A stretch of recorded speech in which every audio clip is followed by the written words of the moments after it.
Good evening, ladies and gentlemen, and welcome to the St. Tammany Parish Planning Commission meeting of November the 10th. We've got the call-in numbers up on the board now, and if you wish to call in, all the information's there. So we're going to move on down. Will the clerk please call the roll? Mr. Seeger? Here. Mr. Russ? Here. Mr. Willie? Here. Mr. Drum? Here. Mr. Doherty? Here. Mr. Richard? Here. Ms. McGinnis? Here. Mr. Crawford? Here. Mr. Randolph? Here. Mr. Barcelona? Here. Mr. Fitzmaurice? Chairman, we have a quorum. Thank you. Public announcements, please silence all phones and electronic devices. If you disagree with a decision this commission makes, you have the right to appeal it to the council. The appeal forms are on the banister over here to my right. Speaker cards, if you wish to speak on an item, please complete a speaker card and give it to staff. They'll give it up here to me, but you have to have a speaker card in order to speak. Public speaking, 10 minutes each side and 5 minutes for rebuttal. After your case is heard, please exit the building because we may have folks waiting outside to come in. Please rise for the invocation by Commissioner Randolph and the pledge by Commissioner Seeger.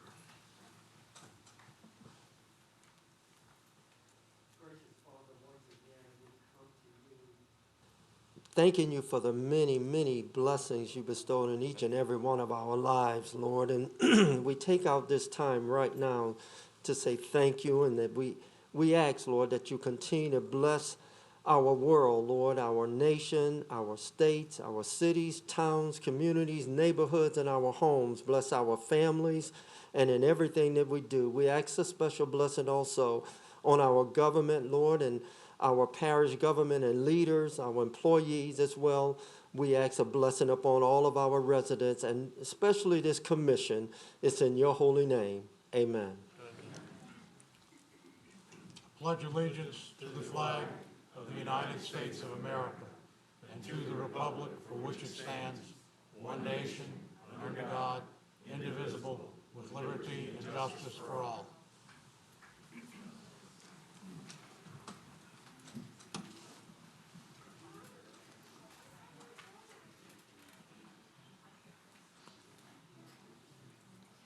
All right, the next item on the agenda is the approval of the October 13th meeting minutes. There was a copy in your packet. If you have any questions about anything on the minutes, please advise. If not, Commissioner Randolph.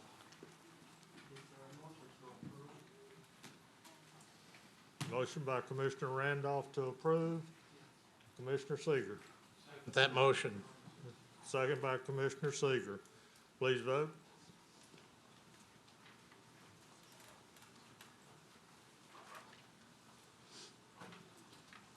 Motion carries. Thank you.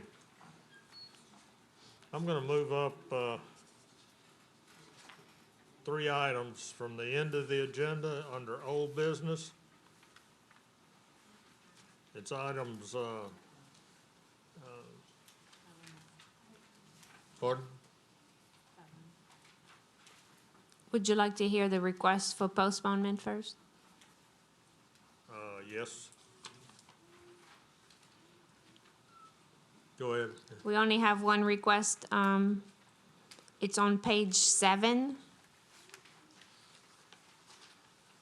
At the top of page 7, 2020, 21, 22 FP. We have a request to postpone Hunter's Haven Phase 1. Okay. Is that the only one? Yes. Okay, and this is being requested by the Mr. developer to postpone. Yes, Mr. Palmeron is here in the audience to answer any questions. Okay.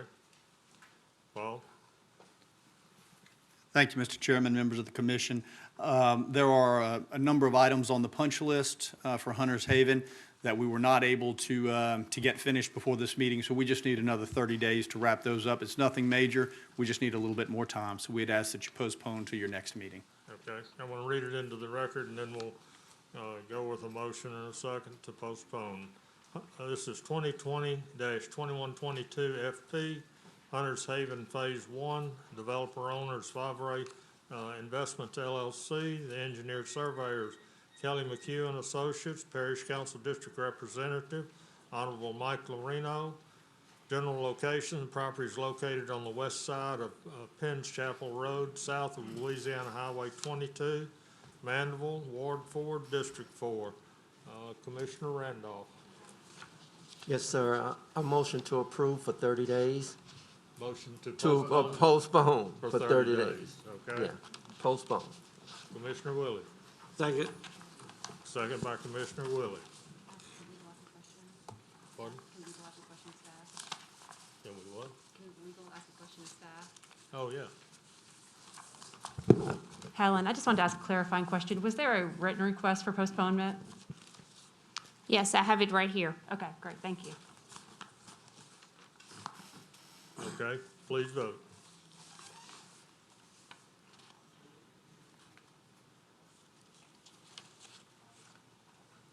Motion carries. Thank you. All right, under old business, first one is SD 10-08-005F, Colonial Pinnacle Nord-de-Lac, developer owners Cypress Equities, engineer surveyors Duplantis Group, Duplantis Design Group, PC, Parish Council District Representative, Honorable Marty Dean.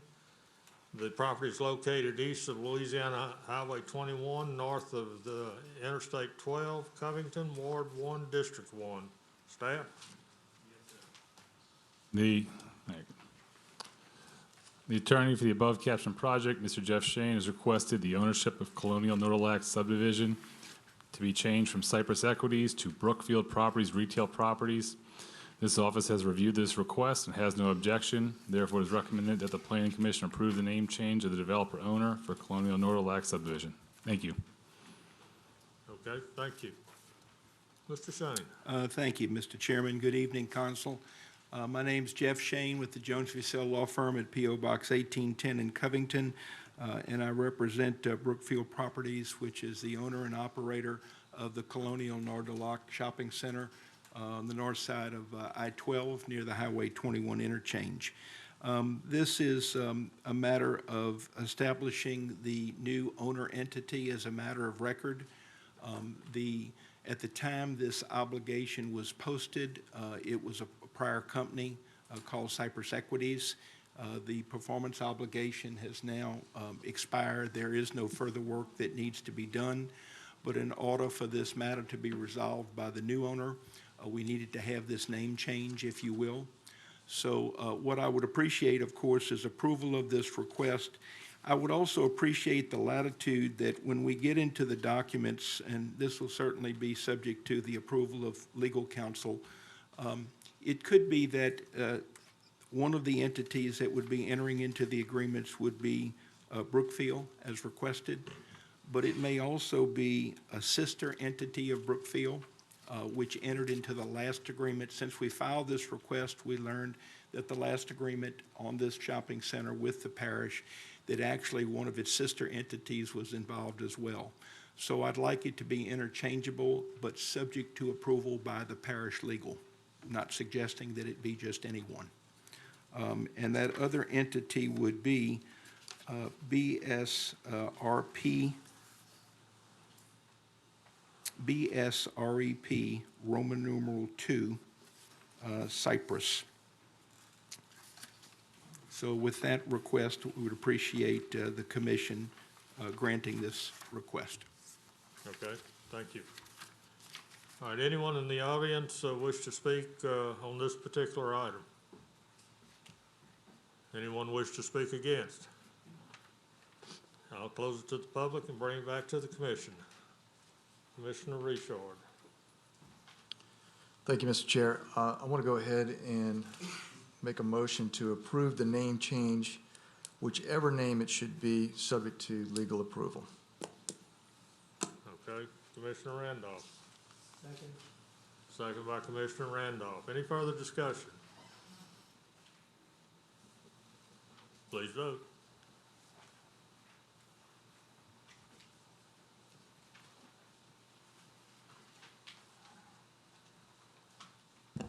Motion carries. Thank you. All right, the next item is 2020-2055-MRP.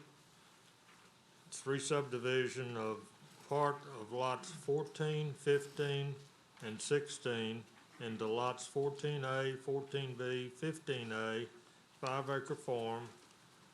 The owner and representative is Brian Paraloo, Carla V. Smith, Francis Marullo, Anthony J. Cypress.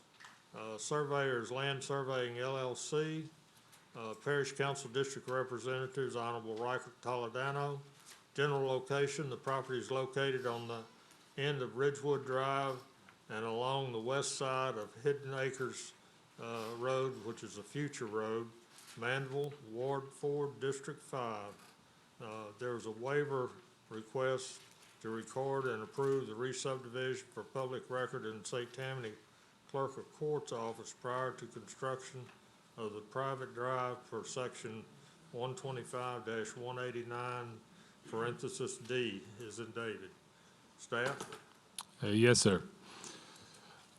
The petitioner received approval for this re-subdivision within 5 Acres Farm subdivision with waivers at the October 13th Planning Commission meeting and has requested an additional waiver.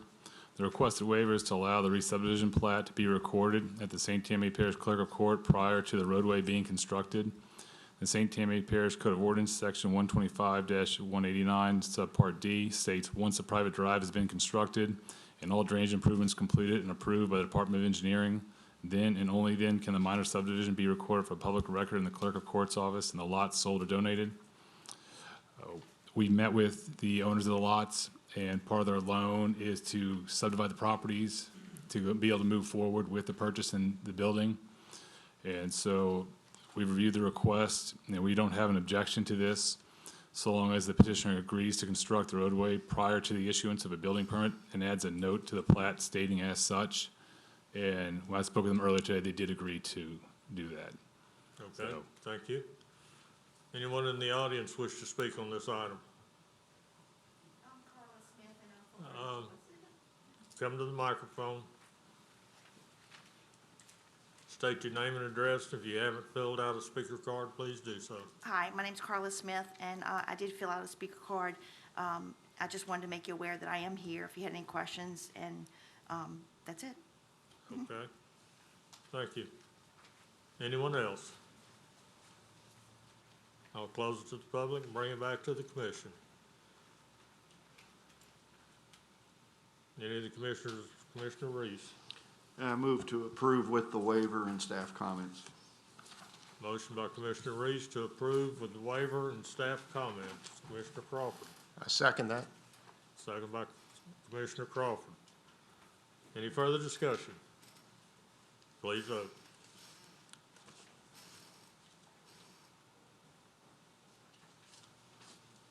Motion carries. Thank you. All right, next item is entering parish right-of-way servitudes, easement, and Tammany Trace. Enter the parish right-of-way, 5th Street, between Adams and Jefferson Avenue, Tammany Hills. The request entering the parish right-of-way for the purpose of installing water, sewer, and roadway improvements. The debtor's Advanced Mortgage Company LLC. Parish Council District Representative is Honorable David Fitzgerald. General location, the property is located on 5th Street between Adams and Jefferson Avenue, Covington, Ward 3, District 2. This is to amend the amount of the warranty obligation. Staff? Yes, sir. The above captioned project received approval at the April 9th, 2019 Planning Commission meeting. At the time of approval, our office did not have the approximate length of the roadway to establish the warranty obligation. The warranty obligation was calculated in the amount of $17,800, or for 808 linear feet, for a period of 2 years. The actual constructed length of the roadway was 930 linear feet, which results in an amount of $20,460. The warranty obligation needs to be amended from $17,800 to $20,460 to cover the full length of the constructed roadway for the period of 2 years. Therefore, this office recommends approval of the amended warranty obligation to be approved by the Planning Commission. Okay. Thank you. Anyone in the audience wish to speak on this item? Close it to the public, bring it back to the commission. Commissioner Seeger.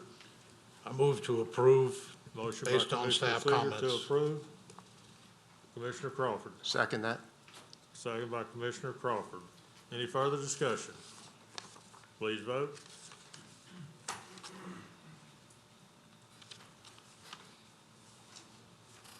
Motion carries.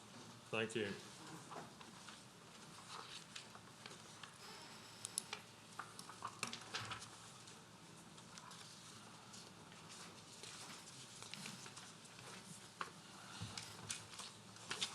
All right, we're gonna go back to the front of the agenda. All right, entering parish right-of-way, servitudes, easements, and Tammany Trace. First item is a request to enter the parish right-of-way for Ozone Street for the purpose of extending the street and installing drainage features. Town of Mandeville subdivision, the debtor's SMS Holdings LLC. Parish Council District Representative is Honorable Jimmy Davis. General location, the property is located on the south side of Armand Street, north of Nelson Street, right-of-way, east of Salt Street, Mandeville, Ward 4, District 7. Staff? Yes, sir. This office has received Mr. Killian's request to enter the parish right-of-way for the purpose of extending the street and installing drainage features. This office has reviewed the request from Mr. Killian and has no objection.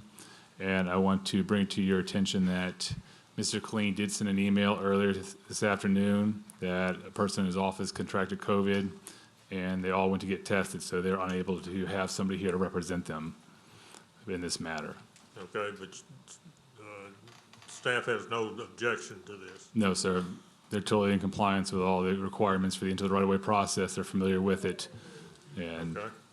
Anyone in the audience wish to speak on this item? Yes, ma'am? You need to come forward and state your name and address, please.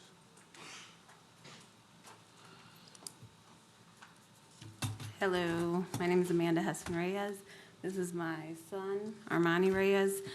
We live on Ozone Street, and we are here to let you guys know that, I guess for Ozone Street and Rapital, but we did a petition, my son and I, and all the residents currently living on both streets, except for maybe 3 or 4, completely oppose this as well.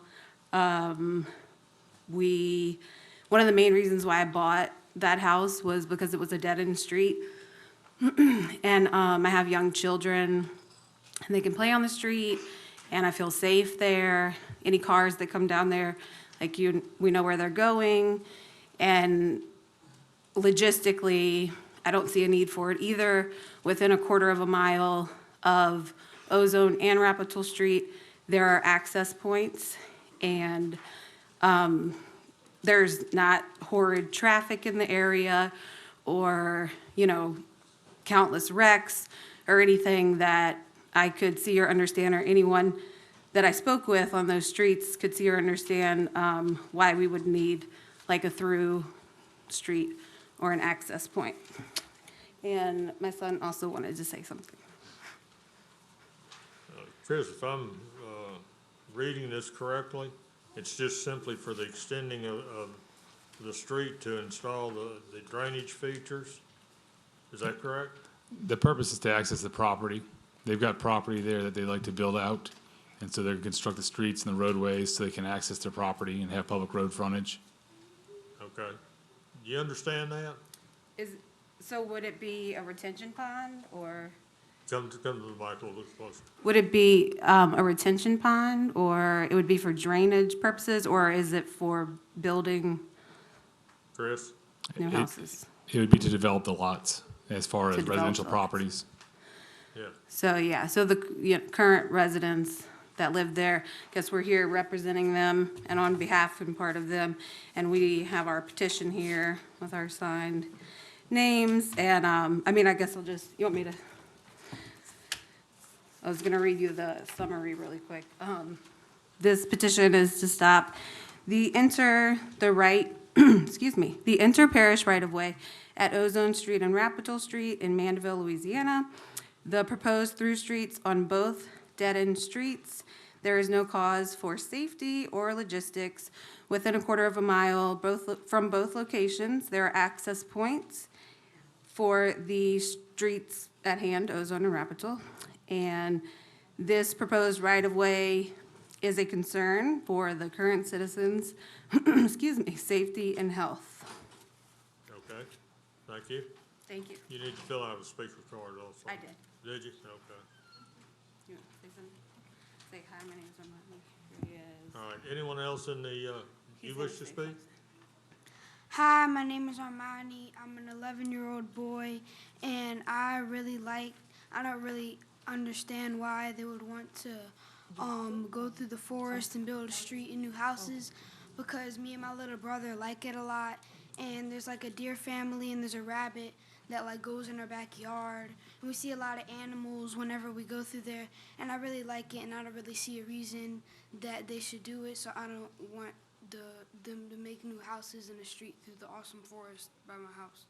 Okay, thank you. Thank you. All right, anyone else in the audience wish to speak on this? I'll close it to the public and bring it back to the commission. Commissioner Crawford. Yes, sir, Mr. Chairman. If I'm not mistaken, we approved the subdivision earlier this year or last year for these lots, I believe. And this is simply to access the lots that have already been approved. With that, I'd make a motion to approve. I see we have some other comments from the commission, but I'd like to make a motion to approve. Point of information. Got a motion to approve by Commissioner Crawford. Commissioner I have Randolph. a point of information regarding, this is a separate section of Ozone and Rapital that was previously approved. The previously approved sections were to the south of this. This is about 2 blocks to the north of unopened right-of-way, but continuing on Ozone and Rapital. That's correct. These are not the ones that had previously been approved. This is a separate set of the same, it's just a coincidence that they're the same right-of-ways. Yeah, but these are lots of record. Yes, sir. Okay, so this is access to lots of record that someone owns. That's correct. And it's a parish right-of-way that's already established and recorded that they are just be constructing a roadway within. Correct, so it's already set aside for that purpose. Yes, sir. Okay, so again, I'll stick with the motion to approve. Okay. Commissioner Randolph. That was my question concerning those lots, if they were lots of record. And also, staff, I'm pretty sure you all have considered all of the concerns that the young lady had talked about. Otherwise, you wouldn't recommend it or have a problem with it. So I second that motion. All right, second by Commissioner Randolph. Commissioner Willie. Yes, just the lady that was in opposition. This is not extending the street. It's opening opening a street that's already there with lots of record. So it's going to be, if it passes, it would be extended, but it's not new street property. So. You need to come back to the microphone.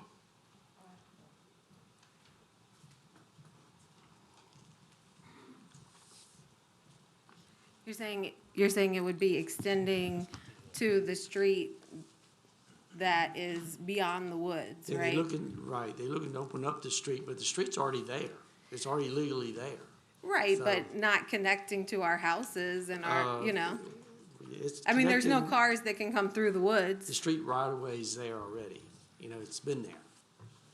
Right, but there's, They're just looking to enter the right of way to improve it, to make it look like a street. but it's woods. I know. Well, they could just leave it as woods. Because they gotta access those lots. We don't have to. So, okay. Okay. We'll see. Okay, you need to fill out a speaker card too. Again? You did? Okay. See it. Okay. All right, Commissioner Barcelona. Question for staff. If this is not constructed, then the property owners will not be able to access their properties. Is that correct? Yes, sir. That answers my question. Thank you. Okay, Commissioner McInnes. I'd like to just address the young man who spoke. I'm very proud of you for coming up here and speaking and for loving nature around you and observing wildlife around you. And I hope you understand people own that property and they want the ability to build a house just like you were able to build a house on your property. But maybe you could speak to the landowner and ask them to save some trees to help the wildlife.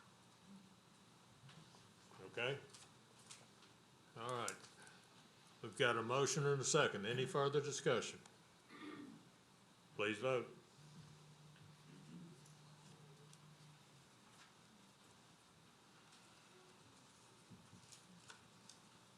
Motion carries. Thank you. All right, the next item. Request to enter the parish right-of-way for Rapitel Street for the purpose of extending the street, installing drainage features, Town of Mandeville subdivision, the debtors SMS Holdings, LLC, Parish Council District Representative, Honorable Jimmy Davis. General location, the property is located on the south side of Ormond Street, north of Nelson Street, north of Nelson Street right-of-way, east of Salt Street, Mandeville, Ward 4, District 7.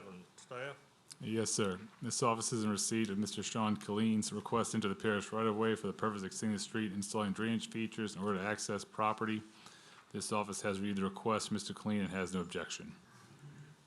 Okay. Thank you. Anyone in the audience wish to speak on this item? I'll close it to the public and bring it back to the commission. Commissioner Seeger. Motion to approve. Motion to approve by Commissioner Seeger. Commissioner Crawford. Second by Commissioner Crawford. Any further discussion? Please vote.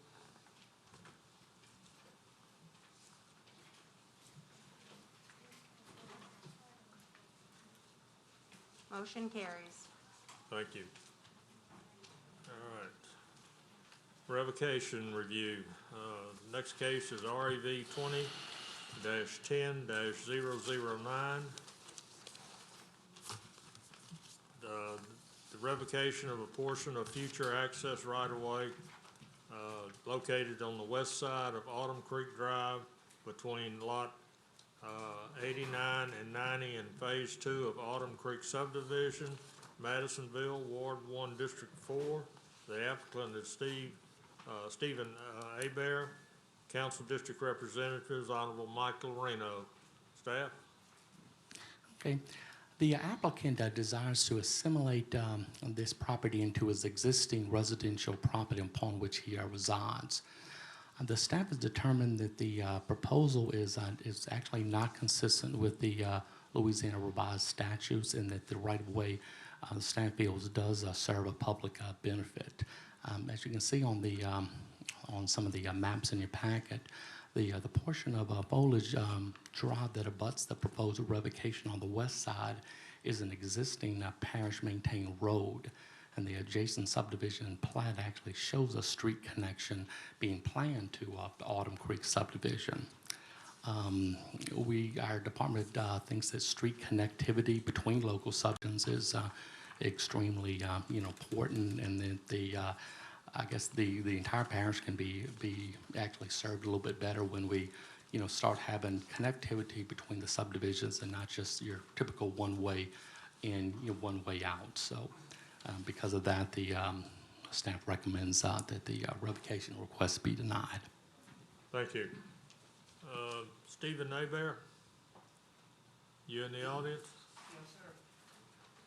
Do you have anything to say? Yes, please. All right, come to the microphone. Speaker card.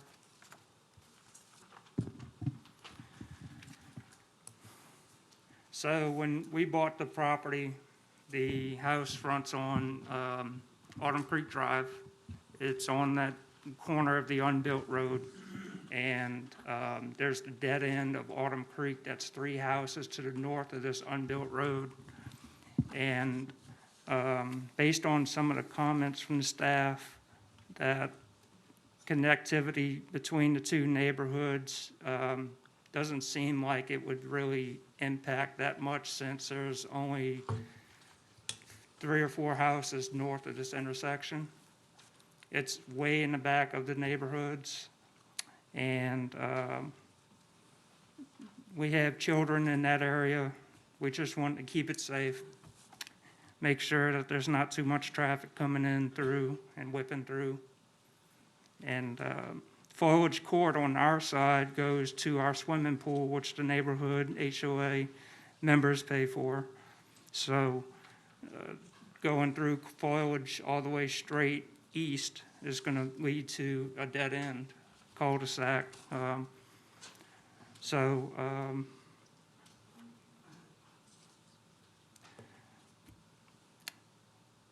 That's basically it.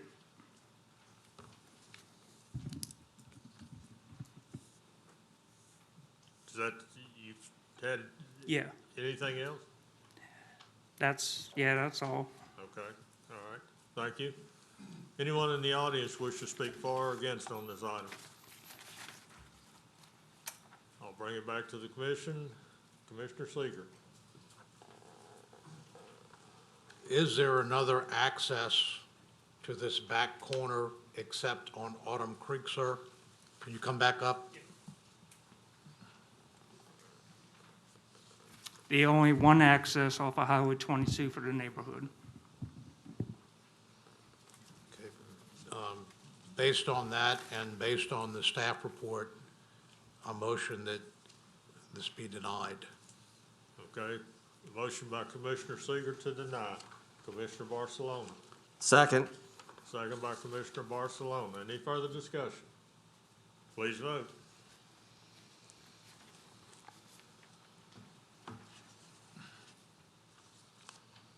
Motion carries. Thank you. Now we'll go to minor subdivision review.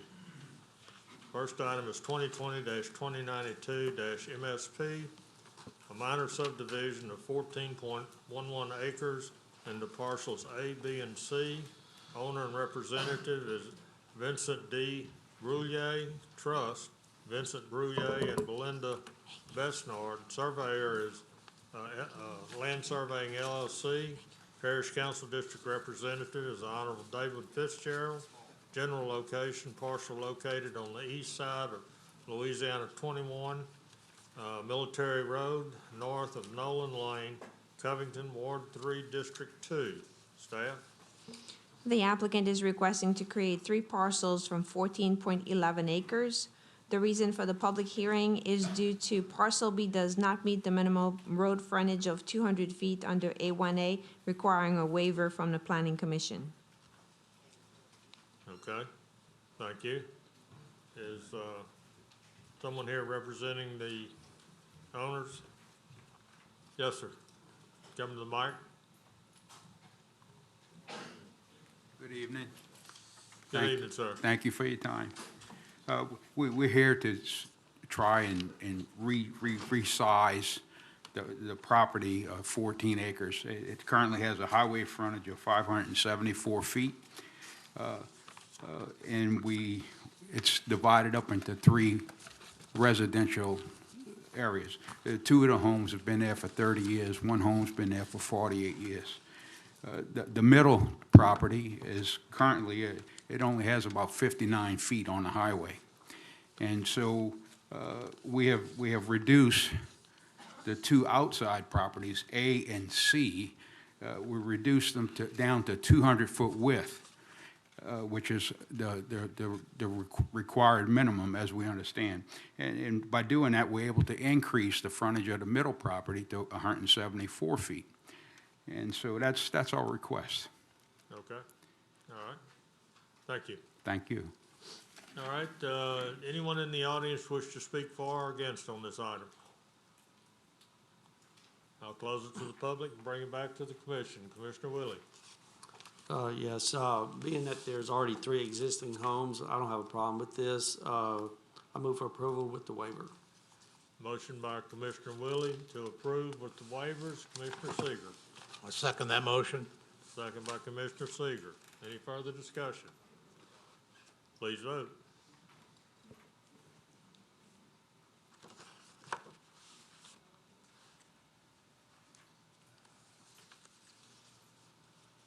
Motion carries. Thank you.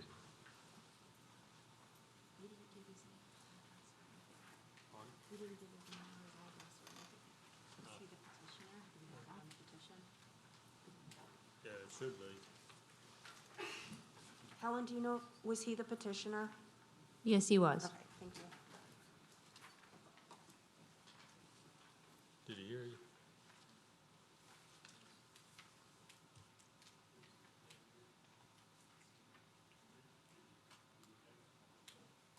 Good. All right. Next item is 2020-2105-MSP, a minor subdivision of Lot B and parcels 3A and 4A into Lot B1 and parcel 3A1. Owner representatives, Riverland Property Management, Brian Nakase, manager, and Sam Collette, owner and representative, Sam Collette III. Surveyor is Johnny Bono and Associates. Parish Council District Representative is Honorable David Fitzgerald. General location, the parcel's located on the south side of Johnson Road, east of Dogwood Lane, Covington, Ward 3, District 2. Staff? The applicant is requesting to create 2 parcels from 38.4 acres or 3 parcels. So basically requesting to reduce the density from 3 parcels to 2 parcels. And the minor subdivision request require public hearing due to parcel B was previously part of a minor subdivision approved in March 2019.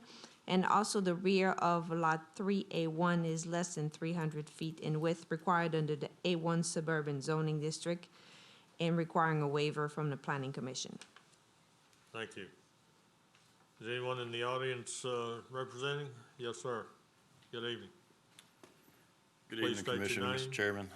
My name is Sam Collette. I'm the applicant and representing myself and my neighbors, Brian and Jessica Nikes, through their entity, Riverland Property Management. I'll be brief because I know the commission's got a lot on the agenda tonight, but just to give you guys a little background on what we're trying to do, as I'm sure the commission can see from the survey packet, I'm the current owner of parcels 3A and 4A. Parcel 4A is approximately 5.3 acres and parcel 3A is approximately 7.2 acres, and it's intersected by a gas servitude. My neighbors, the entity Riverland Property Management, currently own 26 acres in Lot B, and they have agreed to purchase that portion of parcel 3A, which is to the west of and includes the gas servitude. Obviously, because we're in A1, which we're pretty happy about, we can't just create a 3.6 acre parcel. So we're just requesting that the commission grant us a re-subdivision request, or our minor re-subdivision application, just to the extent that we're creating 2 lots out of 3. We'll be left with approximately a 9-acre lot and then a 29.5-acre lot. And just real quick with regard to the waiver, Ms. Lambert did apprising last week that was something that might be an issue as well. I just submit to the commission that as parcel 4A currently sits, it's already less than 300 feet wide, and it is a lot of record. It's been there for quite some time, obviously since prior to the A1 designation right now. And if we are successful, if the commission does grant our application, the frontage portion of the ultimate parcel to the east will more than double in width. And so really the only portion of that parcel that'll be less than the 300-foot width minimum would be the rear, which it already is anyway. So with that said, I would open up to the commission's questions if necessary. Okay, thank you. Anyone in the audience wish to speak on this for or against? I'll close it to the public, bring it back to the commission. Commissioner Seeger. I have a question for you, sir. On the wording, the applicant is requesting to create 2 parcel lots from 38.4 acres and/or 3 parcel lots. And I'd like to narrow it down, and/or. Yes, sir, of course. We are creating 2 parcel lots, not 3. And I apologize if our wording on our application confused or was inappropriate. But to be clear, currently there's a 25-acre piece or 26-acre piece that's owned by my neighbors. I own 2 separate pieces, which one is the 7.2-acre piece and the next is the 5.3-acre piece. From those, we're trying to create an 8.9-acre parcel, which I will own. And assuming an effective sale, my neighbor will own a 29.5-acre parcel. Mr. Chairman, Yes. I just wanted to clarify, Mr. Seeger, in my staff report that it was a total of 38 acres, and it's currently 3 parcels going to 2 parcels. Okay. Which the sentence might not be, but I just wanted to make sure that the commission knew that it was a total of 38, then going from 3 to 2. Thank you. Based upon that, I move to approve. Thank you. We have a motion by Commissioner Seeger to approve. Commissioner Randolph, Second? second by Commissioner Randolph. Any further discussion? Please vote.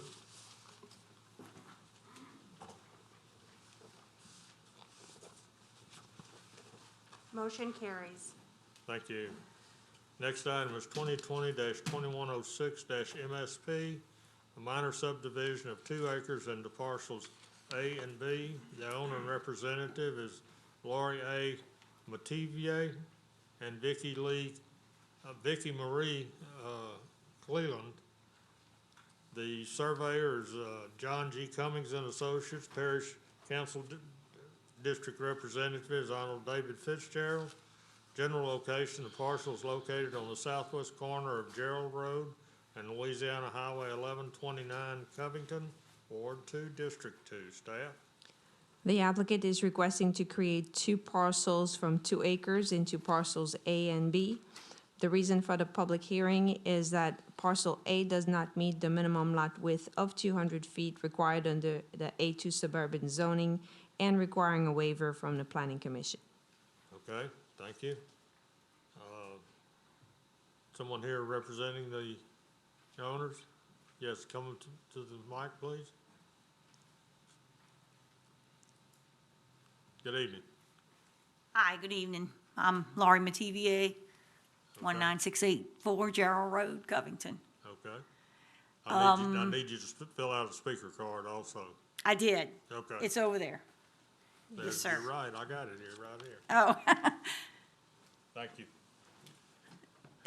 So we just, basically, like she said, we were just trying to, they approved, they said we could break it into 2 pieces, but the way the shape of the properties are, one of them's long on Gerald Road and one's long going back. So the one farther back is not as wide as the requirements. And so we're just asking that y'all would say that, I think it's supposed to be 150 feet, 200, wasn't it?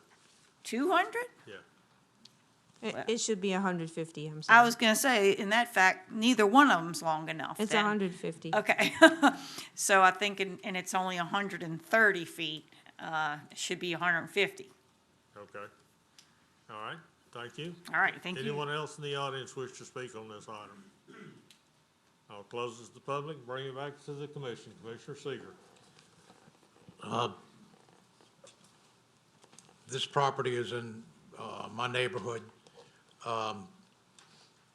The existing house, not the part that's being, but it has some outbuildings that prevent the property line from being moved. It opens onto Gerald Road, which is a very lightly traveled country lane more than a road. Therefore, I move for approval. Motion by Commissioner Seeger to approve. Commissioner McInnes. I have a question for staff. Just would like to know the zoning in the neighborhood surrounding area. This was in front of you not too long ago. The zoning change was approved. It's mostly surrounded by A1, if I'm not mistaken. However, they went through the zoning change process. Okay, thank you.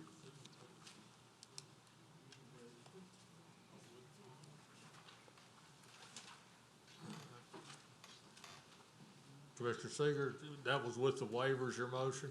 That was a motion to approve With the waivers? with the waiver. Okay. All right. And Commissioner McInnes, you, I'll second it. okay. All right, Commissioner Randolph, I was gonna second it, but that's, okay. All right. We have a motion and a second. Do we have any further discussion? Please vote.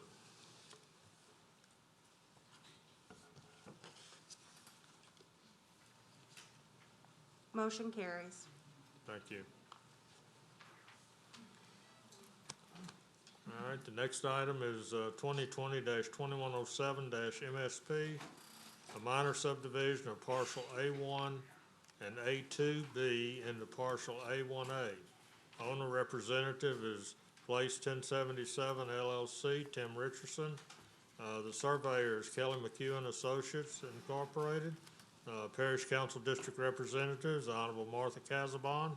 General location, the parcel is located on the northwest corner of Louisiana 1085 and Louisiana 1077 Covington, Ward 1, District 3. Staff? The applicant is requesting to create one parcel of land. The minor subdivision request requires public hearing due to parcel A2B was previously part of a minor subdivision approved in June 2011. All right, thank you. Is Tim Richardson? Yes, sir, thank you. You're Mr. not Tim Richardson. No, but I represent him. Okay, thank you, Jeff. Jeff Shane of Jones Fussell, P.O. Box 1810 in Covington, representing Mr. Tim Richardson in his company Place 1077 LLC. The staff report tells the story. If any of you have questions, I'll be glad to address them. We obviously will supply plats that include signature lines for the chairman. Okay, thank you, Mr. Shane. Anyone in the audience wish to speak for or against on this item? Seeing no one, I'll bring it back to the commission. Commissioner Richard. Thank you, Mr. Chair. Well, we like it when we go from 3 to 2, don't we? Or 2 to 1. So I move for approval, subject to the minor amendment to the plat. Okay. Motion by Commissioner Richard to approve. Commissioner Randolph.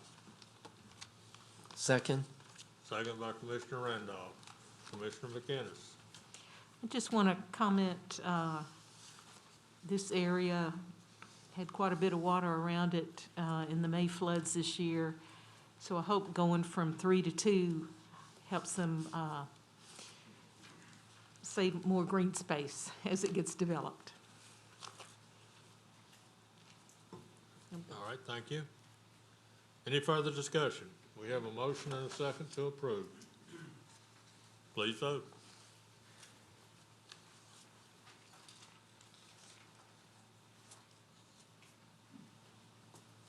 Motion carries. Thank you. All right, next item is minor 2020-2107 MSP. Now, that's the one we just did. Excuse me. Trying to keep up with all the paperwork here. All right, next item is 2020-2108 MSP, a minor subdivision of parcels B1 and B2 into parcels B1A and B2A. Owner representative is Marion Reeling and Ann Cerniglia. Surveyor is John G. Cummings and Associates. Parish Council District Representatives, Honorable David Fitzgerald. General location of parcels located on the east side of Louisiana 1081, Covington, Ward 2, District 2. Staff? The applicant is requesting two parcels from parcels B1 and B2. The reason for the public hearing is due to parcel B1 and B2 were previously part of minor subdivisions approved in May 2019 and March 2011, and parcels B1A and B2 do not meet the minimum road frontage of 300 feet required under the A1 Suburban District and requiring a waiver from the Planning Commission. Okay, thank you. Someone in the audience here representing? Yes, ma'am.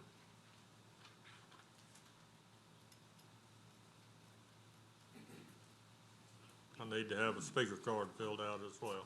I put one right up here.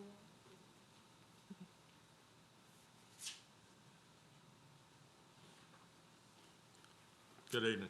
Hi, good evening. I'm Ann Soniglia, 84254 Preshoff Road, Bush, Louisiana, speaking on terms of the property at 77560 Highway 1081. And I am just requesting that we add additional 1.25 acreage to the previously approved acreage. The frontage has always been 206, less than 300, so I'm asking for a waiver. Okay. Thank you. Anyone else in the audience wish to speak on this? I'll close it to the public and bring it to the commission. Commissioner Willie. Yes, I don't see where the diagram has changed very much from the first one to where it's being requested. There's not much change to it, so I'll move for approval. Thank you. You have something else to say, ma'am? No, I didn't know if you were going to ask another question. Oh, okay, all right. We have a motion to approve by Commissioner Willie. Commissioner Barcelona. I'll second. Second by Commissioner Barcelona. Any further discussion? Please vote.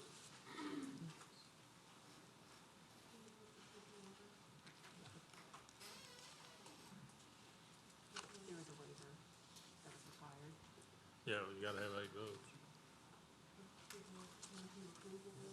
Yep, yeah, with the waiver.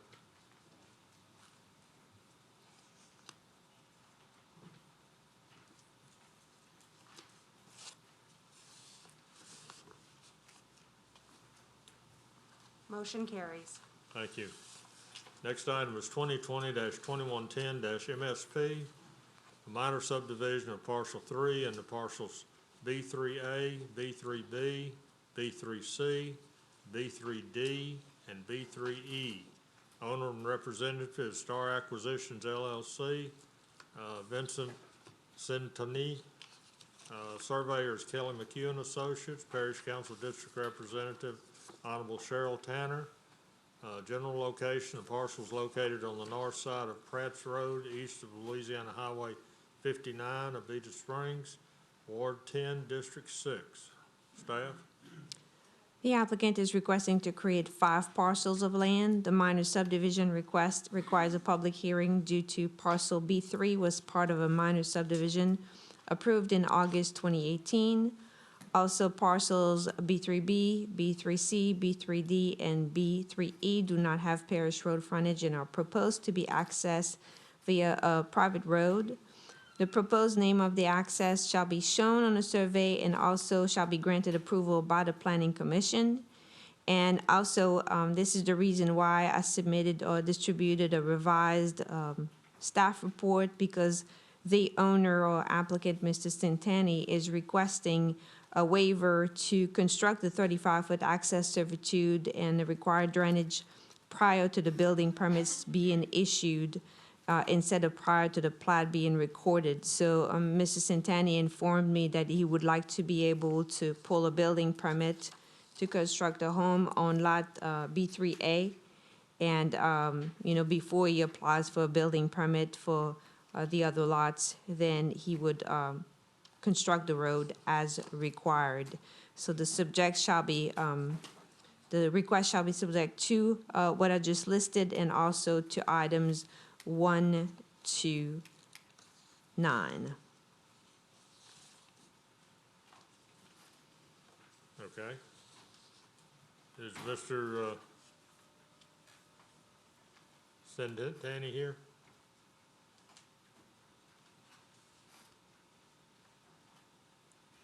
It's kind of unusual to allow permits to be pulled before this gets handled, right?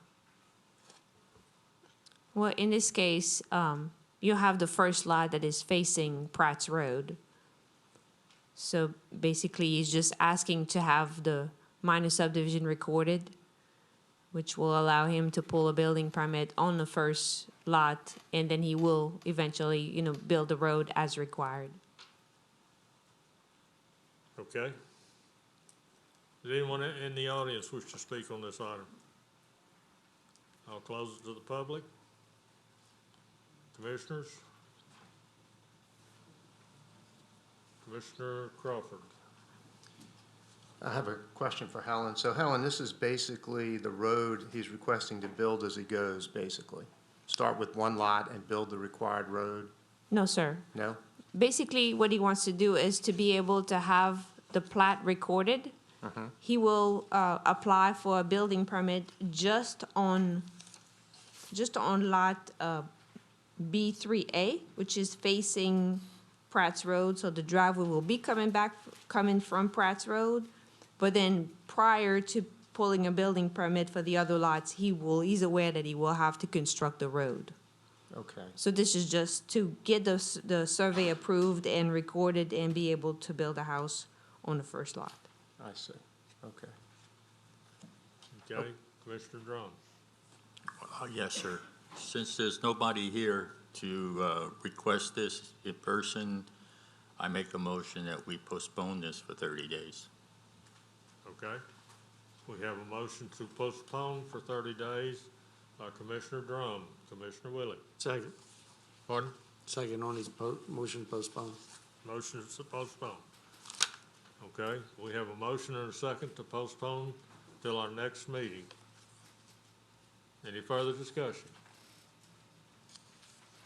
Please vote.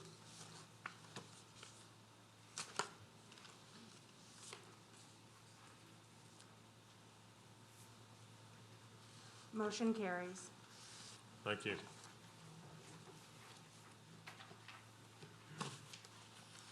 All right, the next item is 2020-2112-MSP, a minor subdivision of parcels A, B, C, and 1.61 acres into parcel A, B, C, and D. Owner representatives is Patricia Venturella, Joyce Castleman, and Holly Morales. Surveyors, John E. Bono and Associates, Parish Council District Representative, Honorable Jimmy Davis. General location, parcels located at the end of Loretta Drive, south of Louisiana 1088, and Interstate 12, Mandeville, Ward 4, District 7. Staff? The applicant is requesting to create 4 parcels from parcel A, B, C, and a 1.61 acre parcel. The reason for the minor subdivision is due to parcel A, B, C, and D do not have Parish Road frontage and are proposed to be accessed via a private road. A request by the applicant and the property owners to waive the minimum construction standards for a private drive, which is required under section 125-189. And if you see, I attached a copy of the request, which is pretty clear and explain the reason for the request from the property owners. And it will require a waiver from the Planning Commission. And also parcel D does not meet the minimum lot width of 150 feet required under the A2 suburban zoning district and requiring a waiver from the Planning Commission.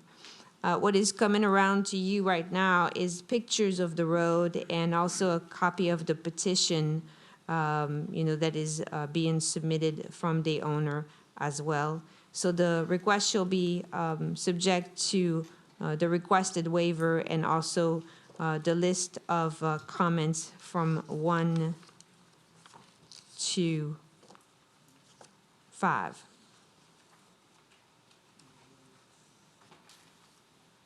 Okay. All right, someone here representing the owner? Yes, ma'am.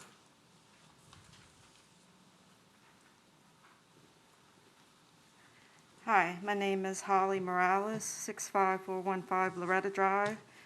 I own and live on parcel A. The first thing I have is a question. I don't understand, I didn't see about the waiver of the width of parcel D. It's bigger than all the other parcels. Helen? Helen?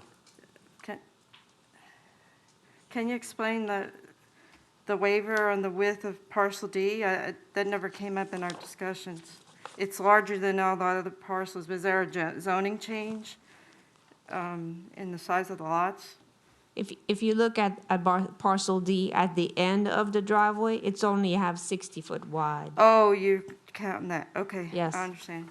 It is how it's presented, but I Gotcha. have to mention it in the list. Okay, but, I mean, the lot is 1.61 acres, so, in 1996, my mother owned all this property, and we had a re-subdivision of, and we created A, B, and C, and she gave me A, and I built a house, and put in the driveway that was up to the standards that were required at the time. And then she sold parcel C to Mrs. Castleman, and they built a house and eventually acquired additional property behind them.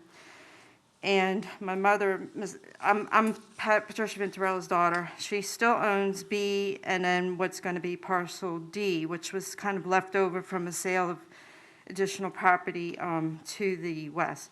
So Mrs. Castleman's son, Darren, who's here, and he's part of the applicants for us. He wants to buy parcel D from my mom so he can live next to his mother and have access to the private drive. So we're asking for a waiver of the 20-foot wide driveway requirements because our driveway is only about 10 feet. It varies, and it's just gravel drive, and there'll never be more than 4 residences back here. This is just going to be the 1, 2, 3, 4. I'll probably end up taking parcel B or buying it from my mom myself, and it's probably really never going to be more than 3. If you look at some of the pictures I sent in, we have a lot of trees.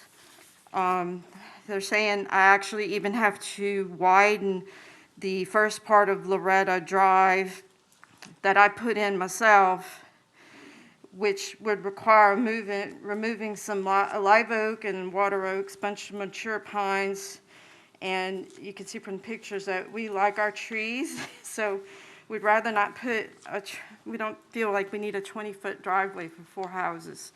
And we have a petition that we passed around to the neighbors, all 8 of them, and everybody's in agreement. They have no objection to our request. So that's why we're asking for a waiver of the, I guess, the width of parcel D, because the private drive is going to end there. It'll never go anywhere else. And then because of the driveway length is so long, we feel like the 20-foot is really excessive. And since the 2 that are existing have been there for, I've been there for 23 years now, so we'd like to just keep it about all the same. Okay, thank you.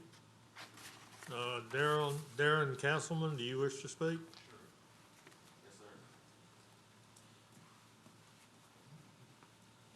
Thank you, ladies and gentlemen. Yes, sir, just want to say, it's just trying to build on the side of my mom. We're just looking for a waiver to make it affordable to build all the way back there. If we had to build a 20-foot wide road with ditches on both sides and tear up the existing driveway that's there right now, it wouldn't be cost. We wouldn't be able to do it with the price that it would be able to. My dad passed away a few years ago, so me and my family are just looking to build on the side of my mom right now. Okay, thank you. Thank you. Anyone else in the audience wish to speak on this? Seeing no one, I'll bring it back to the commission. Commissioner Crawford. Yes, I was looking at this. I'm glad you sent in the pictures. The pictures helped quite a bit to show the existing trees and how the roadway seems to be adequate, in my opinion. Also, the petition signed by all the residents of the street out in front makes total sense to me. So with that, I'd like to move for approval. With the waivers and the comments. Okay. Commissioner Barcelona. Second by Commissioner Barcelona. Any further discussion? Please vote.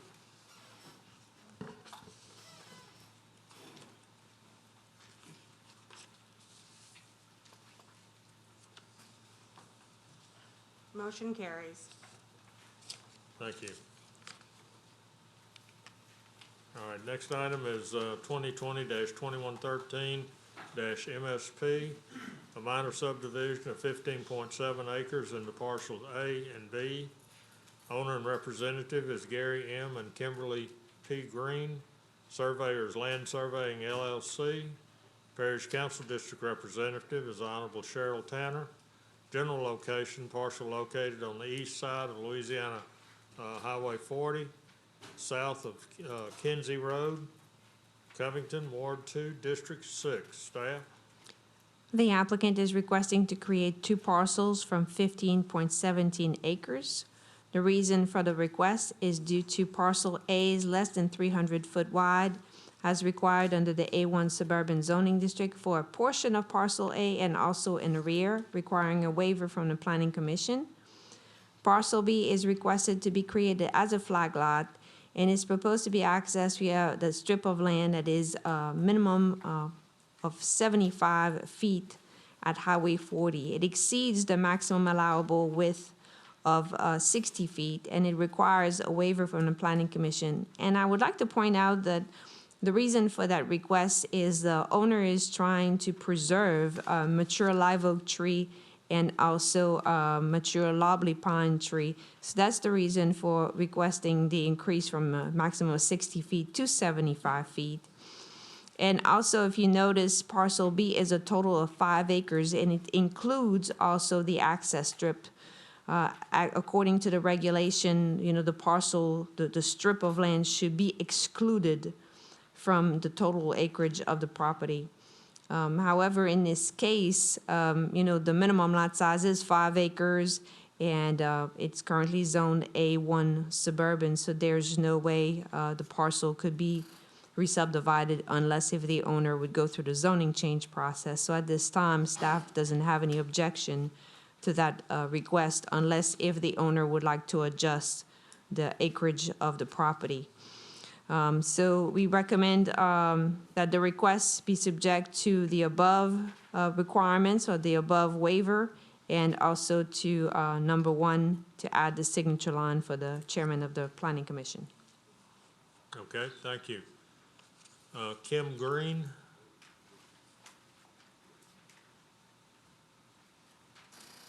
Good evening. Hi, how are you?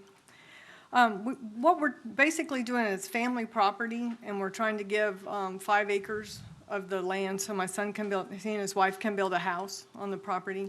It's basically pasture. We have cows, and so that's why the weird configuration. We didn't want to come off Kinsey Road with the driveway because it would be too long to get to where they wanted to put the house, and it would break the pasture land into too many smaller pieces for the with the cows that are still there and the horses that we have.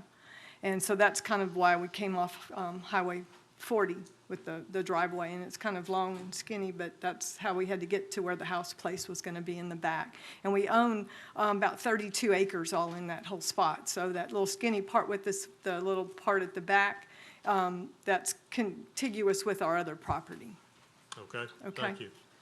Did you want to say The other anything? gentleman wish to speak? Yeah, that's my son, Matt. Okay. You must be Gary. No, I'm Matthew. So just want to reiterate with what she said. It's just pasture land. My parents do own north of where the concern is, with the 300 feet minimum. It's contiguous there. And what Helen said, the reason why we're going 75 feet is to try to preserve some trees, some mature trees that are there in the corner. If y'all have any other questions, I'm happy to entertain them. Okay, thank you. Anyone else in the audience wish to speak on this item? I'll close it to the public, bring it back to the commission. Commissioner Seeger. I've known the family. I live on Kinsey Road. They're veterinarians, they're horse people, but mostly cow people. They're trying to give some of the land to their son and still be able to operate. So I move to approve their request. So I'm not quite sure about including the access as part of the 5 acres. Does something have to be said about that in the motion? Basically, if you'd like to make your motion and, according to the 3 requested waiver. And Move to approve the waiver. Okay. We have a motion by Commissioner Seeger to approve with the waiver. Commissioner Randolph. Second? Second by Commissioner Randolph. Any further discussion? Please vote.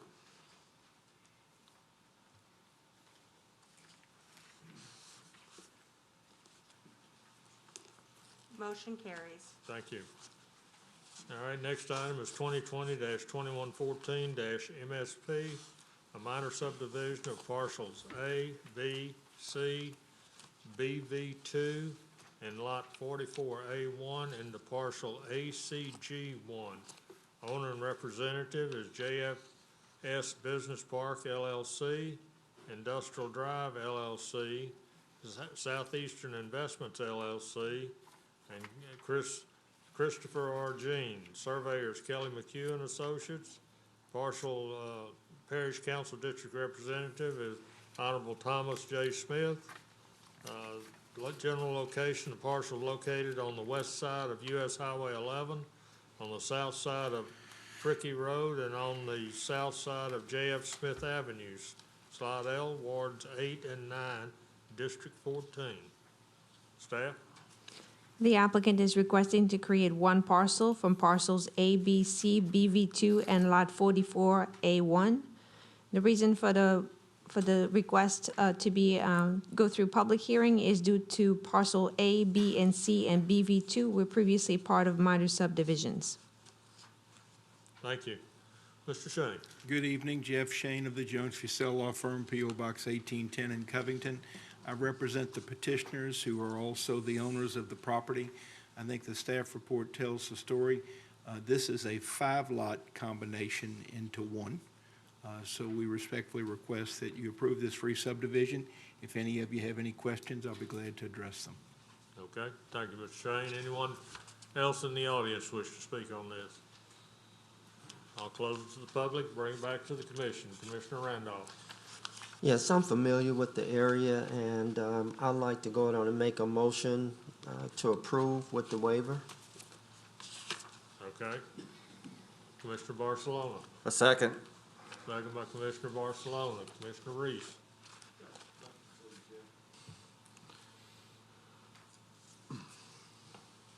Ken? Oh, okay. I just trying to understand, it sounded like these lots were all, or all these pieces were zoned differently. If I'm not mistaken, the way it reads here, zoning I-1, I-2, industrial, HC3. What is the zoning of the new parcel? Is it still maintained Yes, sir. individual?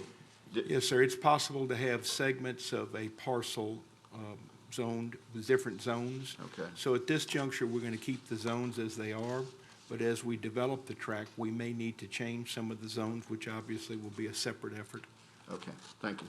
Yes, sir. Okay. Jeff, what is the intent, if you know, of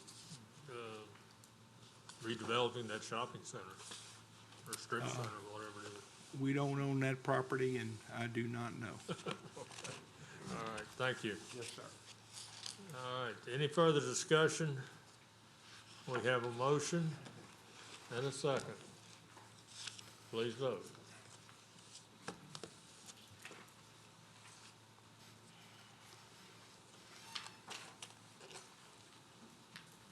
Motion carries. Thank you. All right, next item is 2020-2117-MSP, a minor subdivision of 9.9 acres into parcels A and B. The owner and representative is Allison Zinsky. Surveyors Land Surveying LLC. Parish Council District Representatives, Honorable James Davis. General location of parcels located on the north side of North Dixie Ranch Road, east of Louisiana 434, Lacombe, Ward 7, District 7. Staff? The applicant is requesting to create two parcels from a 9.1 acre parcel. The reason for the public hearing is due to parcel B is proposed to be accessed from a 30-foot access servitude. Okay, thank you. Allison Zinsky, good evening.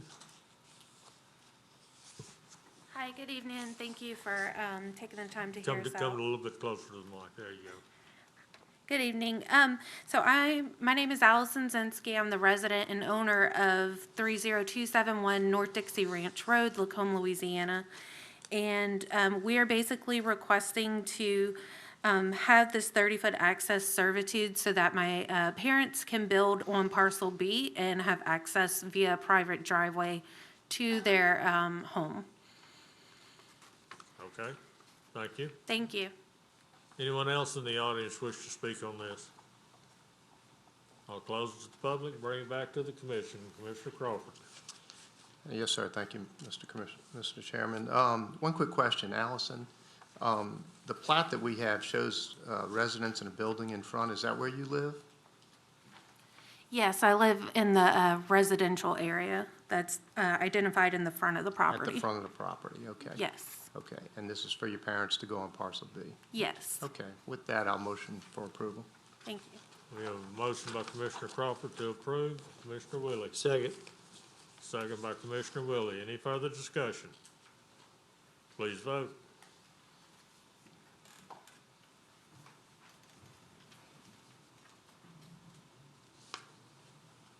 Motion carries. Thank you.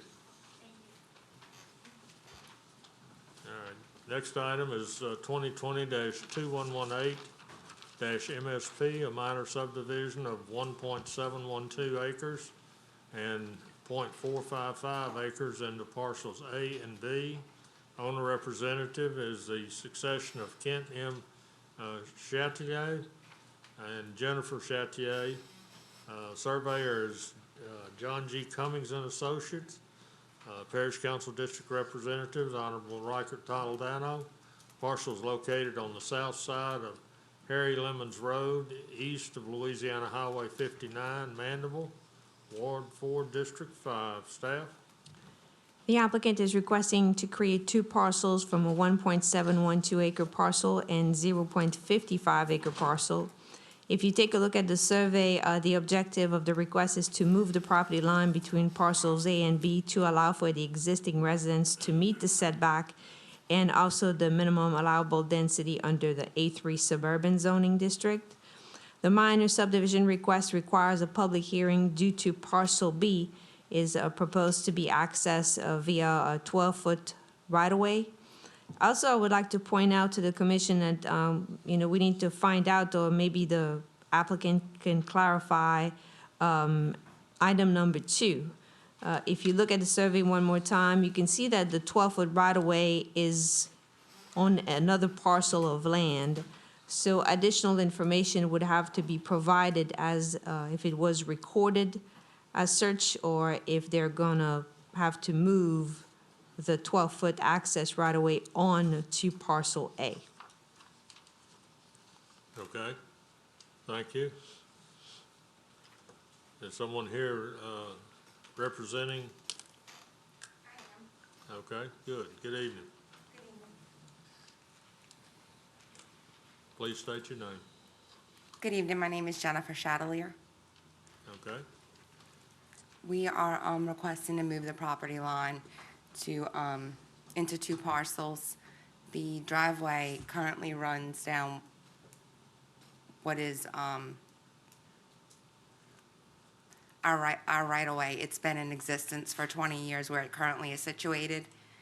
If we can't approve it tonight, can we move it to your next meeting? yeah, we can move it to the next meeting. That's not a problem. And what Helen was saying, the driveway looks like about, I'm gonna say, a little more than half of parcel A is on somebody else's property. Do you have a recorded access servitude to go through the adjacent property? I'm not familiar with what you're speaking about. Would you like me to bring you a copy of the? Yeah. Sure.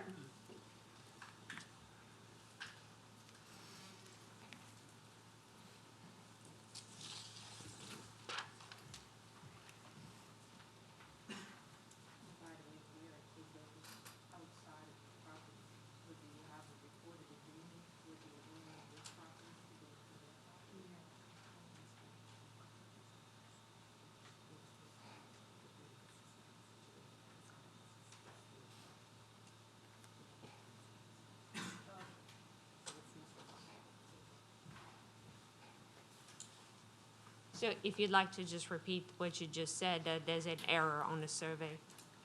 Yes, there's an error. There's an error on the survey that shows the right-of-way as reflected outside of parcel A. It actually falls within parcel A. I had spoke with John Cummings' office, and they were supposed to call and clarify that, and apparently they hadn't. Okay. So, to get it clarified, we need to postpone it? No, basically, if it's the wish of the planning commission to approve it with the condition that a new survey will be provided and it will show that the driveway is on to going through parcel A entirely, not on the adjacent parcel. Okay, all right, we can do that too. All right, thank you, ma'am. Thank you. All right, anyone else in the audience wish to speak on this item? I'll close it to the public, bring it back to the commission. Commissioner Seeger. I move to approve based on the staff's requirements that she stated. Okay. Commissioner Crawford. Commissioner Crawford, second. Commissioner Richard. Thank you, Mr. Chair. Just to be clear, if they're not able to rectify this survey to where that line, the driveway is inside of their property line, then our approval here is null and void, correct? Oh, yes, we'll have to put it back on the agenda under old business. And a document will have to be provided showing that they have access, a recorded access servitude through the adjacent property, or they will have to physically move the access onto parcel A. Thank you. Okay, Commissioner Randolph. This is to Helen. So do you have a timeline as to when that is to be done or when it should be submitted to you guys? Absolutely. It will not be recorded until that information is provided to us. Okay. So what I do is the next day, I usually email the applicant as well as the surveyor, and I will make sure that those comments are included, and it will have to be addressed or it will never be recorded. Good. All right, thank you. Okay. Commissioner Seeger. I have one more question. Ms. Helen, when I gave one of my neighbors a right-of-way, it was a minimum of, I believe, 30 or 35 feet. How does this happen with just 12 feet? Because this is a servitude of passage, it's not a road. Thank you. Okay. Any further discussion? Please vote.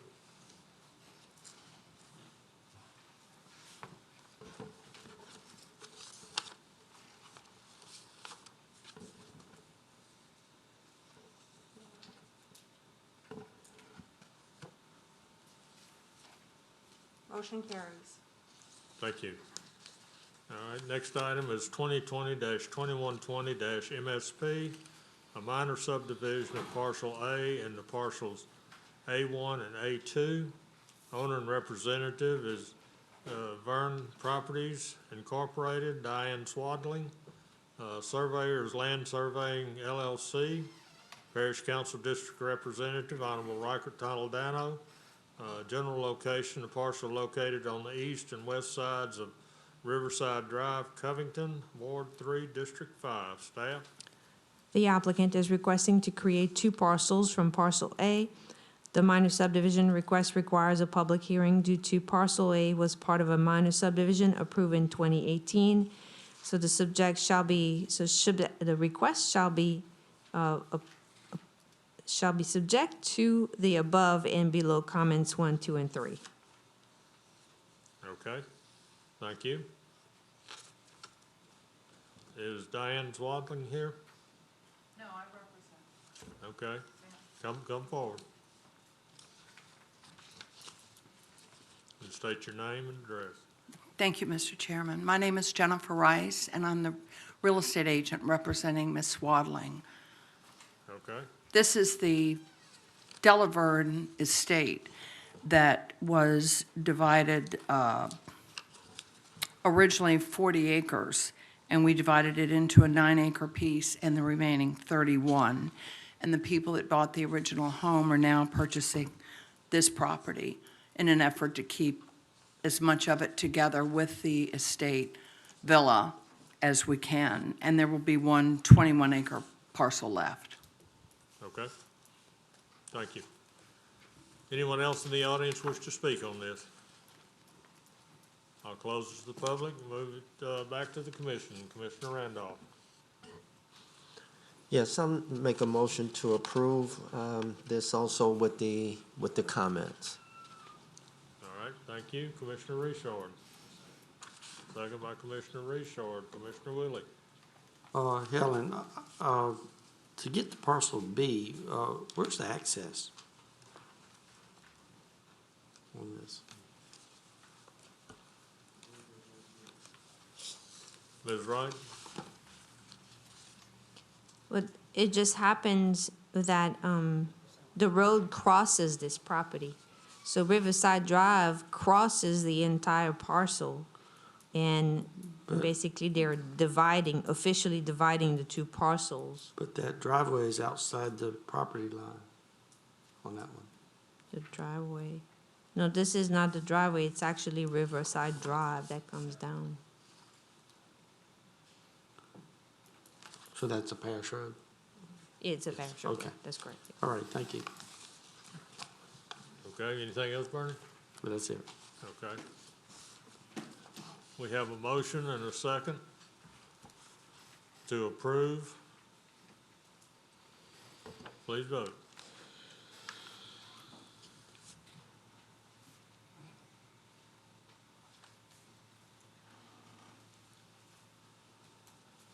Motion carries. Thank you.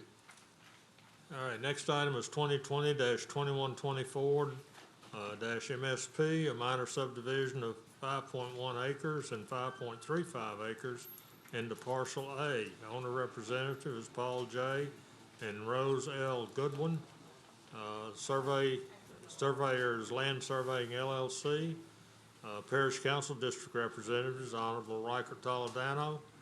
General location, the parcel is located on the southwest corner of Dove Park Road, Covington, Ward 4, District 5. Staff? The applicant is requesting to create one parcel from a 5.1 acre parcel and a 5.35 acre parcel. The minor subdivision request requires a public hearing due to parcel A is proposed to be accessed from an existing 60-foot servitude of passage and does not meet the minimum road frontage of 150 feet along Dove Park Road and requiring a waiver from the Planning Commission. All right, thank you. Mr. Shane? Good evening, Jeff Shane of the Jones Fussell Law Firm, P.O. Box 1810 in Covington. I represent Mr. and Mrs. P.J. Goodwine, who are the owners and petitioners.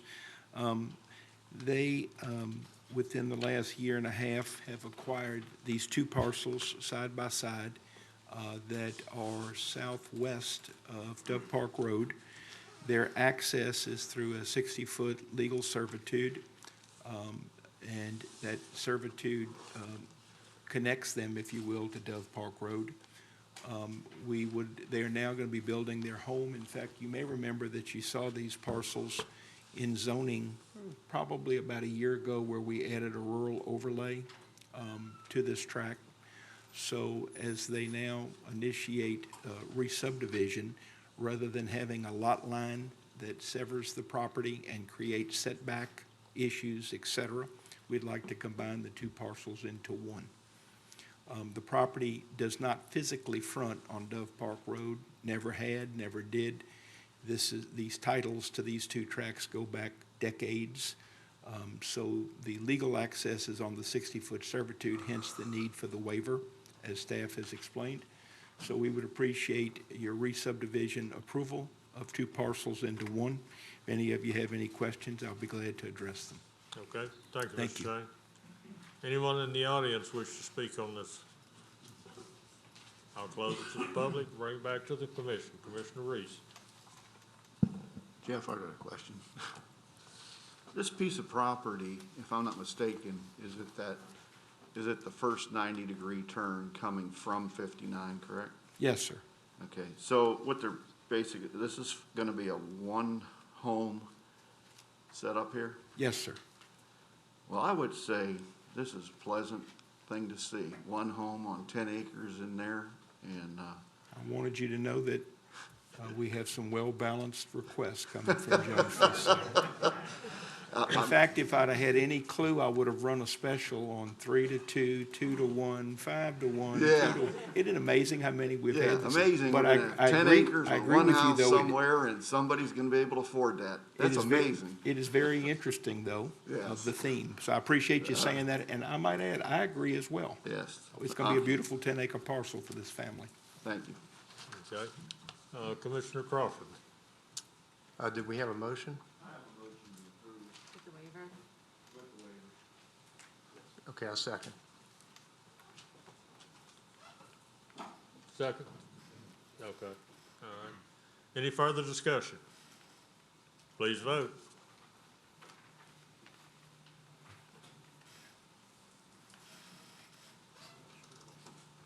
Motion carries. Thank you. All right, re-subdivision review. Item is 2020-2077 MRP, re-subdivision of the recreation area into lots R1 and R2, Unit 3, Whisperwood Estates. Owner and representative is Darlene D. Brown. Surveyor is J.V. Burks and Associates. Parish Council District Representative, Honorable Chris Canulet. General location, the property is located on the east side of Whisperwood Boulevard and on the west side of Timbers Drive, Slidell, Ward 8, District 8. Staff? The owner is requesting to re-subdivide one parcel into two sites. The reason for the public hearing requirements is that it involves the creation or the adjustment of lots within a subdivision that requires approval by the Planning Commission, and the request shall be subject to the 4 items listed on the staff report. Okay, thank you. Ms. Brown, are you in the audience? Good evening, sir. I'll need a speaker card from you.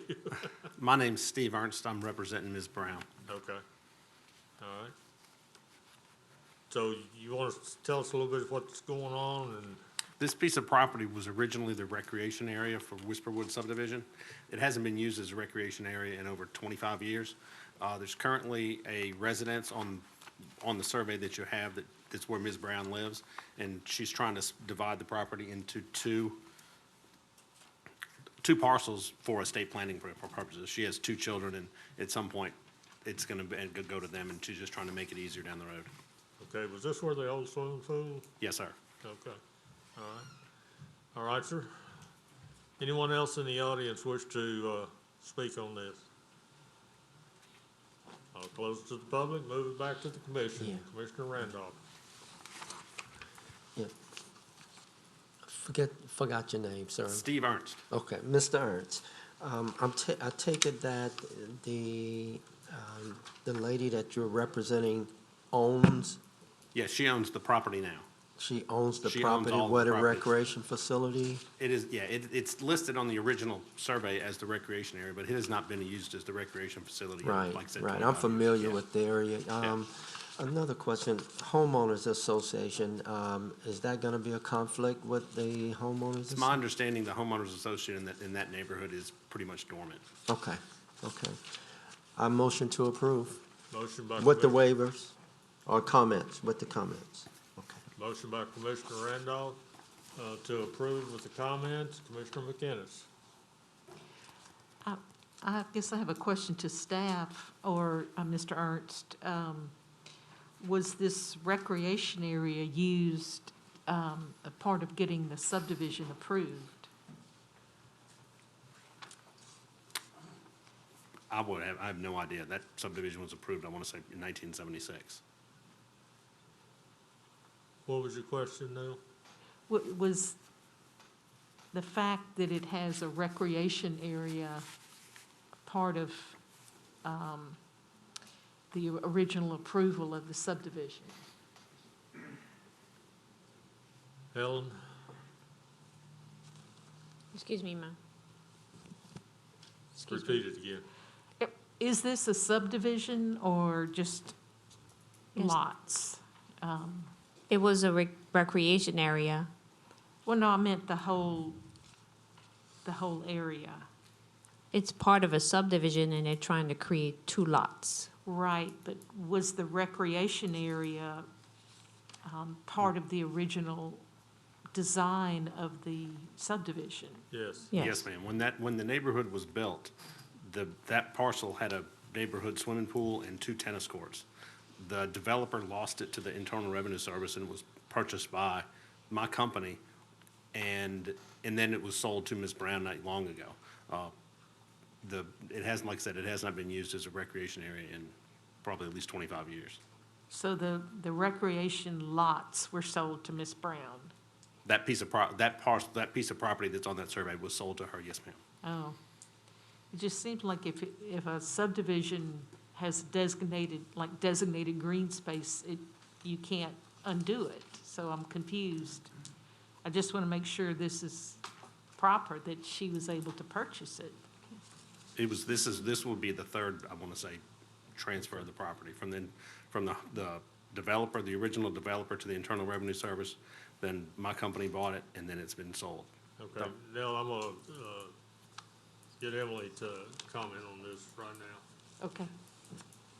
I don't see that there's any PUD overlay. I think that this subdivision was developed and recorded well before the PUD provisions in our code of ordinances. And so that some of the things that we require now through our PUD zoning process would not have been applicable when this property was developed in the 1970s, if that. Okay. I don't know the exact history, but I can tell you that this was developed prior to that change in our code of ordinances. Okay. Okay, All right, thank you. all right. Thank you. Commissioner Crawford. I'll second the approval. Okay, second by Commissioner Crawford. Any further discussion? Please vote.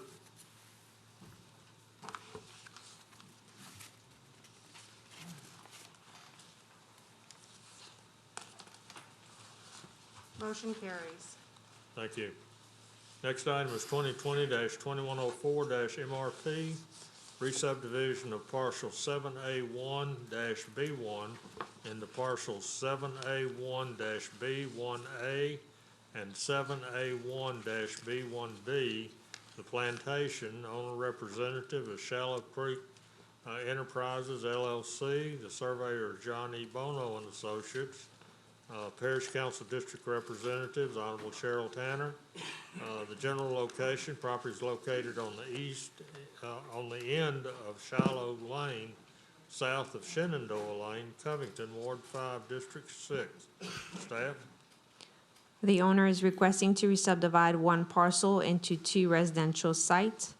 The proposed lot 7A1B1B does not have frontage along a public or private road as required under the subdivision ordinance. The request does not meet the minimum requirements for lots within a major subdivision, and also would like to point out that the existing layout does not prohibit the development of the existing parcel 7A1B1. The reason for the public hearing requirement is that the proposal involves the creation of lots within a subdivision that requires approval by the Planning Commission. Parcel 7A1B1B does not have parish road frontage and is requesting to be accessed from a private road through parcel HOA-1, requiring a waiver from the Planning Commission. And parcel A1B1B does not meet the minimum road frontage of 300 feet, and a waiver from the Planning Commission would be required if waiver number 1 is granted. The request shall be subject to the above and below comments. Thank you. Mr. Morone. Thank you, Mr. Chairman, members of the commission. Paul Marone on behalf of Shallow Creek Enterprises LLC and Mr. Rathie, who is the developer of the plantation. A little bit of background, the plantation is not your typical subdivision. Actually, it's been in place for about 16 years, and there are 10 homes on 560 acres. If the requests this evening are approved, the maximum build-out of the entire 560 acres would still only be between 16 and 20 homes.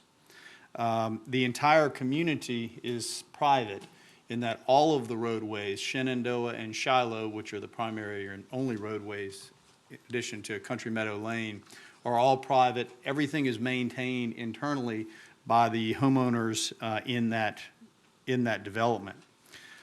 The request before you this evening is to create one additional lot out of 197.99 acres. When I get into the parcel names, it gets a little confusing because we have 7A1B1, 7A1B2. So I'll try not to confuse things further, but there is an existing parcel that is 197.99 acres. The intent is to create from that parcel one new parcel, which is 24.41 acres. So we're dealing with very large parcels of property in this area. In 2018, the adjacent parcel to the one that we are proposing to create, which is a 15.74 acre tract, was approved, and there was a plat recorded. And at that time, that parcel accessed via parcel HOA1. HOA1 will be the access for this parcel that we're proposing to create this evening. What is HOA1? HOA1 is a 60-foot right-of-way that is owned by the homeowners association, where there is a gravel drive created. The homeowners association also owns all of the other roadways in the subdivision. The only difference is that this road, HOA1, is not paved, and that is by design. The homeowners in the plantation chose not to pave that, not to have that, but rather to have it simply as a gravel drive, a gravel road. It provides, right now, access to Mr. Rathy's home, though his parcel, this almost 200-acre parcel, actually wraps around and does front Shenandoah Drive and front Shiloh Drive. So his home is accessed off of this, as well as the parcel 10C1A, and then the parcel that we're proposing to create this evening. So you'll have a 60-foot gravel road, which I recognize is a little unusual, but in the country it's not, that will provide access to these very large parcels of ground. And again, that access way is by design and is preferred by not only the proposed purchasers of this site, but the other residents within the plantation subdivision. So at the end of the day, what we're asking you to do in this approval is to create one additional parcel, which is quite large, to allow access for that parcel through a 60-foot private drive right-of-way that has already been created, has already been approved, and that is maintained by the homeowners association, and which provides more than adequate access to both of these parcels that will be accessed primarily by it. I'll be happy to answer any questions or clarify anything that you see on these plats that might be confusing, or anything that I've said this evening, because I understand it can be a bit confusing when looking at these lines and these larger parcels. But we would appreciate your consideration this evening, and I'll answer any questions that the commission might have. Thank you. Mr. Brown. Anyone else in the audience wish to speak for or against on this? I'll close it to the public and bring it back to the commission. Commissioner Seeger. I move to approve. Motion by Commissioner Seeger to approve. Commissioner Willie. Second. Second by Commissioner Willie. Any further discussion? Pardon? With waivers. Tom? Yes. With the waivers. Please vote.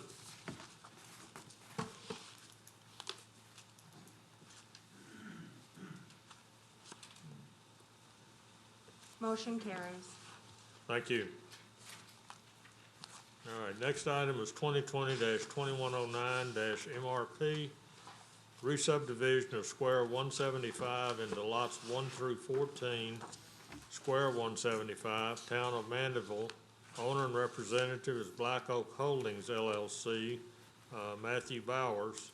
The surveyor is Johnny Bono and Associates Incorporated. Parish Council District Representative Honorable James Davis. General location, the property is located on the east side of Salt Street and the south side of McNamara Street, on the west side of Molitor Street and on the north side of Caroline Street, not constructed, Mandeville, Ward 4, District 7. Staff? The owner is requesting to subdivide Square 175 into 14 residential sites. The reason for the public hearing is that it involves the creation of more than 5 lots. And please note that the lots will have to be connected to central water and sewer. Okay, thank you. Mr. Shane? Good evening again, Jeff Shane of the Jones Fussell Law Firm at P.O. Box 1810 in Covington. I represent the owner and petitioner, and in this regard, we have an undeveloped square in the town of Mandeville that is zoned A4, which allows 90-foot lots. All of the lots are conforming in size, as you can see. The project will include central sewerage and water. There's facilities in the area, I'm happy to say. There are no variances that are requested or needed, I should say, and we believe it to be just a simple re-subdivision. If any of you have questions at the appropriate time, I'll be glad to respond. Okay, thank you, Mr. Shane. Yes, sir. Claire Ennis? Please come to the mic.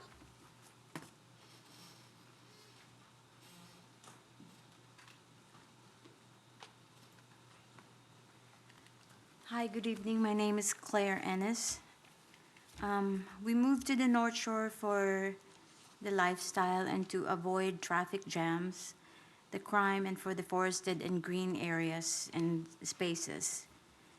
We've seen the progression of the congestion and more crimes, more traffic, trash all over Salt and over our property, and also loss of our 2 pets to hit and runs by drivers. And we've invested in the North Shore area with all of the construction, and we're losing all the advantages we've once sought by moving here. We pay high property taxes, and I'm not sure that we're seeing the benefit to this with this adverse changes. We tried to build a nice home, but are seeing our property value decline with the small starter homes and neighbors who care little about maintaining their property, the appearance of our community, or respecting the peace of quiet neighborhood. We've had several occurrences of vandalism to our home and property, both during home construction and since we have lived here. Thank you. Okay, thank you. All right, anyone else wish to speak against? All right, Mr. Shane, 5-minute rebuttal. Yes, sir, thank you. Well, with all due respect to the lady, was it Miss Ennis? I'm not sure if I picked up the last name. But we would like to think that what we have in mind and what we plan to do here will be not only compatible, but will be hopefully complementary to the neighborhood. We believe that the homes that we'll be building here will be in the approximate 250,000 or so range, which is certainly consistent with homes that are in that area. We understand that it's important for us to make sure that we have individual drainage plans approved by the parish as it relates to each lot. Again, as I said earlier, unlike all of the homes in the area, this particular square will be developed with central sewer and water. Again, we think that we should have the opportunity to re-subdivide this square in that we meet code in all respects, and would appreciate that opportunity and try to put some nice homes in this area. Okay, thank you, Mr. Shane.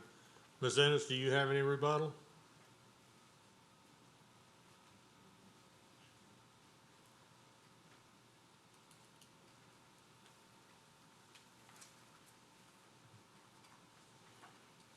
We just really hate to lose all the green space, you know, all the deer that we used to see running the backyard, you know, we're losing them. You know, we're cutting all the trees.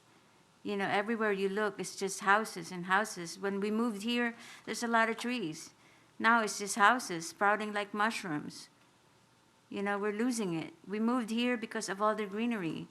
Now it's just houses everywhere. You know, it's just like we're living in New Orleans. It's gone. Okay, thank you. All right, that ends the rebuttal. I'm gonna close it to the public and bring it back to the commission. Commissioner Crawford. Thank you, Mr. Chair. Mr. Shane, I have a couple of questions.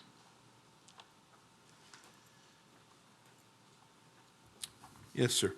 These, and for Ms. Ennis's benefit, obviously the property is zoned A4 already, which these lots meet the, as you mentioned, meet all the requirements of an A4 zoning. The owner of the property is certainly within the rights of proposing this.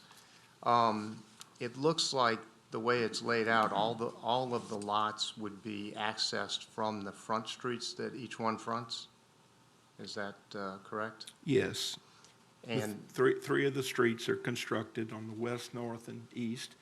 Okay. And obviously, none of the lots would be accessed from the south because Caroline's not constructed. Correct, okay. And on Sold Street, I see we have 4 lots, seem to be decent-sized lots on Sold. My only concern there, and I spoke to the councilman also about that, and we share the concern that Sold is a busy street, and that if and when those lots are developed, that some type of driveway access is put in place where it's either a U-shaped drive or gives the resident ability to turn around so they can drive out instead of having to back out onto Sold Street. So I'd just like to make that recommendation to you. Okay.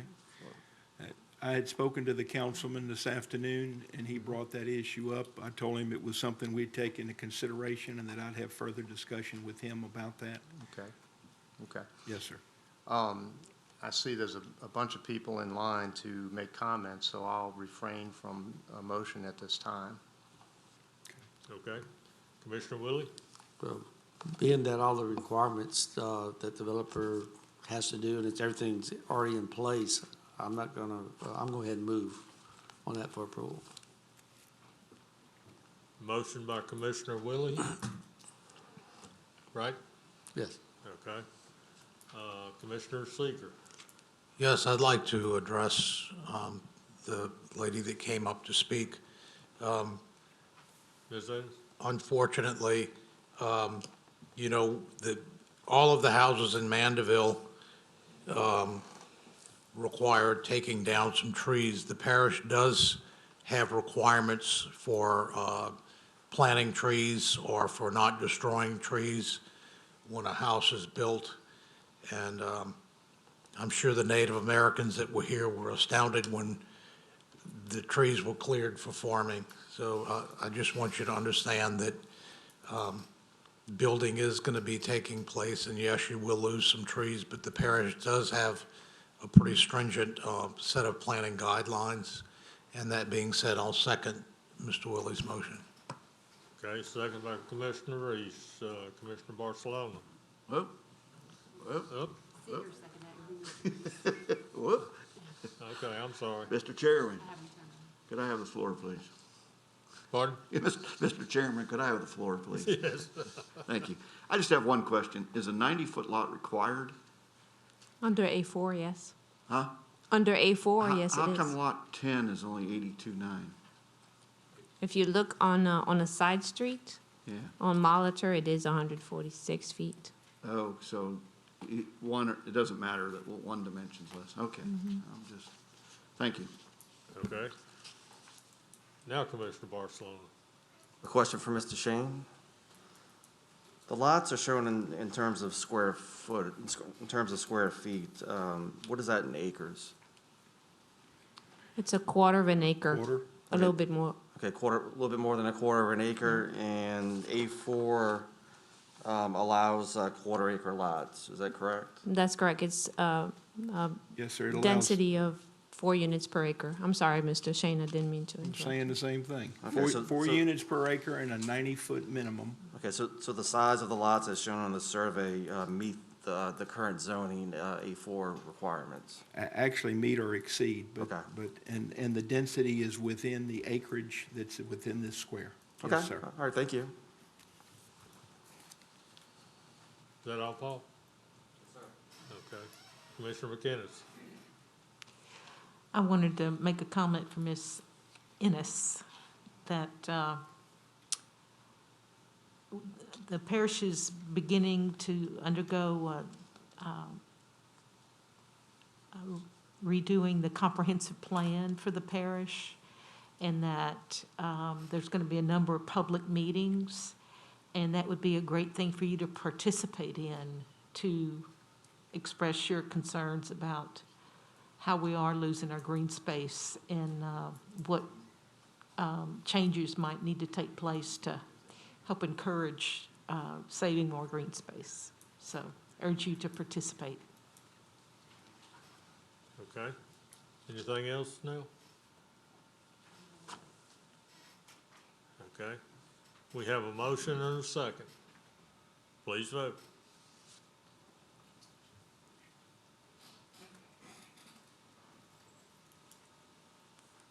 Motion carries. Thank you. All right. Next item is 2020-2115-MRP, re-subdivision of Lot 52, Phase 4A, and Lot 80, Phase 1, into Lot 80-A, Phase 1, River Club. Owner and representative is David and Laurie Collier. Surveyor is Land Surveying LLC. Parish Council District Representative, Honorable Marty Dean. General location, property is located on the northeast corner of Oxbow Lane and Oxbow Court. Ward 1, District 1. Staff? The owner is requesting to re-subdivide 2 lots into 1 residential site. The reason for the public hearing is that the proposal involves the creation adjustment of lots within a subdivision that requires approval by the Planning Commission. Thank you.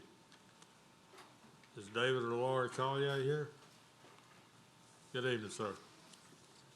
Hi, I'm Ron Lee Holmes. I'm here to answer any questions that you have and represent the Colliers. Okay, all right. Anyone in the audience wish to speak on this item? I'll close it to the public and bring it back to the commission. Any of the commissioners want to comment? Commissioner Crawford? Surprisingly, this looks like another 2 into 1. So I'll motion for approval. Motion by Commissioner Crawford to approve. Commissioner Randolph. Second by Commissioner Randolph. Any further discussion? Please vote.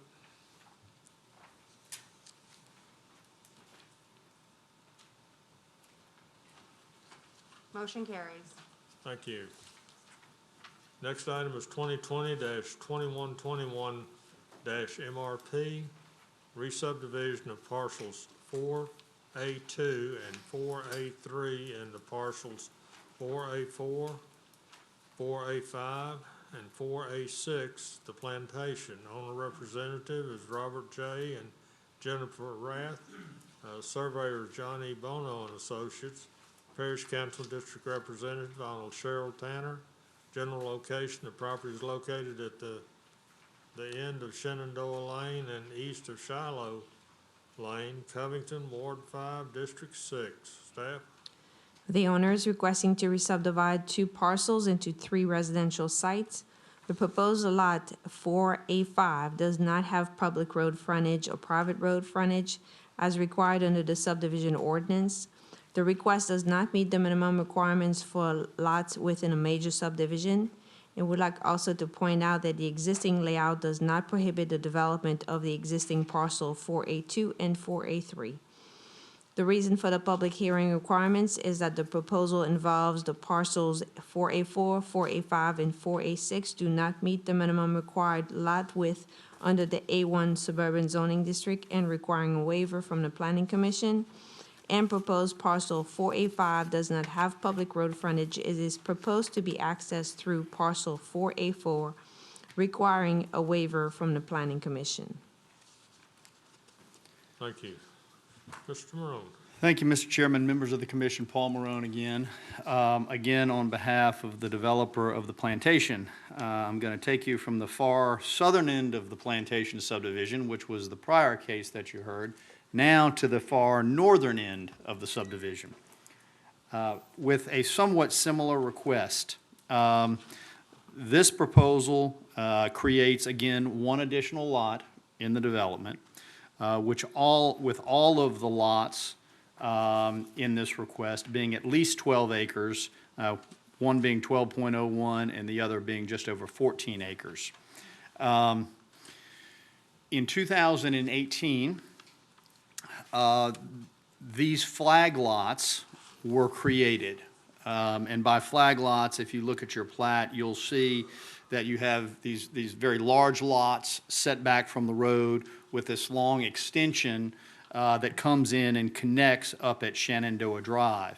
So as we sit here this evening, there are 3 parcels that were created in 2018 as flag lots. Now, at that time, you may not recall, but there was discussion and there was a question from one of the one of the commission members about whether or not each of these parcels would use their flag to get out with a driveway, so you'd have 3 driveways right next to one another, or whether they would construct one drive and through the shared drive access these parcels. And the latter happened, and I mentioned at that time. What the owners decided to do was to create one drive on the center parcel and to create a servitude over that drive that allows all of those parcels to use it for access to their lots.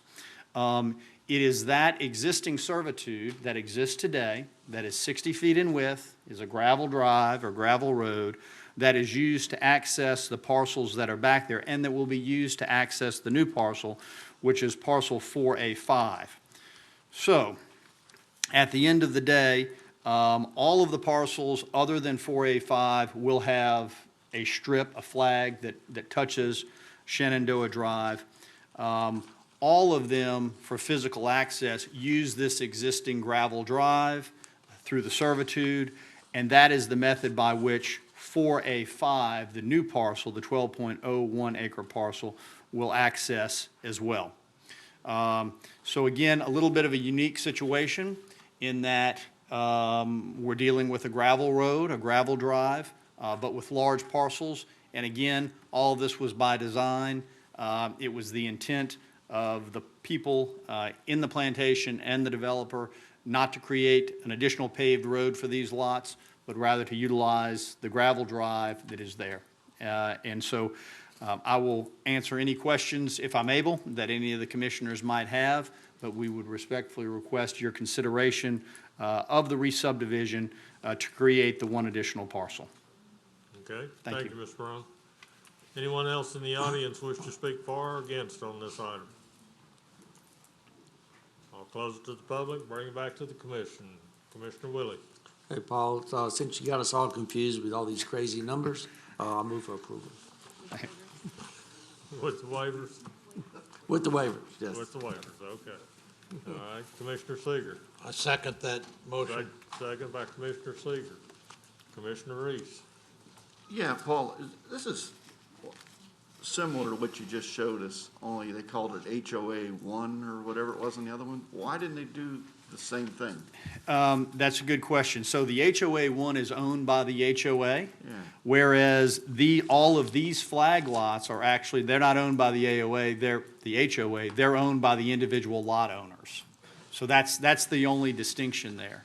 So this gravel road is owned, the servitude created by these individual lot owners in this area. Okay, thank you. Commissioner McInnes. I have just a comment to Mr. Marone to pass on for the lot owners to protect some of the longleaf pine that I'm sure are bound to be on this property. I will pass that along, yes, ma'am. All right. We have a motion and a second. Please vote.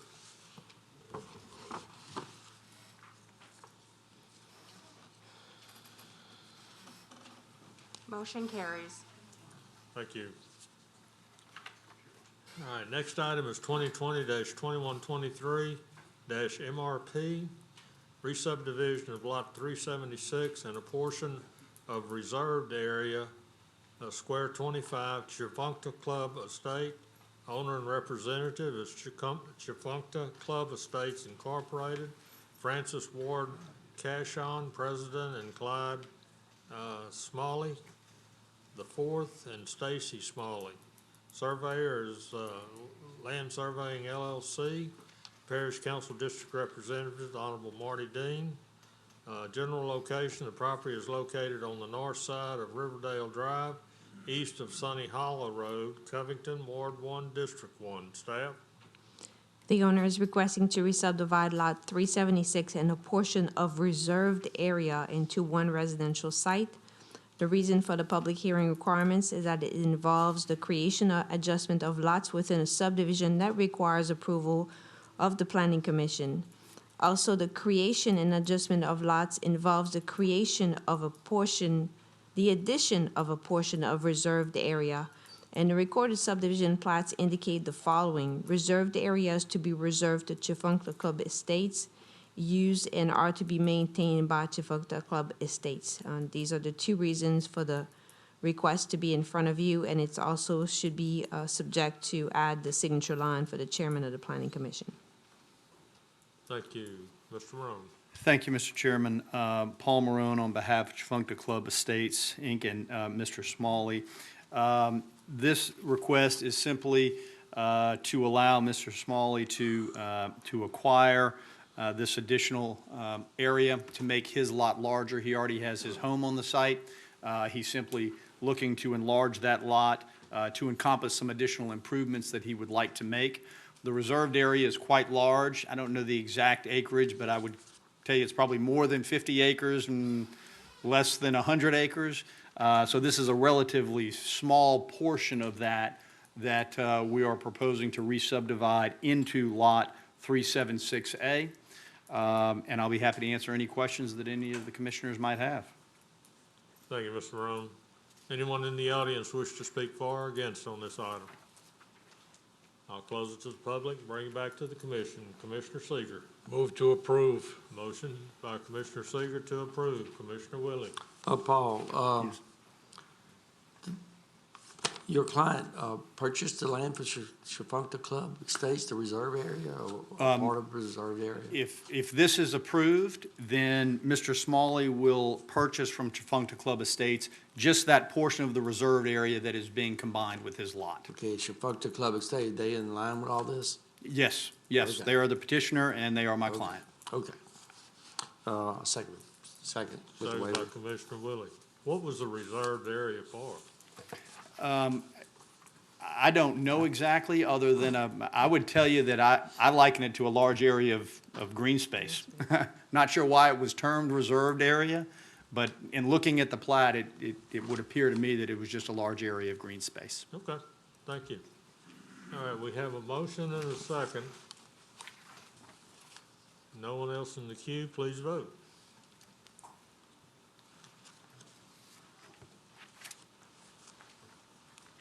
Motion carries. Thank you. All right, petitions and waiver requests, we have none. Dormant subdivision review, we have none. Tentative subdivision review. First item is 2020-2099 TP, Lakeshore Villages, Phase 12, developer owner D.R. Horton Incorporated, Gulf Coast, engineer surveyor, Duplantis Design Group, PC, Parish Council District Representative, Honorable Jake Airy. General location, the property is located north of Oak Harbor Boulevard, west of Louisiana Highway 433, east of Interstate 10, Slidell, Ward 9, District 13. Mr. Shane, staff.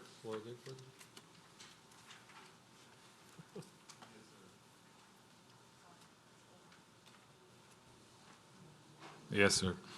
The only comment we have is that a waiver of the minimum driveway requirement is being requested for lot number 2426.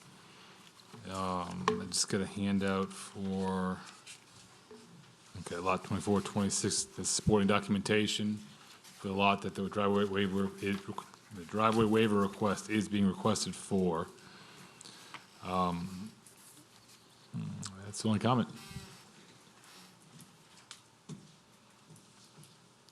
Thank you. Mr. Shane. Do you have anything else, Chris? Nope. Okay, Mr. Shane. Thank you. Jeff Shane for the Jones Fussell Law Firm, P.O. Box 1810 in Covington, representing D.R. Horton, Inc., Gulf Coast, with regard to tentative subdivision request as it relates to Phase 12. We're in accord with all of staff comments as it relates to informational items that need to be provided going forward. I have provided you an exhibit, as I am, of course, very much in tune with your scrutiny and concern about driveway waivers. So since we filed for this phase, we have made further modifications as it relates to lot 2426. And if you could take a look at the exhibit I have provided you, perhaps easiest to go to the last page, the sketch, and you'll see that corner lot. You'll see the position of the driveway, and you will see that the lot has 47.37 feet of frontage, but the dimension from the inside sideline, if you will, of that lot to the curb, closest curb, is 61.64 feet. I'm not suggesting that it still doesn't need a waiver, but I did want you to know that we made some adjustments to this lot in order to try to make it more compliant. So unless staff has an objection as it relates to this particular waiver request, we would ask that you grant tentative with waiver, of course, as to the location of the driveway for this one lot in Phase 12. If any of you have any questions, I'll be glad to address them. Thank you, Mr. Shane. Anyone in the audience wish to speak for or against on this item? Seeing no one, I'll close it to the public and bring it back to the commission. Commissioner Randolph. Motion to approve With the waiver. with the waiver. Yes, sir. Okay. Commissioner Barcelona. Second. Second by Commissioner Barcelona. Any further discussion? Please vote.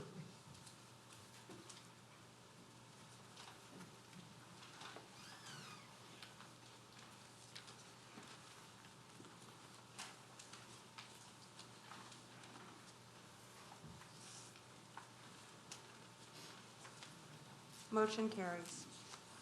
Thank you. All right, next item is 2020-2100-TP, Lakeshore Villages Phase 13, developer owner D.R. Horton Incorporated, Gulf Coast, engineer surveyor, Duplantis Design Group, P.C., Parish Council District Representative, Honorable Jake Airy.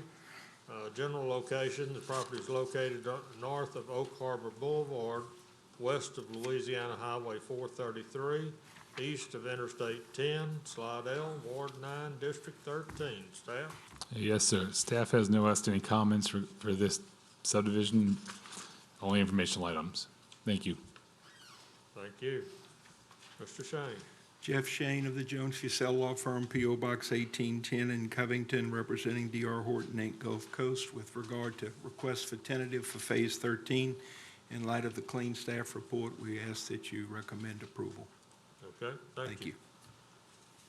you. Anyone in the audience wish to speak for or against on this item? Seeing no one, I'll close it to the public and bring it back to the commission. Commissioner Willie. Jeff, I'm glad to see that there's no request for a waiver for driveway setback. So I'll move for approval. Thank you. Commissioner Randolph. A second.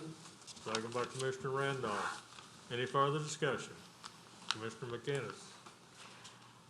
Just my usual comment when we get Lakeshore Villages is that the, building a surrounding levee just for the 100-year storm event, just waiting for that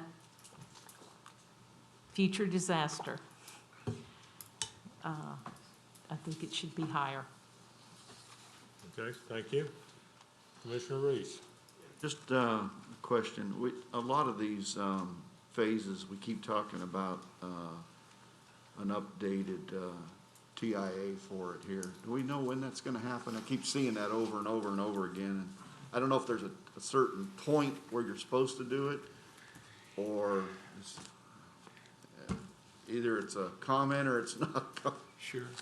Well, I'm not trying to duck the question, but I think it might be better, Mr. Tisha can confirm, but the TIA is an ongoing submission and review, so there is a process and there are trigger or trip points, if you will, where further data is needed. Mr. Tisha or Mr. Reynolds, if one of you gentlemen want to kind of explain to the commission where we are at this point? I'll defer to Ted on this one, since he's the one who reviews these.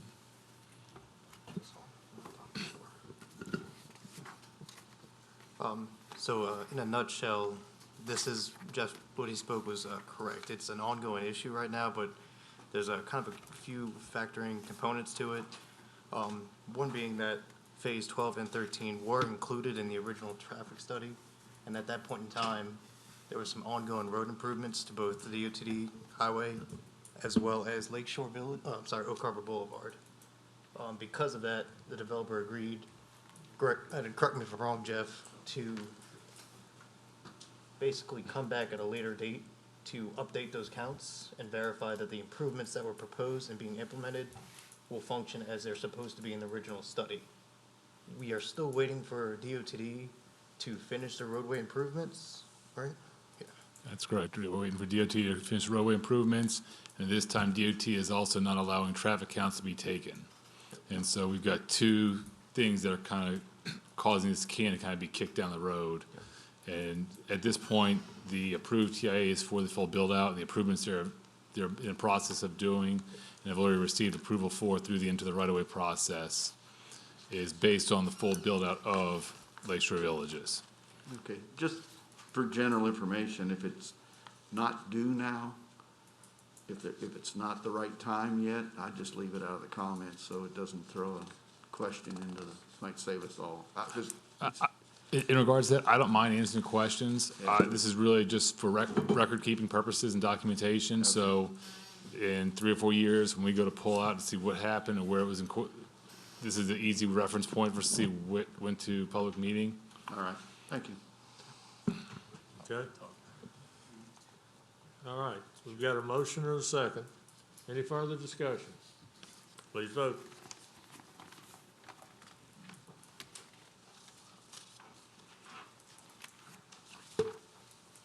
Motion carries. Thank you.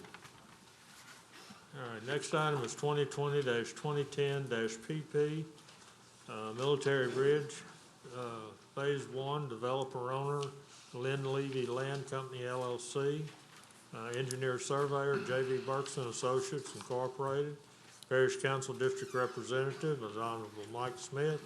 General location, property is located on the east and west sides of North Military Road, Louisiana Highway 1090, north of Interstate 12, Slide L, Ward 8, District 9. This was postponed from the October 13th meeting. Staff? Yes, sir. This project was postponed for 1 month at the September 8th, 2020 and October 13th, 2020 Planning Commission meetings. The preliminary plans and hydrologic study have been reviewed by this office, and an inspection was made of the site on August 28th, 2020. Planning Commission approval shall be subject to the following items being addressed. 1, provide a recreational development plan, including a time schedule for the development and the entity whom shall be responsible for the liability and maintenance of the recreational amenities. 2, all infrastructure shall be either public or private. Revise the plat's dedication language and restrictive covenants as needed.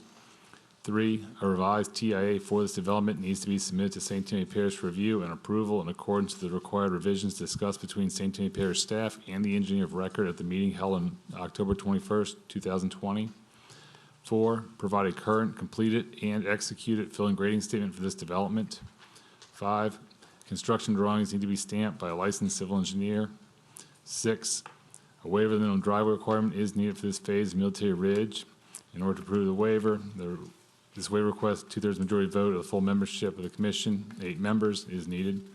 7, revise the preliminary plat to state General Xavier Loop. 8, all infrastructure shall be either private or public. Revise plat's dedication language and restrictive covenants as needed. 9, revise sections CC and DD to clearly delineate existing ground, proposed ground, show limits of fill beyond lot lines, and delineate mitigated fill. 10, revise sections AA and BB to show the property lines and the 15-foot drainage servitudes with 10 feet on flat ground and 5 feet on the pond slope. 11, revise outfall pipe call-out to state 3 instead of 2. 12, clarify or remove the note fill to 12 feet, as the lots this note applies to appear to fill to 16 feet. 13, provide a water and sewer letter of capacity for this phase of Military Ridge from Tammany Utilities. 14, provide written plan approval from Tammany Utilities for this phase of Military Ridge. And 15, provide a cross-section through Lot 181U that shows the water lines, drain lines, sewer line, and associated structures between property lines with horizontal dimensions showing spacing. A letter of no objection regarding the water and sewer improvements needs to be issued on behalf of the Department of Environmental Services for this phase of Military Ridge. No funded maintenance obligation for the subdivision connection is required since the subdivision is connecting to a state-maintained highway. However, a maintenance obligation in the amount of 1,620 linear feet at $5 per linear foot of water line and 1,620 linear feet at $5 per linear foot of sewer line for a total of $16,200 is required for the construction of the water and sewer lines within the Crawford Landing Road right-of-way to ensure the repair of any damage to the parish roads from construction activity in connection with the installation of the water and sewer lines. Mandatory developmental fees will be required at final submittal. Thank you. Thank you. Mr. Shane. Jeff Shane of the Jones Fussell Law Firm, P.O. Box 1810 in Covington. I represent the owner and developer, Lynn Levy Development, our land company, and we are happy to come before you this evening seeking preliminary subdivision approval. If I could, I'd like to address each of the comments beginning at the top of page 2 with our response. As to item 1, we are developing a recreational development plan and understand that it has to be submitted to staff and approved before a full work order is going to be issued. With regard to number 2, we've had discussions today with staff, and we are committing on the record this evening that all infrastructure will be public. There will be no private, which means we will meet the requirements to have public servitudes in the appropriate widths. That means our streets will be public, our ditches will be public, the connection areas from the ditches to the lake will be public, and the lake itself will be public. In particular, I discussed with Ms. Tisha before the meeting the servitude to get to the lake from this particular phase will be through lot 181, which is a utility lot.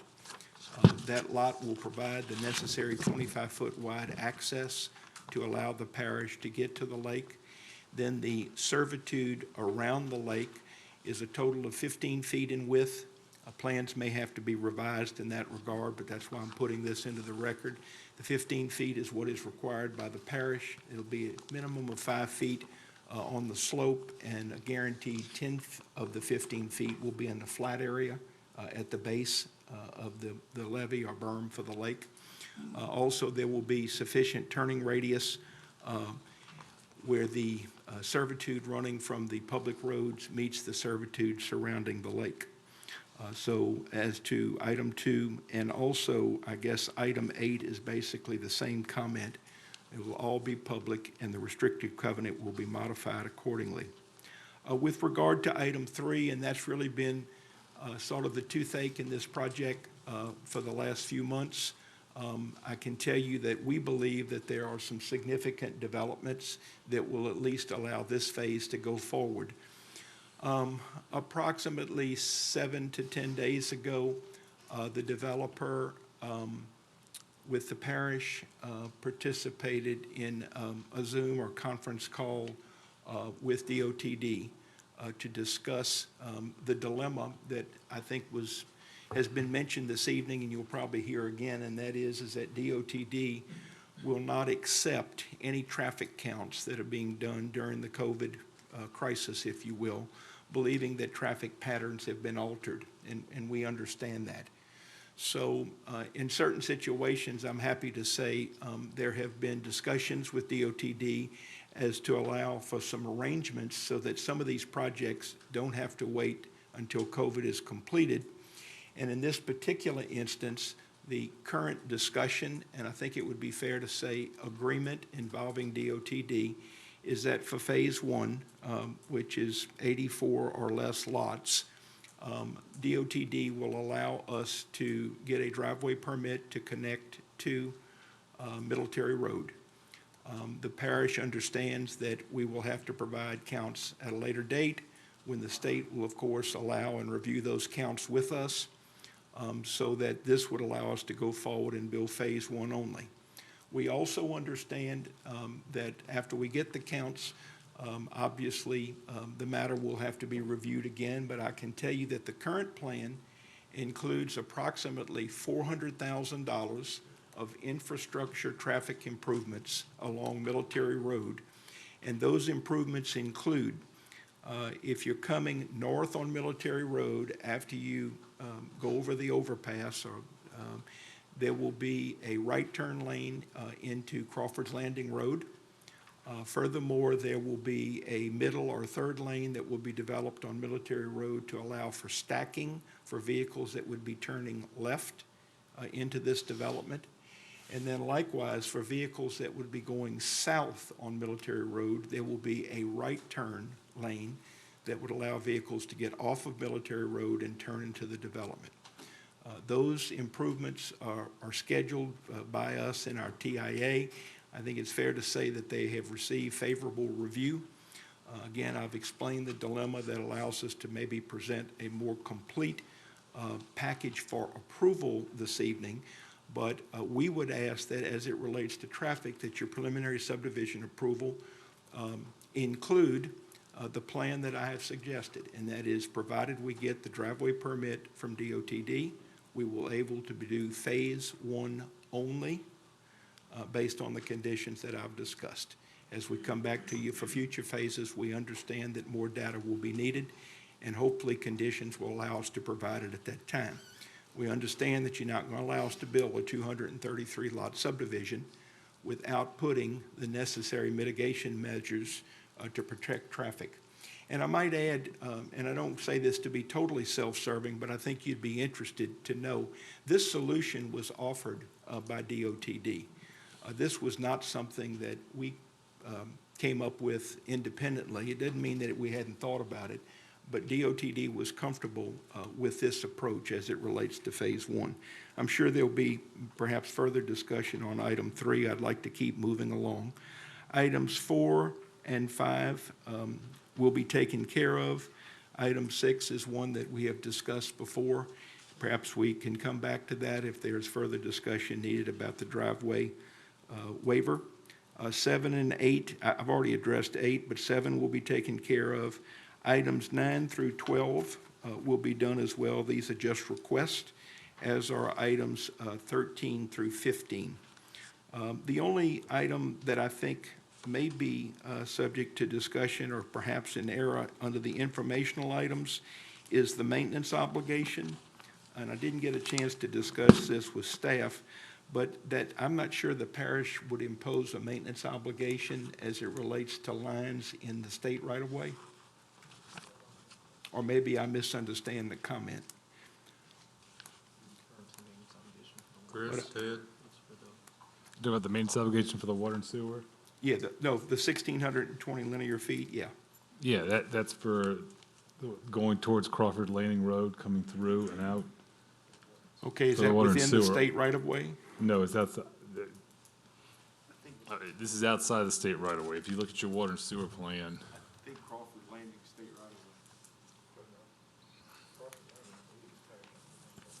right-of-way. We understood. Yeah, that's, state paved it. There might be some discrepancy in our GIS later. Need to that get we'll him look up in into. we'll have to Just- verify that with Public Works. To simplify it, we would certainly agree to put that maintenance bond up if in fact it's parish right-of-way. We understand the rule. We believe that it may be state right-of-way, where I don't think we'd have to put up, obviously, a bond to the parish. Okay. So whatever the parish determines when we further investigate that, we're happy to live with. Chris, y'all are gonna check that out, or, We'll verify if it's applicable. okay? That's really the conclusion of my remarks, and I'll be glad to answer any questions that any of you may have. Okay, Thank you. thank you.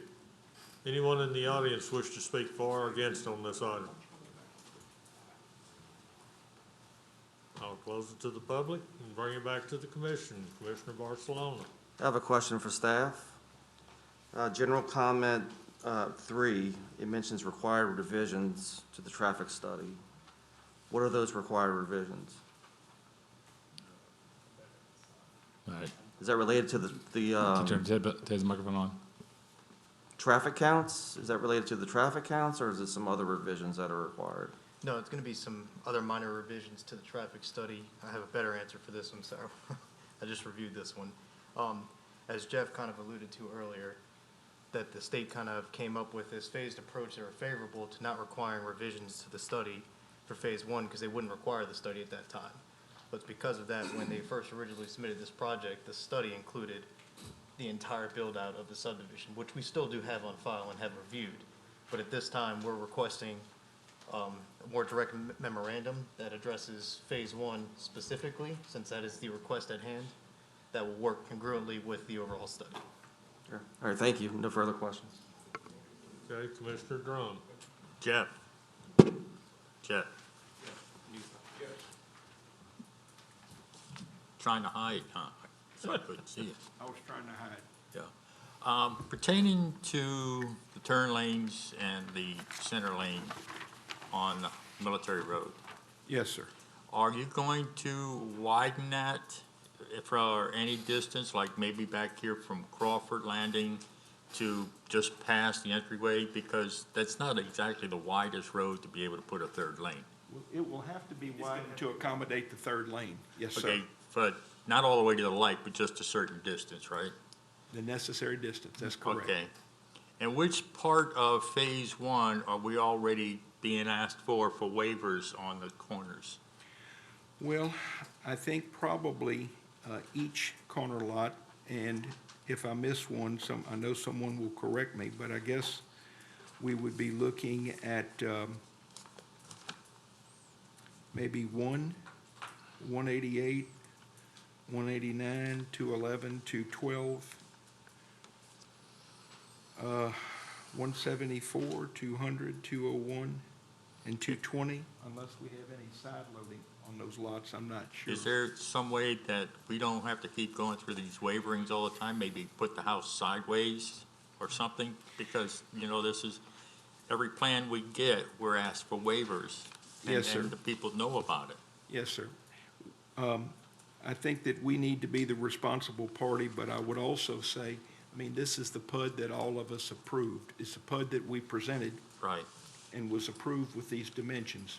I'm not suggesting that you have blood on the approval. I'm only saying that you certainly know that I understand how important the waivers are to you.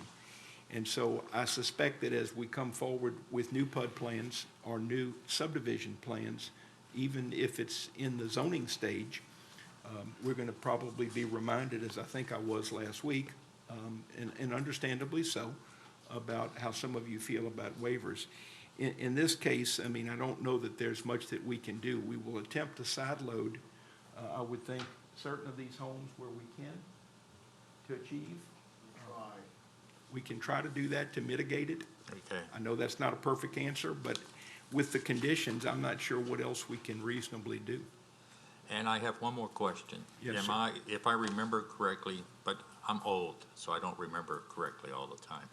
On the east side of Military Road, is that going to be the green space? That is some of the green space, but not all of it. Yes, Okay. sir, you're correct. We amended the PUD and added almost 7 acres of green space on the east side. And is there going to be some sort of accommodations to make sure that the people can get there without being run over from Military Road? Yes, there's not going to be a crosswalk or something like that. You're going to build a tunnel, No, sir. a bridge? But I would think that to the extent that we intend to use that property, that would be shown in our recreation plan. And we will have to show if they're going to be parking area, whether it's for cars or golf carts. You'll remember that during the PUD discussion, some of you had discussed and made, I thought, a pretty strong point that you did not feel we should be encouraging foot traffic to be crossing Military Road. Right. And I remember that. So we're going to take that into consideration when we put our recreation plan together, for the safety reasons. Yeah, 'cause, I mean, even at that time when I know we discussed it, I thought that was in a way cheating because you're gonna have this green space, but nobody can safely get to it. Well, you might remember, though, that the addition of this green space was not to meet the green space requirement. The subdivision already met the green space requirement. Now, granted, we reconfigured the PUD on the west side of the highway, but there's still significant areas of green space on the west side. So but I understand, I think your point is access and safety. Right. And we understand that we'll need to address that when we put our recreation plan together. Okay, because it's not gonna be able, if you designate that as green space, you're not gonna come back in a couple of years and say, hey, we need to put a house or two on there, right? No, sir. That is not the plan. Okay. Thank you very much. Yes, sir. Thank you. Commissioner Crawford.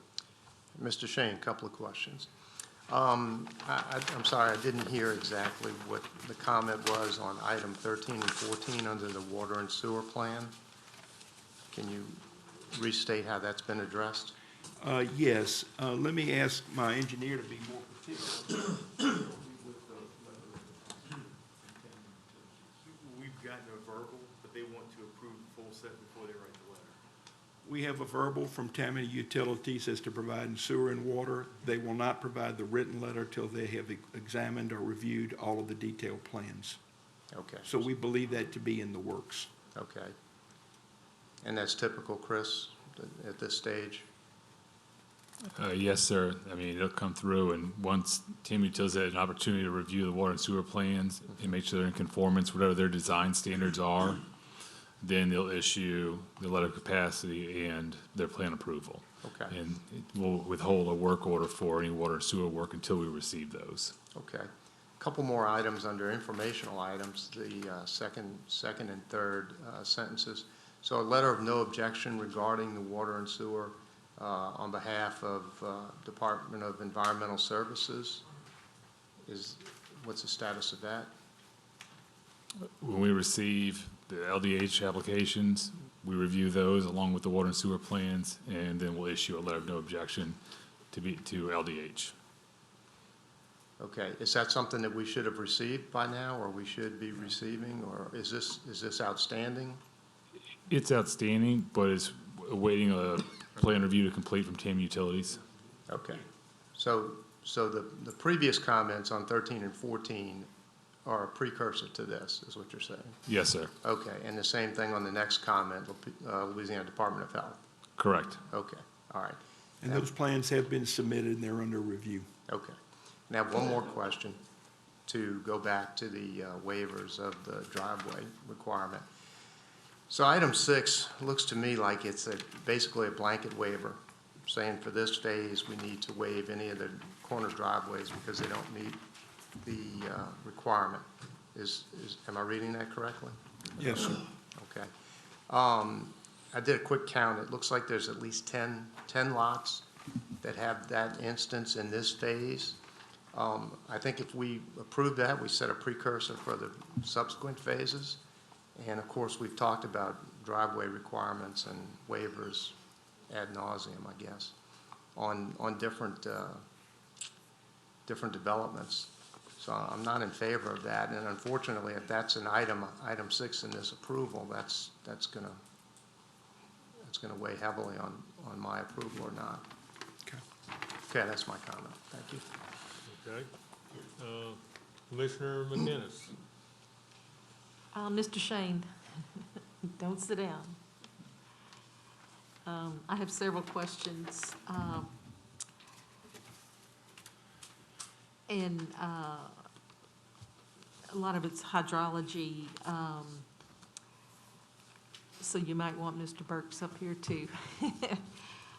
I know this is in a different phase, but it's adjacent to Phase 1. Up in the northwest corner of the full subdivision in Phase 3, it's showing a drainage coming into the lake. Yes. How much comes in? How much of a watershed Sure. does that incoming water involve? Because eventually it comes over adjacent to Phase 1. Very little, if any. And the reason that provision and facility is there is that during zoning, you may remember, and I can't remember, Ms. McInnes, I think the zoning might have been before you joined the commission. No, I was here. Okay, well, then you may remember, what's the lady's name? The property owner to the west of this tract, Ms. Pruitt, Vicky Pruitt, attended the zoning hearings and believed that she may have some water that was coming through our northwest corner natural drain. And although our studies don't indicate it to be a significant amount of water, we agreed to facilitate and have that water continue to come through. And in fact, we agreed at her request to make it subsurface at the northwest corner. That was all part of the zoning hearing.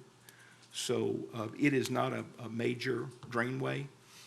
And as you probably well know, there's a large lake on that property to the west that actually catches much, if not all, of her water.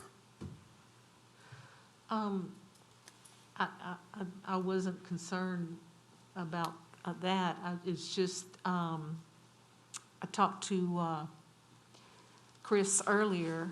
I don't know if, Chris, you want to comment. It sounded like there was more in the drainage coming in than Jeff's describing from the hydrology plan you were looking at the time we talked. Go ahead. Okay. If I can just say something real quick.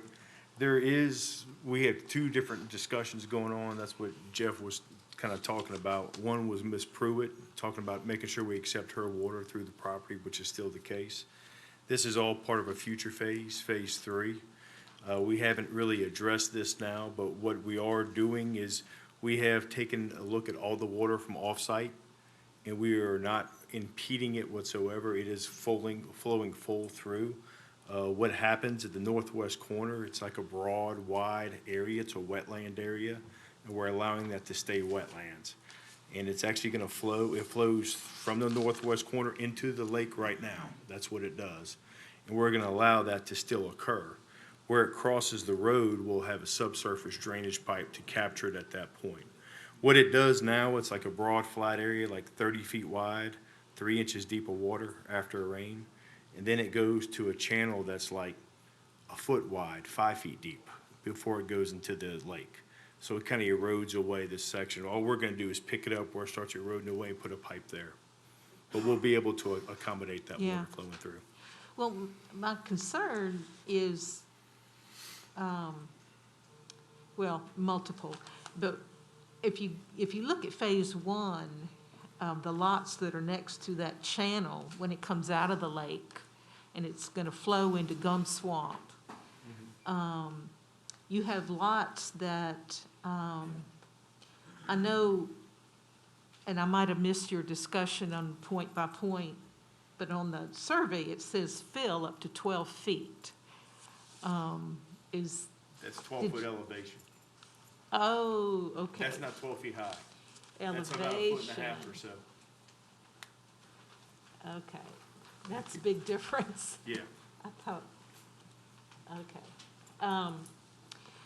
I guess my concern is that these lots have the potential to flood, particularly if you have a major rain event where you have a lot of water coming into the lake and exiting the lake at the same time. Gum Swamp, the Pearl River floods at least once a year. We have a major flood event down there, and the backwater is going to be Gum Swamp. Or a rain event, Gum Swamp goes all the way up to St. Joe. So it's a pretty big watershed in its own right. So if you have water coming down, backwater from the Pearl, water coming in on the other side of the subdivision, is there any freeboard on these lots? Yes, we modeled all that. The base flood elevation, the 100-year event, is at 12 feet. So the majority of the property is 18, 17 feet. As you get down towards the back end of the pond, you get closer towards 12, and then it dips down.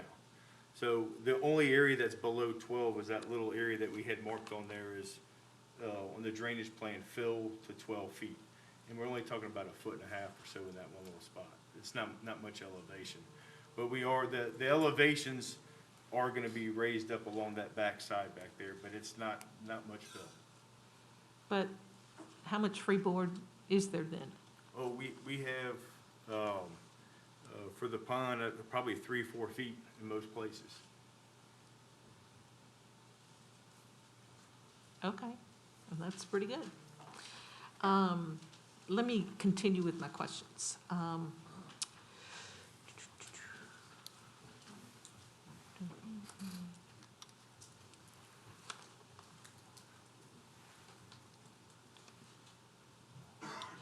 On your recreation plan, that 7 or so acres on the other side of the road, if you look at a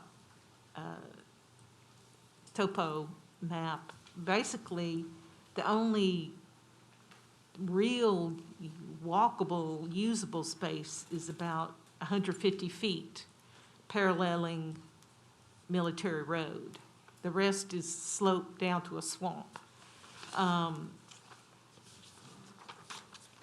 I think I would like you to consider a boardwalk in your recreation plan, because otherwise it's not much that's accessible. Well, we have a couple of ideas. I assume one of them is still that we're considering the possibility of maybe allowing some canoes. So it may be that it's not so much pedestrian or foot use, but again, to put a skiff or a canoe or some type of boat launch? Not necessarily launch, just to let people, we would create an area where residents could come over, park their car, and assuming they've got a canoe up top or whatever, they'd be able to launch from this position and get into the swamp. Again, we're still developing that concept. You talked about green space, but I don't really see any in phase 1. No, I just meant on the western side of the subdivision. Yeah.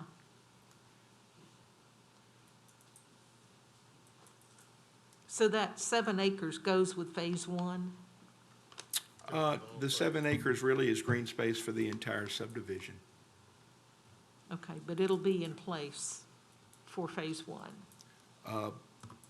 If, to the extent that we plan recreation in parcel G1 or the 7 acres, yes. It'll be in phase 1. Okay.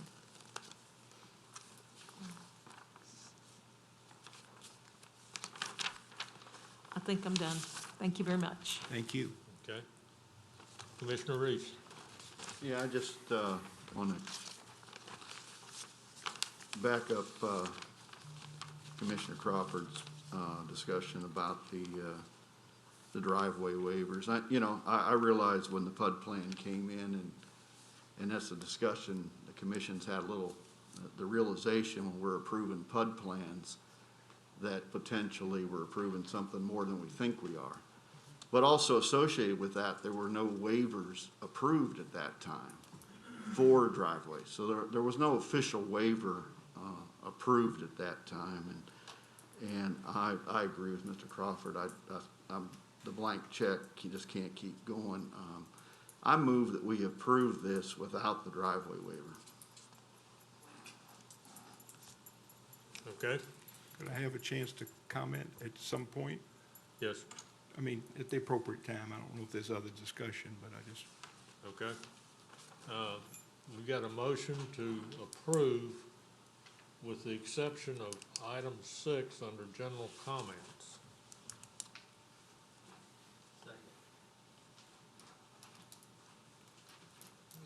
Second by Commissioner Drum. Commissioner Barcelona. Does that, Mr. Shane, does that mean that individual driveway clearance exceptions will be submitted at a later date?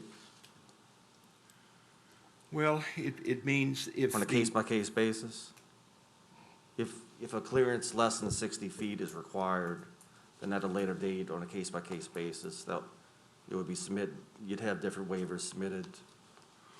Well, we in would this have instance. waivers submitted for future phases. Now, there is no waiver process or requirement at the PUD level, so it would not have been appropriate. I mean, staff, correct me if I'm wrong, but that is not the time that you seek a formal driveway distance waiver at zoning. So again, as I said earlier, I mean, one of the problems is that this was a plan that was confected and approved. What I was going to suggest for your consideration is, I think one of the things that maybe the commission has not spoken to as much in the last 2 or 3 months is at one time you were looking to staff to see if staff felt the waivers created safety issues. I know we had many discussions that involved that element. And I don't want to place it only on staff's shoulders, but I would ask the commission, since this plan was approved by the zoning commission, same body of individuals, that at least if staff has some input, that perhaps that be taken into consideration. The other thing I was going to suggest was that we would endeavor to come back with a plan for the future phases, so that we don't have this same request for all the future phases. I mean, it's going to have to be obviously a combination of some type of side load, a rear load, et cetera, depending on how the lots are configured. I think, and maybe I have too much bias, but if we understood the reasons, safety reasons, why the rule's in place and the sin that would be committed if the waiver were granted, I think it would be easier for everyone to embrace, meaning we might not do any waivers no matter what. But I'm not so sure that we've heard that. I don't know that we have that. I think it's something that's going to come, I'm sure going to be debated, or maybe it has been debated already in the code rewrite. But again, I mean, if you would consider some of the waivers for this phase, we would appreciate that. If not, I understand the motion is made, and I respect that. Okay, let me, before I go to Commissioner Crawford, let me ask Commissioner Reese, your motion is basically to not allow any waivers on the driveway. Would you consider it a motion to allow the waivers on phase 1 only?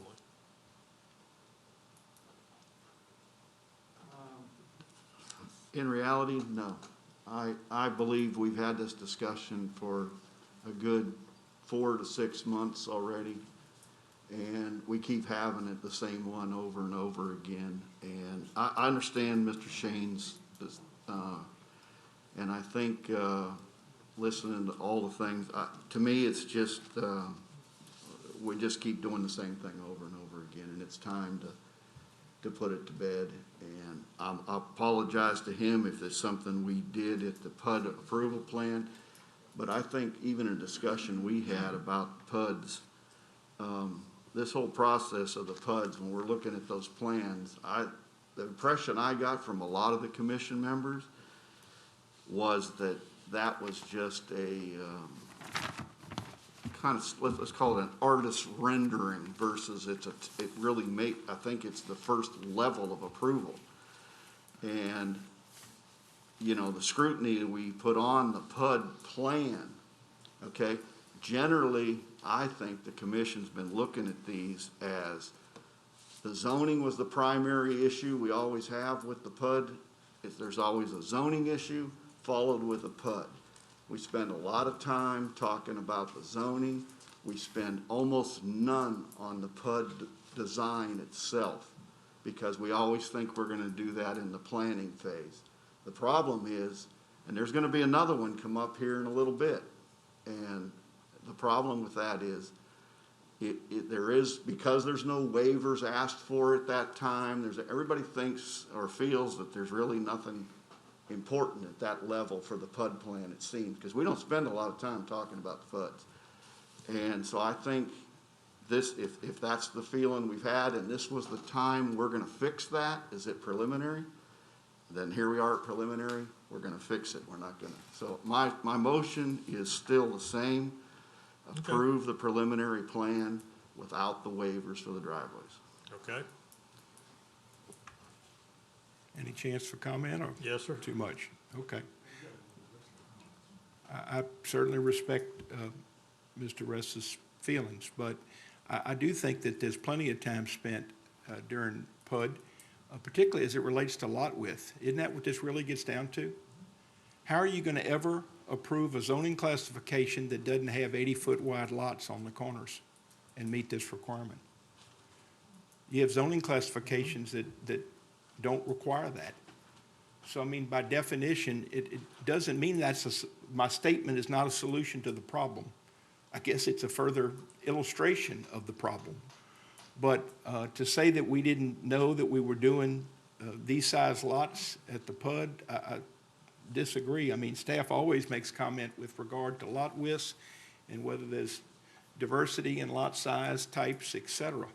So, but maybe there's nothing else to say other than, again, I feel like that if there's going to be a rule for the cases that are in the pipeline that received approval by this body, I think there ought to be some consideration, at least for this first phase. Again, I will try to come up with an alternate plan for future phases. If that's not the will of the commission, you know we respect that and we move on. But I don't think that's unfair to ask for that, because I do think this project was in the pipeline and nothing was stated in that regard. I'm going to sit down and... Thank you, Mr. Shane. Let me go to Commissioner Crawford.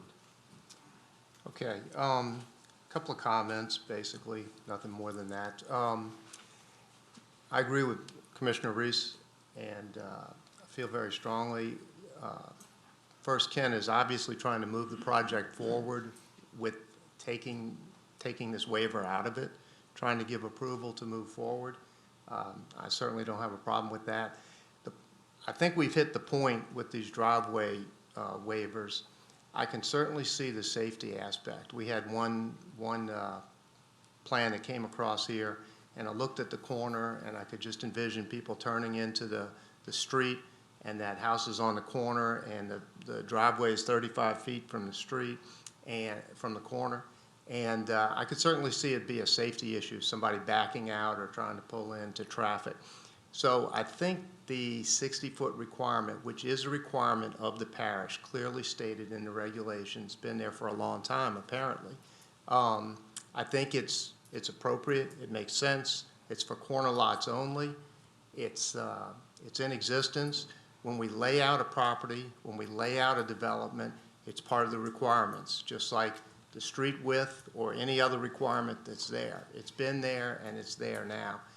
We've been hit with a multitude of waiver requests to go against these things. And at first it was 57 feet instead of 60. Then it was 51 feet instead of 60. I think we saw one that was 29 feet and 30 feet. And we get down to almost the ridiculous. So that's where my comments, and I don't want to speak for Mr. Reese, but I believe his comments also are coming from. And I think we've hit that point where I completely agree with Ken. I wouldn't want to see the motion change to accept that at this point. Okay. Commissioner Barcelona.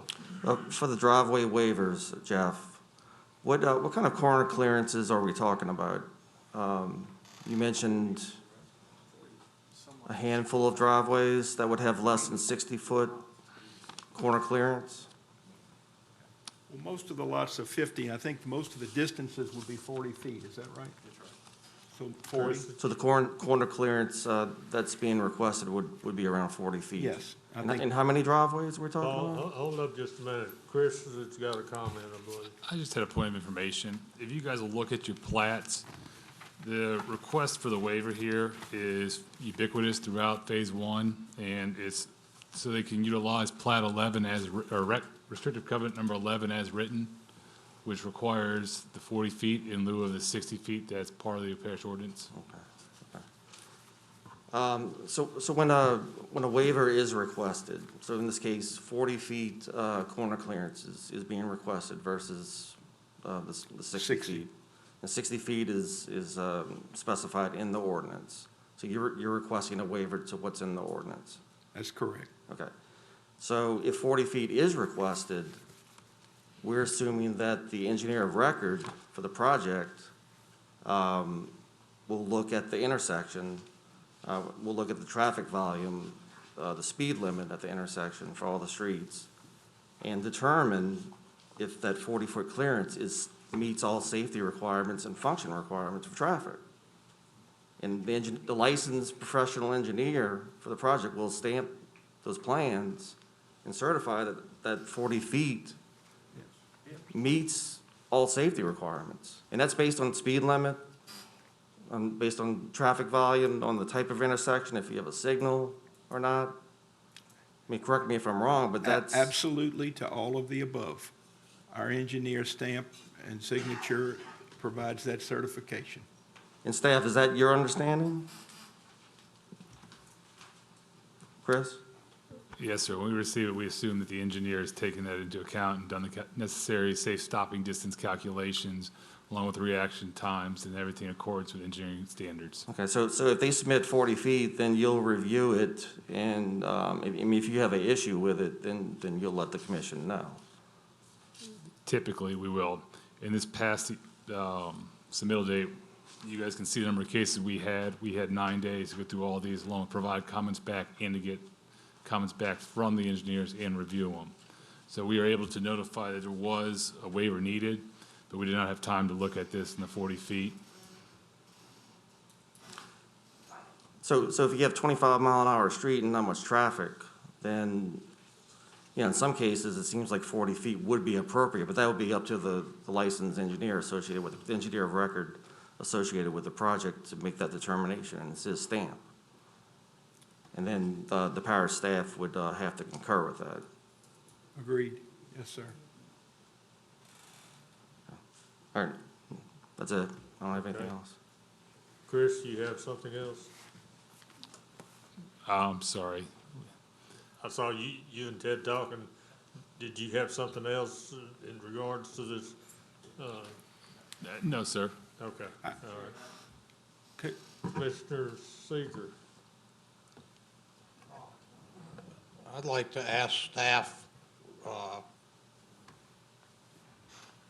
to weigh in on this.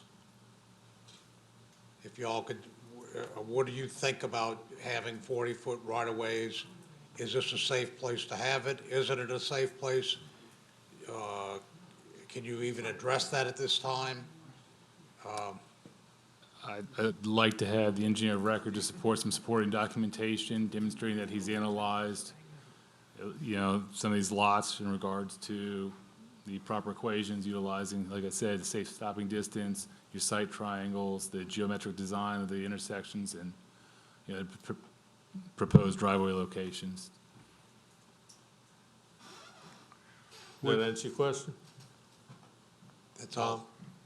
Did that answer your question? Yes, it did. Okay. Do I understand then that staff's position is that they have not had a chance to study each of the intersections? That's correct. Or, not the waiver items? If so, would the commission be willing to allow staff to have the discretion as to whether or not the proposed waiver for phase one would be appropriate after they've studied it? I would prefer to have the petitioner withdraw the waiver request at this time and then submit as an old business item after you receive approval, and we've received the documentation from the engineer to verify the 40 feet and make a determination based off of that, if that is in accordance with Robert's Rules of Order and process. I think that's fair and acceptable. At least I think we would be doing it based off the professional opinion of not only our engineer, but maybe perhaps more importantly in some ways, the staff. So we would withdraw our request for waiver as it relates to all of the corner lots in phase one. And we will wait for the review to be completed. We'll coordinate that with your staff. And if there are in fact a reason to come back to you under old business, we will do so. And you can consider it at that time, Okay, if that's acceptable. all right, we'll go on down here and I've still got some more in the queue here, so, Commissioner McInnes. I just had a couple of follow-up questions with Kevin. Mr. Burks? Yeah. In your modeling, the water coming in from the northwest, do you model what happens when that gets built out? The northwest corner, the northwest corner of the property is not gonna be developed out. That's gonna be left No, natural. I'm talking about off the property, where the water, it's a big block of undeveloped now. You talking about off-site? Yep. We model it as it is right now. If they come in with the subdivision on the northwest, they're gonna have to handle the drainage in that format. They're gonna have to handle that water that So way. that's not included, okay, and, what's gonna happen, do you model Gum Swamp being, above flood stage? The natural water level over in Gum Bayou is around, it fluctuates up in that area, of course, but it's around 4 to 6 feet. But we have modeled it with the 10-year event as a base flood, and we've modeled it with the 100-year as a base flood event. So we've done both as our kind of a backwater model. So, I mean, yes, we have looked at those items. What's happening is where our lakes are, we're actually dropping the water level down by several feet from what it is right now. So we're improving the situation. We're actually allowing more backwater to take place if needed. So it's gonna improve the overall area. Okay, and one last question is, on the drain, are there any trees and are you leaving any? Yes, well, let me put it this way, the lake is existing, that's out there right now. And where a drain does go through, we are leaving some, but we are clearing some of that area and digging it down in order to drop the water level down. But on the slopes, can you leave the trees? Oh, we will leave some on the slopes, but we do have to meet certain parish requirements on the side slopes that we will have to meet. Okay, all right, thank you. Commissioner Drumm. I have a question for legal. Okay. Let's say we produce a waiver as the commission, and then 3-4 years from now, there's an accident on that corner after we've already given the waiver. And they get a slicky lawyer, and that lawyer says, well, according to the parish or the parish plans, it's supposed to be 60 feet, but you're only at 45. Can they then come back to the parish and say you didn't meet the requirements? Okay, The let me safety requirements? Emily answer your question, and then I have a comment too. I prefer not to answer questions establishing liability against the parish. You know, anything is possible in the future, and that is something that this commission needs to consider when it's making its recommendations. Okay. And I think where we are right now is that the item 6 is going to be withdrawn, okay? And then J.B. Burks is going to do some modeling and get with staff, and then it will come back to us under old business next month or the following month. Okay? Lawyer come back in a couple of years and say, Well- it says this, and you didn't do it. Kirk, I think, and you've been around like I've been around, Yeah. and, you know, you will have situations regardless of what you do that you could be held liable for. But honest and truly, when J.V. Burks puts their stamp on it, they're pretty much assuming the liability because it's supposedly meeting all the requirements. Does that make sense? In a way, but then we're also saying, okay, you can break the law to do this. It's one of those things, it's a what if. I know. There's always a what if. That's right, that's right. So I think that's where we are right now. And I know this is just building a snowball, larger and larger, but this is something that has been building. And we've been doing this for a number of years now. And eventually it's gonna slap us in the face. And at some point in time, and I hope we're getting to that point in time, the council's going to have to create an ordinance that is going to prevent this from happening. Okay? Can I make one legal point too? Okay. I'd like to make one other point too, just to address this general discussion in this kind of catch-22 situation we discussed where you have a PUD approval at the zoning stage and then waivers that are being considered at the planning stage. Unfortunately, I've almost memorized the PUD overlay ordinance now. We've had so many questions related to PUD overlays recently. But the Code of Ordinances actually anticipates some of the problems that we've discussed here tonight. So I just want to read to you a portion. This is section 130-1674D3, which says, just in pertinent part, review and approval of a PUD overlay is a multi-step process requiring zoning commission and planning commission approval, except in those cases where minor subdivision approval is authorized and exemption applies. Approval of a PUD overlay does not change the underlying zoning classification of the property until approval of the preliminary plat. So that's where we are now. We're at the preliminary approval. So yes, you all did review the plan during the zoning stage, but still the zoning classification does not officially change until approval of this preliminary plat. I just wanted to add that to the discussion for your consideration. Thank you. Okay. Anything else, Kurt? No, I'm done, thank you. All right. Commissioner Crawford. I had one question for you. First, I'd also just like to remind everybody that I think we have a motion and a second on the table as it stands now.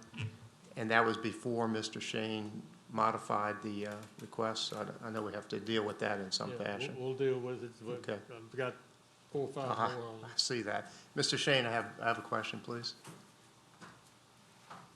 Was I to understand your subsequent request to say that you would withdraw item 6, asking for the waiver for this phase, address it separately, but that subsequent phases would take into account what we're talking about here and the requirement of 60 feet in the parish ordinance? I think I said two things. I think earlier in the discussion, I said that if we could get the waiver granted for phase 1, that we would come up with a new plan for the future phases. And then I think when, and forgive me if it was you or Mr. Rest that made the motion, but one of you did, that made the motion for approval without the waiver.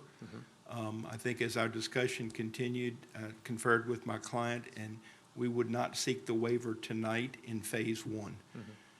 That would give us a chance to study those lots, submit it to staff, study with them, and if we want to seek a waiver for any one or more lots in phase 1, we understand we have to come back to you under old business, and I'm not coming back unless I have some commentary from staff to assist all of us as to whether or not it's even reasonable to come back and ask.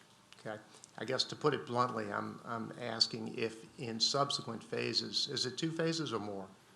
More. More. So in subsequent phases, then the 60-foot requirement of the ordinance will be a design parameter that will be looked at and incorporated?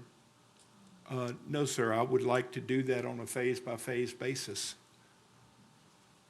Okay. I don't know that I will ask for a waiver or that I won't. We just haven't studied the issue in light of this. I think the discussion this evening has gone to a new level, not necessarily a bad level, but my point is I think that we understand that we may have to examine. And it may be that we will not have any waiver requests, but I don't want to state that it won't happen.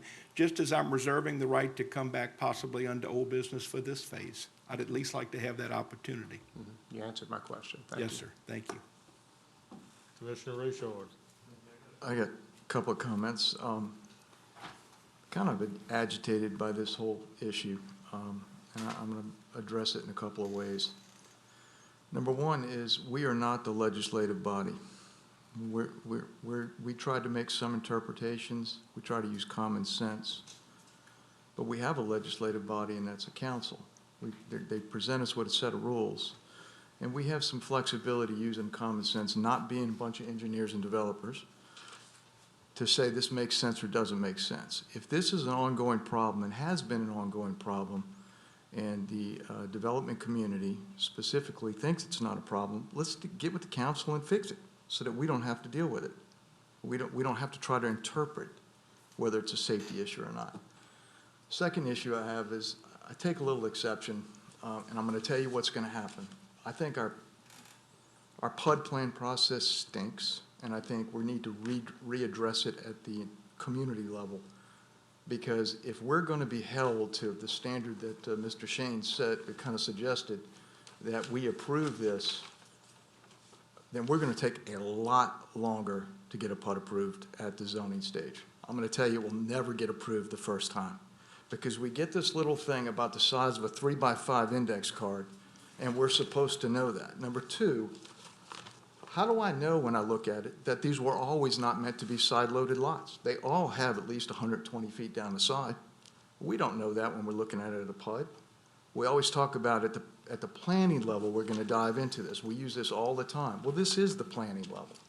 So I kind of take a little exception to that. I feel like if we're going to be held to that kind of standard on, well, this was on the PUD, then let me suggest that you will never get a PUD approved the first time you bring it up to us. We will postpone it because we need a lot more time to study it, and we probably need it in much greater detail than, and it's our fault. If we haven't been looking at the zoning side of the PUD, I know we look at a lot on that side, but if we haven't been looked at the design phase enough at the zoning, and we always think we're going to get to it at planning, and commissioners, correct me if I'm wrong, this is exactly what Mr. S. said, is that we're going to be held to a different standard, then it's going to take a lot longer.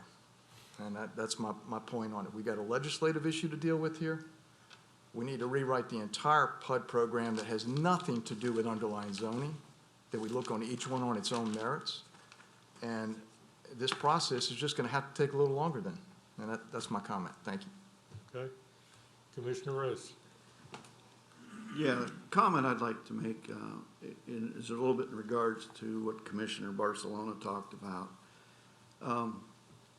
There's an ordinance, there's a legislative process like that Mr. Richard said, and there's an ordinance in place that says 60 foot. It doesn't say every engineer redesign it and we're going to make each engineer. It says 60 foot. And it's pretty plain and clear. And to me, to say, okay, everything that comes in now, from here on out, staff's gonna have to look at all the process to see if it meets the requirements, they're gonna redesign each one, then throw the ordinance out the door because it won't mean anything anymore. It has no value, because we're gonna redesign each one to meet, and speed limits and all that. If I see anybody drive a speed limit, I'd be just impressed as could be, because that's like a, you know, this is a good idea place. Let's maybe drive at 25, because there ain't too many people drive at 25. I don't care where they're at. So to think that all makes sense, I think there's a good reason that 60 foot was put in. It's written as a legislative ordinance. It's not. It didn't say unless all the engineers want to redesign it, that's okay. It didn't say that. I don't believe it says that, does it? So my feeling is it says 60 foot. If we want it to be different, like Mr. Richard said, then it should be brought up and the ordinance should be changed and we go from there. But right now, it's what we got. And to keep doing this, it's foolish. That's all. Okay. Commissioner Randolph. And we spent a lot of time on this issue tonight. I just have a couple questions for clarity and to be more explicit for me to understand, and I think for a number of commissioners. To our staff, I'm recalling in this conversation, in this dialogue, that there's a 40-foot and a 60-foot. Chris, you raised something up a few minutes ago and referenced 40. What was that? Restrictive covenant number 11 on the plat. Okay, so the 40 is related to this PUD. Yes, sir. It's specific to this PUD. This is the request of the waiver that they were originally asking for prior to withdrawing it. Okay, but our ordinance states 60. Yes, sir. Okay. I'd like to make a motion that, we have a motion?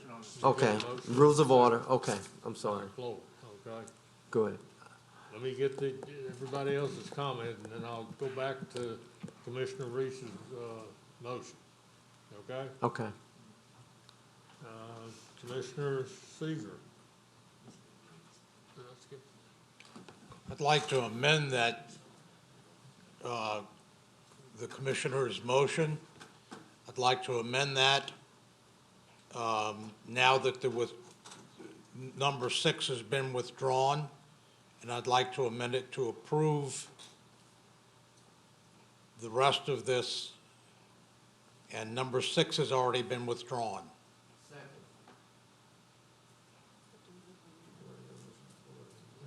Okay, we've got a motion and a second.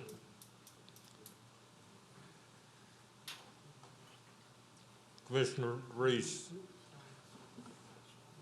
Well, I mean, I just believe we're kicking the can down the road because my view understand. isn't gonna change.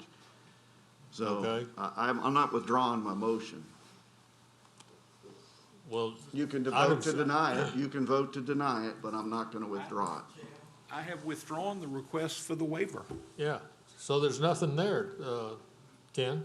Okay, that's fine, I'm but, trying to accommodate your, well, okay. If it, go ahead, Ms. Randall.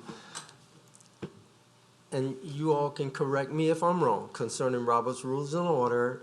Don't we have the opportunity now to vote on the amendment? And if that fails, then we go back to the original motion? Am I correct? Yes. Okay. So we've got a motion. Did we get a second on? Randolph made the motion. Mr. Seeger made Tom the made the motion, the second. amended motion, and I made the second. Okay, I believe. all right. Can we restate what we're voting on? We're voting on, if you will, we're voting on Mr. Seeger's motion, amended motion, that we accept the recommendation of this case number without item number 6. Without item number 6, that's going to come back later for staff to review. You have to vote to amend the motion, and then if the amendment passes, you then have to vote on the main motion, which would do what you say, would be to vote on the motion to approve the preliminary with the withdrawn waiver. So it's going to be 2 motions, the motion to amend the motion, and then if that passes, then you'll vote on the main motion, which is to approve the preliminary with the withdrawn waiver. Which is as amended, Correct. okay. Okay? All right, I've got Ken still in the queue here. Ken? Well, no, I was, Pardon? Okay. All right. We've got an amended motion. You have to vote on the motion to amend. You're right. Okay. This is the motion to amend, to approve, It's just to amend the motion. just to amend the motion, okay. Please vote just to amend the motion.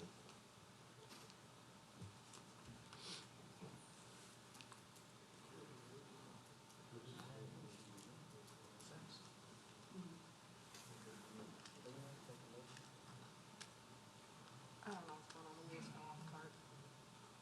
Motion carries. Okay? Now, we need to vote on the, Now you need a motion on the floor to vote on. So, or restate the motion, then you need to vote on the motion. okay. Tom, correct me if I'm wrong, the motion that you, put on the floor was to approve,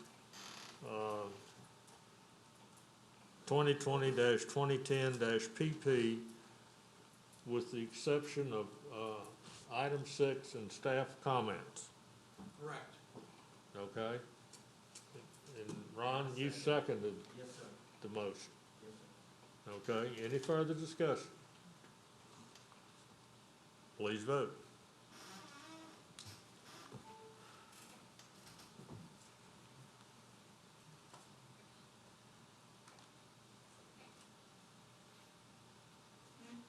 Motion carries. Okay? All right. Are we done?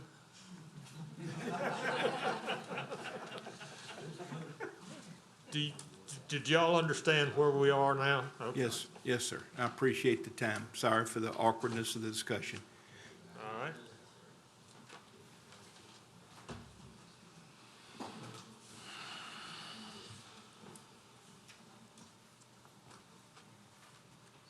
All right, next item.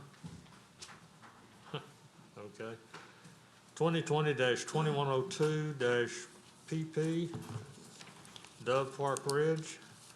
Developer owners Dove Park Ridge LLC. Engineer surveyor is Kelly McHugh and Associates. Parish Council District Representative, Honorable Riker Toledano.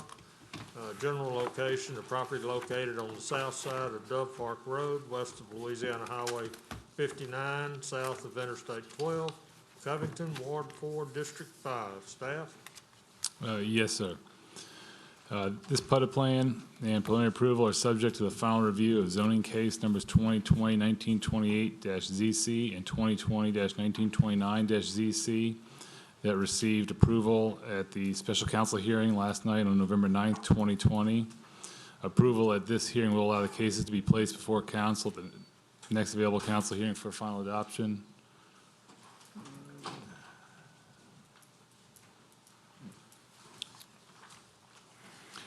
The preliminary plans and hydrologic study have been reviewed by this office, and an inspection was made of the site on October 30th, 2020.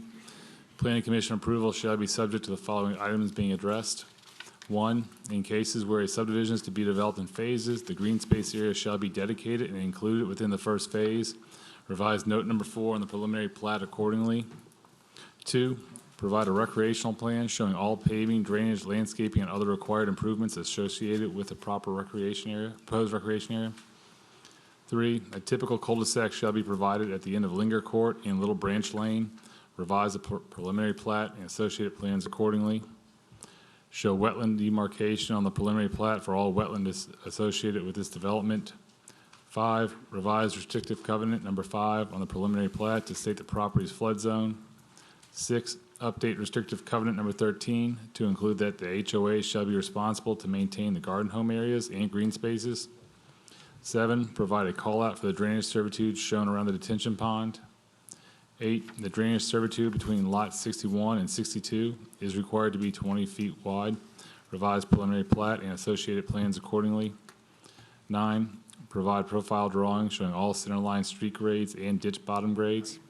10, provide elevations at all property corners. 11, revise the proposed roadside ditch elevations on both sides of Markle Lane to provide positive flow. 12, show existing and proposed elevations for cross-section CC. 13, show drainage arrows for lot number 48 and the active recreational area. 14, revise culvert flow calculations to account for subcatchment number 22 draining through conduit number 18. 15, provide written plan approval from Tammany Utilities and Utilities, Inc. of Louisiana for the proposed water and sewer plans, including the proposed sewer force main extension plan. 16, update cross-section AA to show the required sewer manhole within the proposed 10-foot utility servitude. 17, provide documentation showing the 20-foot utility servitude for the proposed sewer force main is established. 18, update the signage plan and signage legend to include the required all-way plaques where applicable. Enter the trace right-of-way approval will be required to allow the proposed access connection from Dove Park Ridge. A meeting will need to be held with all applicable parties regarding the location, installation method of the required sewer force main extension through existing platted right-of-ways. A letter of no objection regarding the water and sewer improvements needs to be issued on behalf of the Department of Environmental Services for this development. LDH approval for this development is required. A funded maintenance obligation in the amount of $10,000 is required. Mandatory developmental fees will be required at final submittal. Thank you. Thank you. Mr. Shane.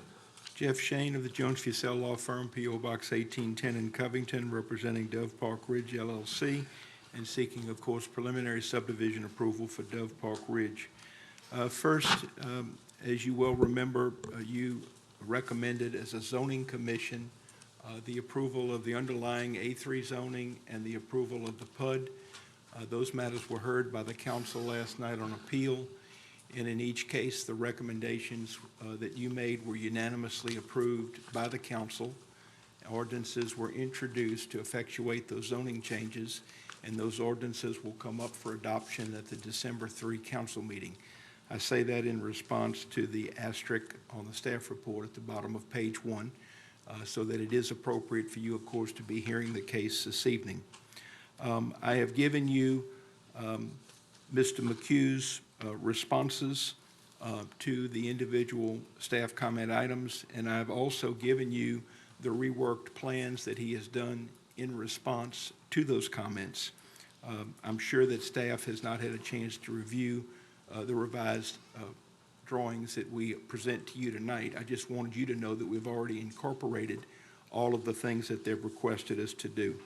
If you look at bottom of page 1 of the handout that I gave you, you will see that all of the items have been done with the exception of 15 and 17, which have been applied for. And if you'd like, we can look at 15 and 17. 15, of course, is the approval from Tammany Utilities as to water and Utilities, Inc. of Louisiana as to sewer. 17 has been approved by the 2 landowners that will be granting the 20-foot utility servitude for the sewer force main that Utilities, Inc. Will be running to this project. Also, we have agreed to item 9 as well, which needs to be submitted to LDH. I think, as you know, Dove Park Ridge has a long history as it relates to the zoning, but I think one of the things that was good about that history is that we vetted a lot of the issues that typically would be heard tonight and by this commission. So I don't want the brevity of my presentation tonight to suggest that we don't think those issues aren't important. To the extent that any of you, and I'm sure you will, but to any of you have questions or thoughts, we will be glad to address them. In particular, I'd like to state that in our view, the traffic study has been approved by your staff, subject to comments that we received from Mr. Reynolds on Friday afternoon. And we have already submitted responses to those 4 questions and incorporating those comments into our study. We still await formal approval of the study by DOTD. I would say that their review has probably been ongoing for 4 to 6 weeks, somewhere in that range, and we expect to hear from them anytime. So I believe that we bring to you a positive profile as it relates to the traffic study and the review that's been made to this date. Likewise, with regard to drainage, we believe that all of our property in this subdivision is in a flood zone C under the current FEMA map, and under the projected map, it likewise is in a non-flood zone. We actually now have increased the decrease in rate of runoff up to as high as 64% for certain storm events, well beyond the 25% required by code. That's been because of changes that we have continued to make to the drainage system.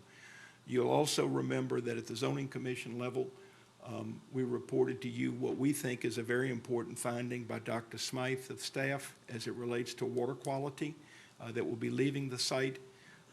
In fairness to many of the concerns in the past, the project had a real possibility of having an on-site community system initially, which means that there would have been obviously discharges and needs for permits in that regard. Now that, of course, we have a letter of capacity, availability, and willingness from Utilities, Inc. of Louisiana, so that we know that we will be tying into an established system that already has a regional plant. So those issues, in our view, are somewhat moot, or at least have certainly been modified based on the change in the development. I don't think that there's a staff comment here that we haven't complied with by way of revision. I recognize that it's subject to review, but we do not have take any issue with any of the comments that have been made. And we think that we are ready to proceed. After staff makes it review, we understand that the work order will be issued in increments as we in fact provide any remaining data and they have an opportunity to review it. So with that having been said, we ask that you grant preliminary subdivision approval. And once again, if there are any questions, I'll be glad to answer them at the appropriate time. Thank you. Thank you, Mr. Shane. Anyone in the audience wish to speak for or against on this project? I'll close it to the public and bring it back to the commission. Commissioner Barcelona. Mr. Shane, I have a question. For the traffic study, what traffic improvements have been identified to mitigate any kind of traffic impacts from the subdivision? Kelly, you want to come up and talk about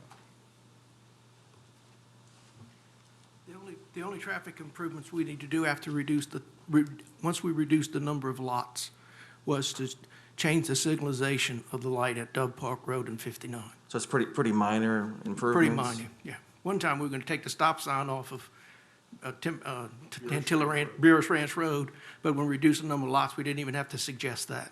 Okay. Okay. All right. And the state will give us its input with regard to that timing adjustment. Okay.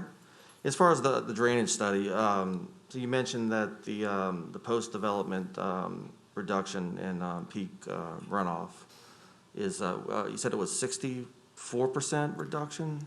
Actually, it's up Is that- to 60. For the 100-year, 24-hour storm, it's 47%. For the 10-year storm, 2-hour event, it's 64%. So 64% is 2.5 times what's required. Right. Correct. So the ordinance requires 25%. So 64, like I said, 64% is 2.5 times more than what's required. We have 0.4 acre feet per acre of storage, and if you look at all calculations of other development, you'll see that's usually in the 0.3 acres. So it's 25% greater than the normal storage. Okay. As far as the garden homes, Jeff, is there something that, with the garden homes, is there an option to elevate the garden homes? Yeah, Can you there explain is. more? Yes, on sir. that? Once this case left you as a zoning commission, in discussions, even though you had made a recommendation, we had discussions with the councilman, Mr. Toledano. And so one of the conditions of the PUD approval last evening was that in the garden home areas, and there are 33 garden home sites, the developer will provide an economic incentive to the builders that buy lots in those areas to build raised or pier construction. Not because they're fill mitigation issues, not because they're flood zone issues or perceived drainage issues, but because Mr. Toledano feels that it is an opportunity to see if there is in fact a desire to build raised homes, and because we think that there would be benefits, obviously, if we had more raised homes throughout the parish. We take the view that the market should have some input as it relates to how that occurs when you have a piece of property that's not in a flood zone. But we also understand the theme that Mr. Toledano is suggesting and would like to encourage. And we're also not opposed to having raised construction or pier construction throughout the subdivision, just depending on what the demand of the builders and their customers are. Is this really the first development with that particular approach incorporated? Is that, It's is that the something only- new, or is it? It's the only one I'm aware of. Mr. Toledano, to his credit, came up with the concept. We thought about it, discussed it, and we thought that the economic incentive, which would be reducing the cost of the lot to offset the additional costs of having raised construction, provided benefit. And we also think it could provide a different theme for certain areas of the subdivision if some of those garden homes are in fact raised. And it may be that there'll be other areas in the subdivision that may develop in that manner as So well. that could be an approach that could be used for other developments throughout St. Tammany Parish. There's no doubt that that's what Mr. Toledano said last night, and that's his thinking, is that one way perhaps to offset some of the issues that we have in flood zone, flood-prone areas would be to not only encourage, but hopefully have a market that would want to have raised construction. So we hopefully might start that music in Dove Park Ridge. What about tree preservation? Has that been incorporated? Yes, similar to what we presented to you as a zoning commission, another extra from this subdivision, if you will, is that we agreed that there would be no clear cut of any of the lots. And in fact, there would be a condition or a restriction that required at least 2 hardwoods in each front yard. If the hardwoods were in existence, they have to be a certain caliper or diameter. If not, they'll have to be planted so that we know that at a minimum we'll have 2 nice hardwoods in each front yard. And then we also developed a 25-foot wide greenway to the rear of each lot to facilitate existing trees and foliage, et cetera, and also encourage the plantings of hardwoods in that area as well. So again, this is an extra, a new design, a new covenant. It is part of the PUD. It's not a discretionary matter. It's actually became a part of the PUD ordinance that was introduced last evening, and that hopefully would be adopted by the council on December 3. There was one other item last night that might be of interest to you as a planning commission, and I think I had mentioned this to you as a zoning commission, but we have agreed to build the detention pond first in this development before we put in the other infrastructure. The idea is to make sure that we contain our own runoff, et cetera, from our construction activities on this site and not allow any of the water to bleed onto any of our neighbors, so that we will actually develop the drainage system, if you will, for the subdivision first, and then we will develop the subdivision infrastructure around it. All right, thank you, Jeff. Thank you. Okay, Commissioner Randolph. Okay. Mr. Shane, Yes, sir. on your handout that was passed out, just want to make sure the okay on item 1 and on the informational items of the 3rd section, the okay means that this will be, you will do this. Yes, sir. Okay. And it has been done on the plats that were handed out to you this evening. Okay. Yet to be reviewed by staff. But Okay. yes, sir, they will be done. All right, and just a little small typo on the 3rd comment on the information item. It says, meeting will need to be held, just need to be will. Okay. But item number 2 on the informational items, what will be required for you to get that right-of-way, the trace right-of-way? We actually applied for that today. There's a formal process, as you know, that anyone seeking to have access into the Tammany Trace must procure permission from parish government, and it is through an application process. The application that we tendered today to Mr. Cleveland, who I think is still here, yes, includes the construction of a 6-foot wide sidewalk type structure leading from the subdivision as an apron into the trace and intersecting with the trace, so that it'll be easy for walkers, joggers, bicyclers, et cetera, leaving the subdivision, we'll have a direct connection.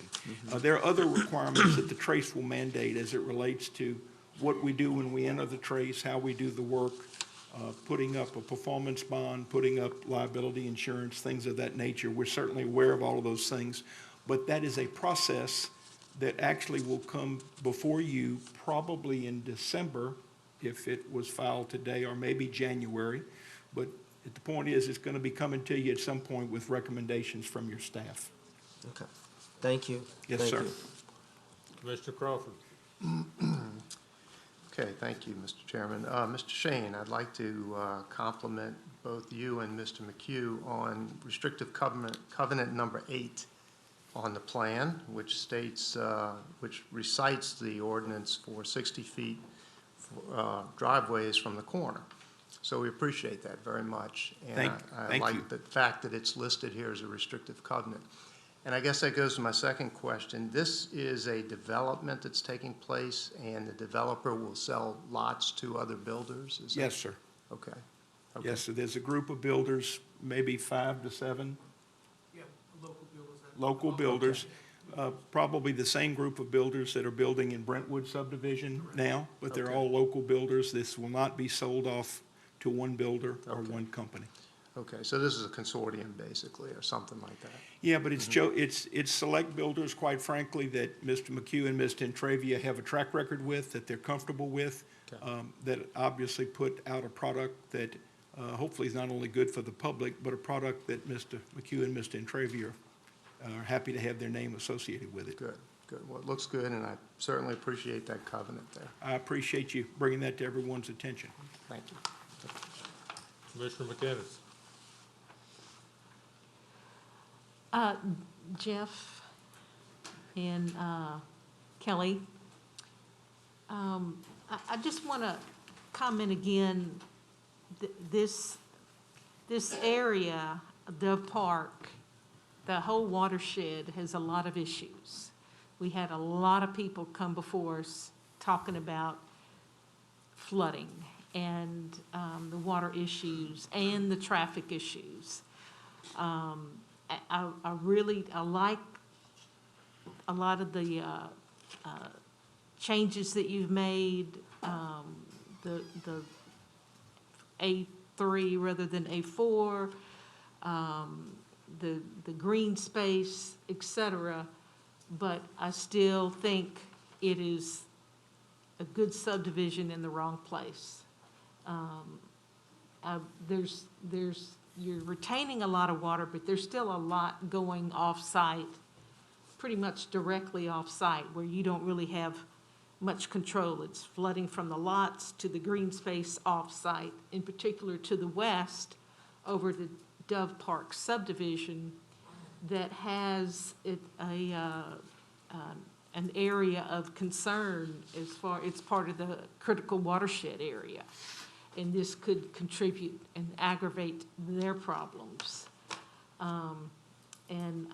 Even though you've taken some mitigation steps, I'm still concerned. On the green space. Could I comment in that regard? Well, let me just finish. On the green space, it is, there's no, I don't understand why it's not in the covenants to have that 25-foot no cut in the back of the lots. I didn't see it in the covenants. No, ma'am, it's part of the PUD. The lot clearing detail plan is part of the PUD, so it's part of the subdivision requirement. Okay, well, who is gonna enforce that down the road? St. Tammany Parish, as well as the homeowners association, but it's actually a condition of the PUD. Meaning that if it's not enforced or if it's not observed, if it's violated, perhaps a better choice of words, it is now a condition of the PUD so that it's the law, meaning it's the ordained law as it relates to land use within the subdivision. The lot clearing plan is absolute. Okay. Go ahead and comment. Yeah, well, I was going to say, appreciate you always have good concerns about drainage and watershed and other related issues, and we respect that. The only thing I would say is that I don't know what else we could do to try to effectively and efficiently not only drain this site, but also be modest as it relates to the impacts or the outfall. And I'm proud of the fact that staff concurs with the plan that we have proposed, because I know that they have been charged to look at it very carefully as well. So, that doesn't mean I don't understand the thrust of your comment. I do, but. I appreciate that, but staff is making sure we meet code. And code doesn't cover everything. Code doesn't cover that we need a comprehensive hydrologic plan for this whole watershed. Now, all he has to do is meet the code. Now, if we don't like the code, then it's up to the council to change the code, okay? But as long as they have met the code.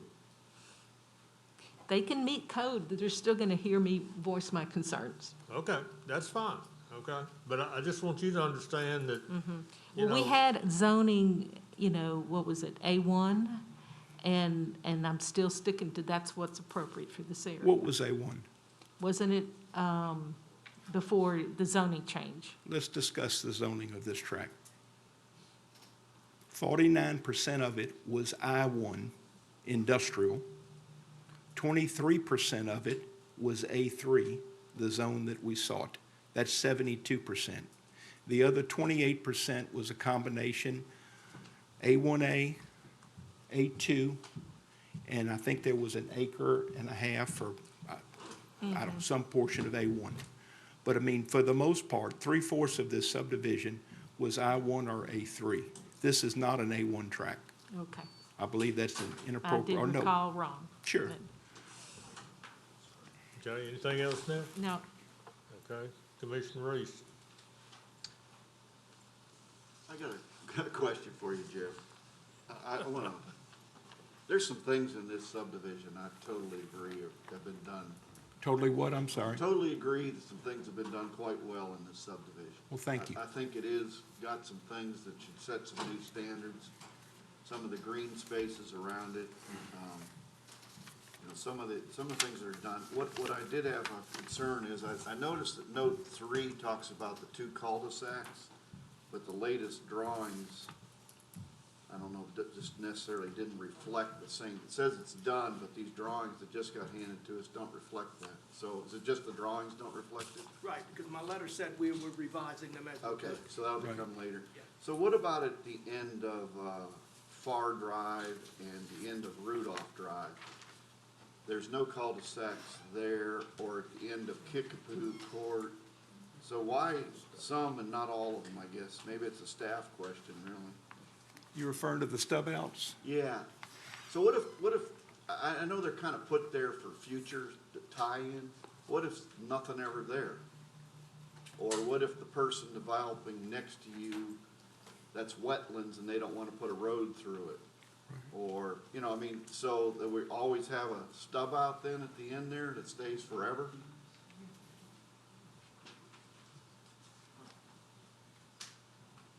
Chris, you want to answer that, or let Jeff?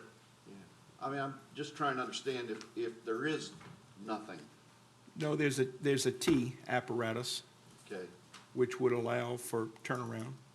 Okay. If that's what you make it. Would that normally be what we would do if there wasn't something?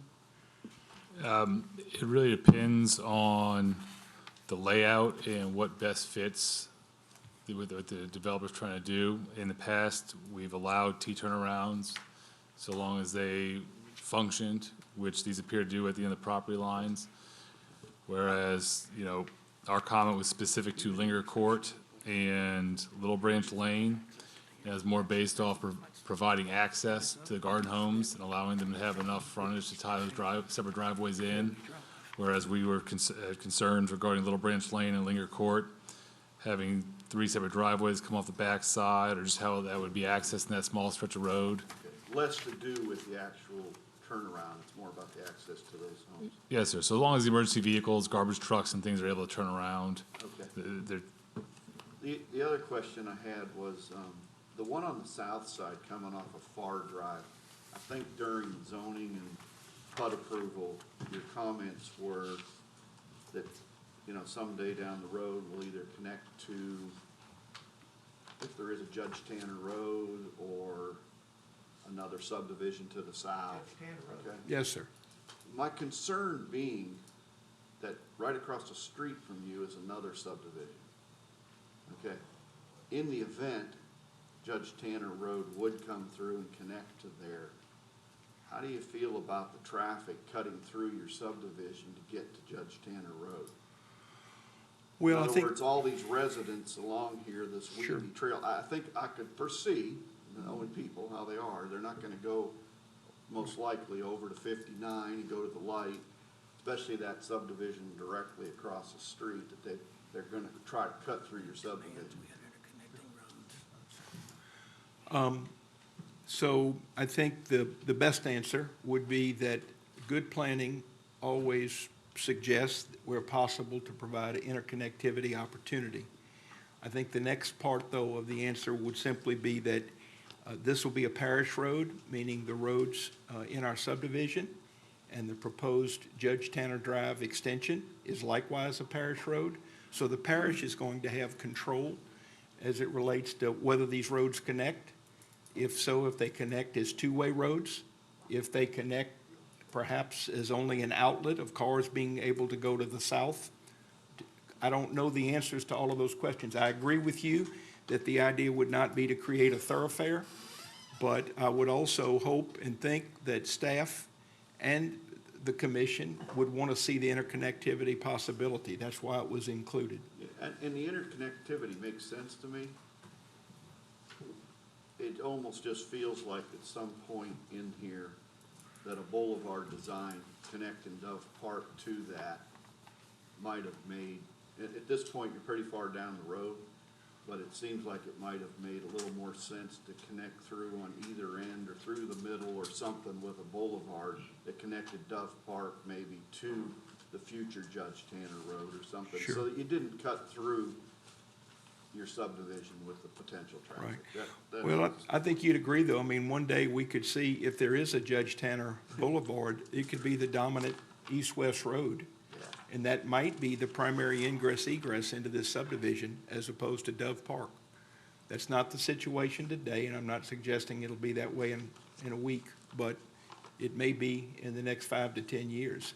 But hopefully with these connections, what we're trying to demonstrate is the flexibility for opportunity. Okay. And thank you for your nice comments. I appreciate them. Ken, anything else? No, that's all. Thank you. Commissioner Seeger? Commissioner McGinnis, I'm over here. About 6 months ago, you were the first person that I ever remember asking developers to raise their houses, and congratulations. That was not Mr. Toledano's idea, that was your idea, and I think the developers heard you. That being said, I'd like to move for approval of this report. Okay, we have a motion by Commissioner Seeger to approve. Legal would like to make a comment. I just wanted to make a quick comment that Mr. Shane is correct, that the council voted to concur with the zoning commission's approval of the underlying zoning change and the PUD at last night's meeting. It will be up, the ordinance will be up for adoption at the December 3rd council meeting. I also just wanted to make a note, because it was raised at last night's council meeting, that approval of the preliminary plan here tonight does not abridge any legal rights of anyone who may have an interest in appealing the zoning decision of the parish council that was made last night. Okay? Commissioner Barcelona? Okay, we got a motion and a second to approve per the handouts. Pardon? What Jeff? appeal rights would you be referring to from last night? An appeal to the 22nd Judicial District. Okay. The 10-day appeal process. Okay? But there was no decision last night that could be appealed to the 22nd Judicial District. There was a lady, There's only an ordinance introduction. It's a concurrence to a recommendation and an ordinance introduction. I think you have to get to finality in the process, right? No, not under the code. It gives you a 30-day window from that appeal to the council to then appeal to the 22nd Judicial Branch, Judicial District. It's not how I understood it, but I And do I can understand. provide that citation for you if you give me a minute to look it up while. No, well, I understand the 30-day rule, but I don't believe it's at the time that the appeal is approved. But I don't know that that's germane to what you're trying to do, and it's late for all of us. Right. okay, the motion that's on the floor is to approve this item. Is it subject to the handout? Was that your motion, Tom? Can we make it subject to staff comments, and then we'll just review the handout and just, the handout be for your benefit? Say again, Chris? I would like the motion to be subject to staff comments until we have an opportunity to review what's been handed out. Okay, all right. Subject to staff comments. Is that your motion, Tom? Okay, and your second follows suit? Okay, all right. Any further discussion? Please vote.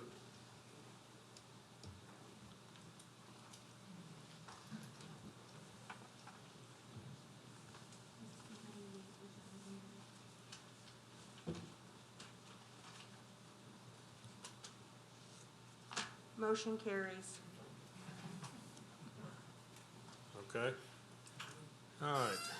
Next item.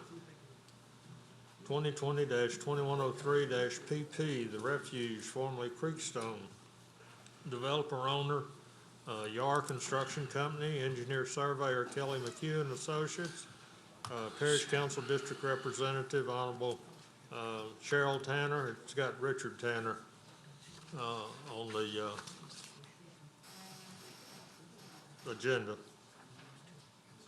General location, the property is located on the east of Louisiana 1129 Lee Road, north of Shortcut Road, across from Highland Crest Drive, Covington, Ward 2, District 6.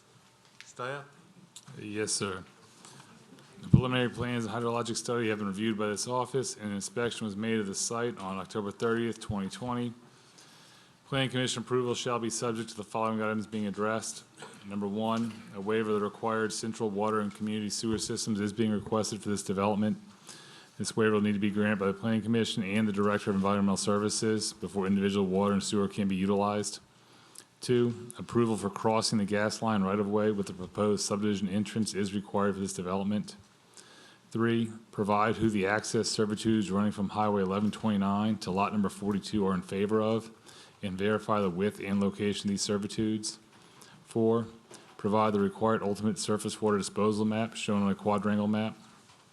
Five, change note number 4 on the preliminary plat to a restrictive covenant and revise to state, in accordance with the approved drainage plan and hydrological analysis, each lot development shall be limited to only a half acre of impervious surface.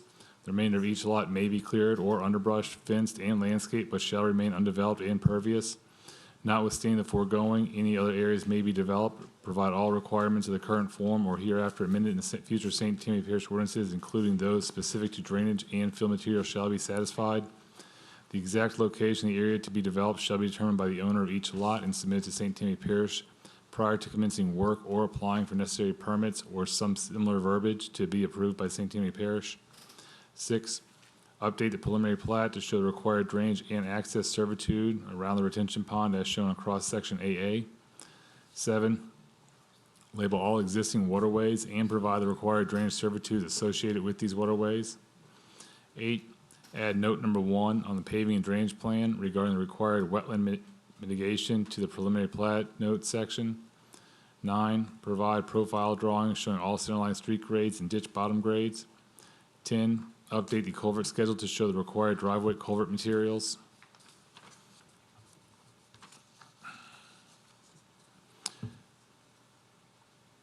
a waiver of the building code section 105-450 requiring the finished floor elevation of residential structures be 1 foot above the crown of adjacent street will need to be granted by the governing board before the final plats can be signed and recorded. A letter of no objection regarding the water and sewer improvements need to be issued on behalf of the Department of Environmental Services for this phase of Military Ridge. LEH approval for this phase of Military Ridge is required.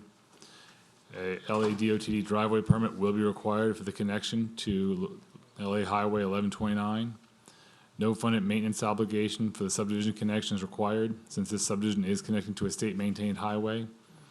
However, a performance obligation in the amount of $10,000 will be required to ensure the construction of the required permanent cul-de-sac at the end of Arcata Drive in the event the roadway is not extended with future phases. Mandatory developmental fees will be required at final submittal, since no public hearing was held prior to January 1st, 2005. Thank you. Chris, let me ask you something before I turn it over to Paul there. Under informational items, the third and fourth one, Yes, sir. it's referring to Military Ridge. Now, this is the refuge, or was Creekstone. Where is Military Ridge coming in? It was a cut and paste error. This is Pardon? applicable to this development. It should read as the refuge and not Military Ridge. Okay. It's just a result of the really short timeline we had this particular period here, like I said We've previously. had enough confusion tonight. So, but it should read as a refuge. All right, thank you. Mr. Morone.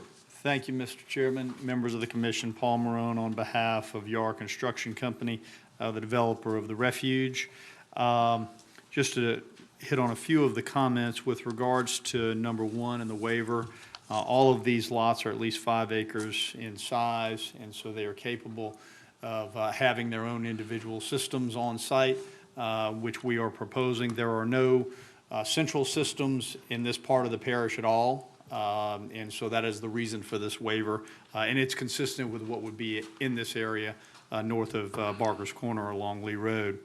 With regards to item number 2, we're aware that we'll need a crossing permit. We believe our client may have that, but ultimately we will have to present that to the staff, and we will comply with that. In regards to item 3, the access servitudes, those are old servitudes that were picked up on some old plats of the property. Those servitudes are prescribed. We're in the process of canceling those servitudes. The instrument to cancel them has already been provided to the prior owner, who needs to sign that. He has agreed to sign it. He's in California. We just haven't received them back yet in time to get it taken off the plat before our submittal. But by the time we come back to you for final, that cancellation will be recorded with the clerk, so those servitudes will no longer be on the plat. We will comply with item 4. We will make the change to the restrictive covenant as suggested and consistent with the staff comments in item number 5. With regards to the other changes to the plat and the drainage plan, we will comply with all of those as set forth in the staff comments. In regards to the informational items, there's one that I would like to make a comment on, and that is regarding the waiver of the building code section 105-450, which typically, well, which not typically, but does require that residential structures be 1 foot above the crown of the adjacent street. This area in St. Tammany Parish has very significant elevation changes. So there will, because of the size of these lots and because of the role of the land, you will have situations where you will not be able to have the structure a foot above the road. Because the road is simply going to be much, much higher than the structures would be, which is a little bit unusual, particularly as you get further south in the parish, where it's much more flat. But in this area, there is great elevation changes. So that's the reason for that waiver. It will not compromise the safety of those structures. It just contemplates the uniqueness of the role of the ground up in that part of St. Tammany Parish. So with that being said, we would respectfully request your approval of preliminary for the refuge, subject to the staff comments and with the waivers noted. Thank you for your consideration. Thank you, Mr. Morone. Point of information.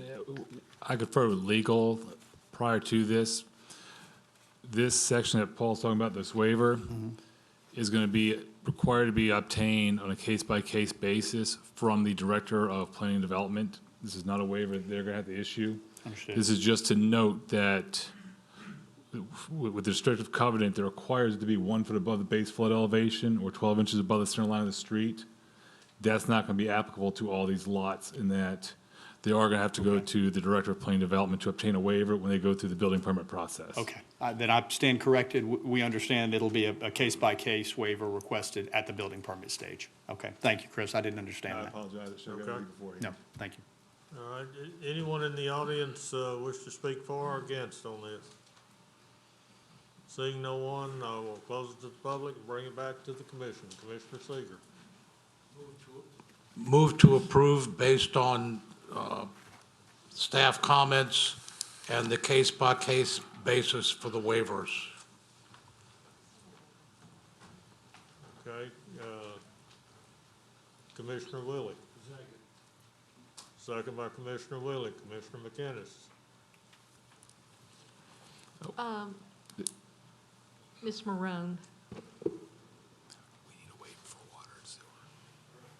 I'm wondering if it would be possible to have a buffer along the drains where trees would be protected from clearing. This is incredibly diverse topography on this site. And that would be something that I think would be a great benefit to the community, because someone could clear their whole lot, is to save it along the intermittent drains that go through, and particularly in a couple of the zones of the area. I thought it really fit the theme of the refuge if you could add that. Certainly something that we can look at between now and the time that we come back for final. Obviously, we're only going to be clearing the rights of ways. At this point, the lots themselves will not be cleared. But that's something that we can look at, Mr. McHugh and I, with the developer. And if we can establish any buffers along those areas through green belts or no-cut buffers, we'll be able to present that back to you at just, like final. 100-foot, 50-foot, 100-foot, something reasonable to protect the hydrology in that area. And I could send you a map of what I was thinking if you'd like. Sure, that'd be fine. Okay. And on the note about the wetlands mitigation, is that, and maybe this is a question for staff, is that something that could be added where it's a little more obvious, like in the restrictive covenants? I just want it to be clear to anyone purchasing a lot that they have to consider that. I'd like to address that. Just for point of information, now, when the restrictive covenants that are listed on the plat are in accordance with section 125-214 of the ordinance, those are the parish enforced restrictive covenants. And so those are the ones that we legally are able to enforce as a parish. Okay. And so that's why you see a separation of notes on the plat versus restrictive covenants. Now, in some Okay. cases, there are concessions that are made to add items of restrictive covenant, but we don't have anything there that allows us to govern the wetlands or just as an advisory thing. There's no enforcement associated with that. So, And I'm glad to see but it on there. thank you. Yeah. Anything else, Neil? No, that's it. Thank you very much. Okay, Commissioner Drum. Paul, Yes, sir. I was looking at the restricted covenants. There's nothing in here about there being a homeowners association, except at the very bottom dedication, it says that the homeowners association will be responsible for the green spaces. There's going to be a mandatory homeowners association. There's nothing written here about that. There will be. So once the plat is filed, but before any of the lots are sold, there will be a detailed set of restrictive covenants that will burden the property, that will require the establishment of the homeowners association and require mandatory membership by all of the lot owners in that. And that'll be of record when any of these lots are sold. Okay, thank you. Okay, all right. We have a motion and a second? Okay. Any further discussion? Please vote. Wait a minute. Mr. Seeger? When you made your motion, did it include the waiver under general comments number 1? Yes. Okay. We're good? Okay. Please vote.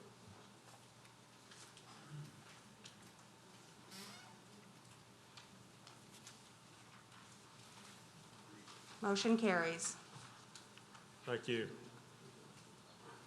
All right. Next case is under final subdivision review, 2020-1977-FP.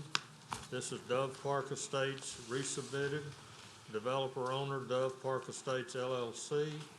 Engineer surveyor, Duplantis Design Group, PC. Parish Council District Representative, Honorable Riker Toledano. General location, the property is located on the north side of Dove Park Road, west of Louisiana Highway 59, south of Interstate 12, Covington, Ward 4, District 5. This was postponed from the October 13th meeting. Staff? Yes, sir.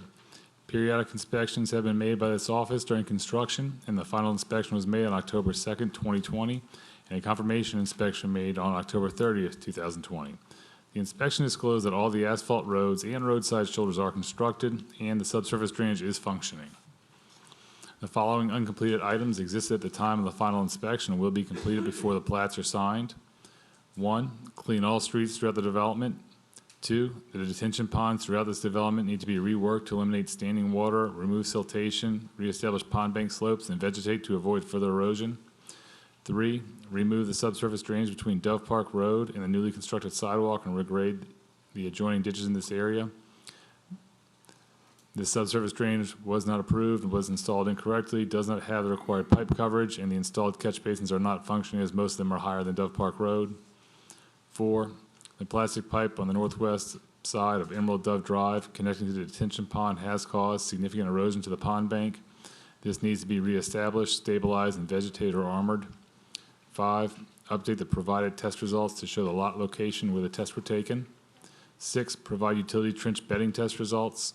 7, provide utility trench backfill test results. 8, asphalt is showing signs of rattling in the cul-de-sac at the end of Emerald Dove Drive. 9, replace the Brook Dove Drive street name sign at the intersection of Dove Park Road. 10, the drainage manhole to the north of lot number 70 needs to be stabilized, the manhole top grouted, and erosion issues corrected. 11, provide individual parcel labels for the green space areas within this development. 12, the land survey of record for this development needs to sign, seal, and date the final plat. 13, all infrastructure shall be either public or private. Revise the plat's dedication language and restrictive covenants as needed. 14, provide an as-built cross-section from the front of lot number 85 to the northern edge of pavement for Dove Park Road to verify the constructed sidewalk does not impede the drainage in this area. 15, provide a cross-section through the western property line and the rear of the western lot showing as-built dimensions, elevations, property lines, fence, and landscape buffer. 16, provide as-built elevations for the ditch along the western property line, including the top of bank and center of ditch to show conformity to approved plans. 17, provide certification from the engineer that the detention ponds for this development have been constructed in accordance with the approved drainage study and required detention volume. Should the Planning Commission approve the request for final approval, a warranty obligation will be required for the infrastructure in the amount of 3,028 linear feet at $22 per linear foot for a total of $66,616 for a period of 2 years. Mandatory developmental fees are required as follows. A road impact fee at $1,077 per lot for 84 lots for a total of $90,468. And drainage impact fee at $1,114 per lot for a total at 84 lots for a total of $93,576. The impact fees associated with the industrial lot, lot number 85, will be assessed when a commercial building permit is filed for. Fees are due before subdivision plats can be signed. Thank you. Thank you. Mr. Morone. Mr. Daugherty, members of the commission, Paul Marone on behalf of the developer for Dove Park Estates. In regards to the staff comments, the field work items, just about all of the field work items listed under general comments, items 1 through 10 are completed. We made an inspection of the site late Friday afternoon, myself, the project engineer, as well as the project manager for the developer. We walked the site, looked at each of these items, and so I can report to you that item 1, the streets have been swept and are clean. The detention ponds have been reworked so that they do not hold water. The slopes have been reworked. That will be a continual item that we'll need to continue to rework until the grass is fully grown and vegetated there. Grass has been planted, and there is growth that is ongoing. But there will be some minor dress-up work that has to be done on those slopes, but otherwise, they are in accordance with the plans. The subsurface drainage along Dove Park Road has been removed in its entirety, which takes care of item 3. Item 4, the area by the pipe has been reestablished, stabilized, and has been armored with riprap, so that item is completed. With regards to the test results referenced for item 5, we have that and are prepared to submit that once this meeting is over. As well for item 7, we have those and we are ready to submit them. With regards to item 6, the utility trench bedding test results, in talking with the testing company, the bedding that was used was number 57 limestone. And what the testing company tells us is with that type of bedding, you cannot provide testing on that.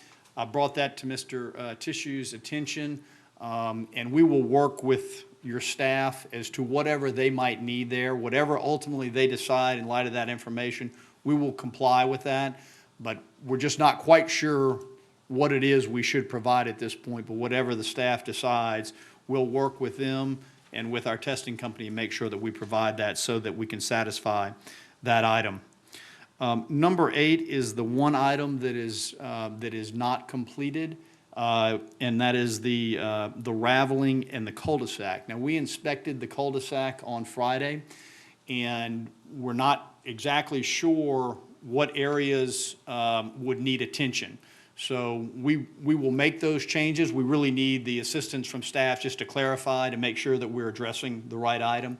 Any raveling is minor, because we couldn't really pick it out. There were a couple items we think that they may be referring to, but once we are able to clarify exactly which items they're concerned about, we're prepared to move in and get that done. That's a day or two process at the most, and we'll have that completed. The Brook Dove Drive sign has been put back up. The drainage manhole to the north of Lot 70 has been regrouted and the erosion addressed, and there is planting in that area as well with grass beginning to grow. So all of the field items are completed, except for the raveling in that cul-de-sac, which once we know what that is, we're prepared to jump on that immediately and get that finished. The final plat changes and the drainage and paving plan as-built and cross-sections. Mr. Lazare, our engineer, is here. He's prepared to make those and have those submitted within a matter of a few days once this meeting is over and if approval is granted, so that he's clear on if there are any other items he needs to make. But all of the outstanding items, which are the office work, the field, and the plat items for the plat and the drainage plans, are about a 2-day item, as is the raveling at the end of that cul-de-sac once that's identified for us. So we would respectfully request your approval of Dove Park Estates as submitted, subject to the staff comments, recognizing that until what I've told you has been verified by staff, the plats will not be signed and recorded. Thank you. Thank you, Mr. Morone. Anyone else in the audience wish to speak on this item? Close it to the public, bring it back to the commission. Commissioner Drum. Paul. See, you're not gonna sit down. Sorry, I knew better than that. On item number 3, I'm not quite sure, excuse me, what I'm looking at here, they had below-ground drainage, but it wasn't approved, so it's all gone, the sidewalk's gone, and it's a ditch now? Is that what this is saying? So there was, the sidewalk is still there, and there was subsurface drainage that was put in that area. There was a ditch there that they culverted, and put inlets. That work was done before plans had been submitted to your staff. Plans were ultimately submitted to the staff after the fact. There were problems with, staff was not comfortable with the plans nor what was put in, and said that what was done should be pulled out and the ditch should be reconstituted, and that's what we've done. Oh, okay, thank you. Anything else, Kurt? Commissioner Randolph? Yes, Paul, the limestone for the trench bedding and the trench backfill, those two are tied together? The comment I made was really just as to the bedding. We have the tests on the backfill. Okay. It's just the bedding where the 57 limestone was used for those utility trenches. Okay. All right, thank you. Commissioner Reese? Well, how did you manage to get one that wasn't like 5 acres tonight? Try to give you a variety. Yeah. I got one question. Well, actually, I had 2 questions. One's maybe more of a statement. They did sneak in a 46-foot driveway waiver in this, that your partner hasn't been so lucky to not have to deal with. Since we're final and it's already made it through a few processes, I'll get off that wagon for now. But the question I really had is, you got the recreational area, part of the subdivision, but I see no way to access it from the other part of the subdivision. And there isn't any on the western part of the subdivision. It just doesn't seem to make a lot of sense. Yeah, other than I believe, and I don't have the plan in front of me, but so there is a drainway that separates one side from the other, which made the connectivity internally impractical or imprudent, I guess, because of the nature of that drain and it being Little Creek. So I believe, if you look on there, I believe that the sidewalk, though, does provide, I think it provides access down Dove Park Road so that there can be access into the, what would be the east side, I believe. Yeah, the last time I drove by there, which I don't know, I assume they haven't done anything, the sidewalk started on the eastern portion and only went to the trace. You know what, you may be right, Mr. Rest. But it didn't I'm sorry. connect all the way over, and You're right. so it just seemed like, okay, you got a recreational area and you have a pond back there that's part of the, the recreational area of this development, but all the people on the west side are just out of the loop. Right, you're right, and that reminds me, we had looked at trying to extend the sidewalk down, but that Little Creek drainway made it impossible to do that as well. But Mr. Lazare just mentioned to me that we do have 5 parking spaces at that recreation area that would allow people that are on the west side to have a place to come over, to be able to park, to be able to access that area. While it would have been better to have pedestrian connectivity, because of that drain, it didn't lend itself to that. Especially with the trace being so close, those people have to go out onto Dove Park Road where it would have been beneficial not to, for sure. I agree with that. Okay, thank you. Commissioner Seeger? I move to approve contingent upon completion of the staff comments. Okay, we have a motion to approve, subject to staff comments. Commissioner Barcelona. Second.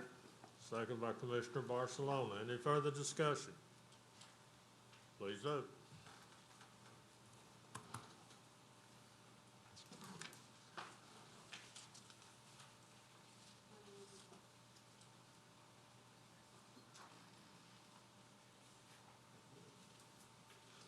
Motion carries. Thank you.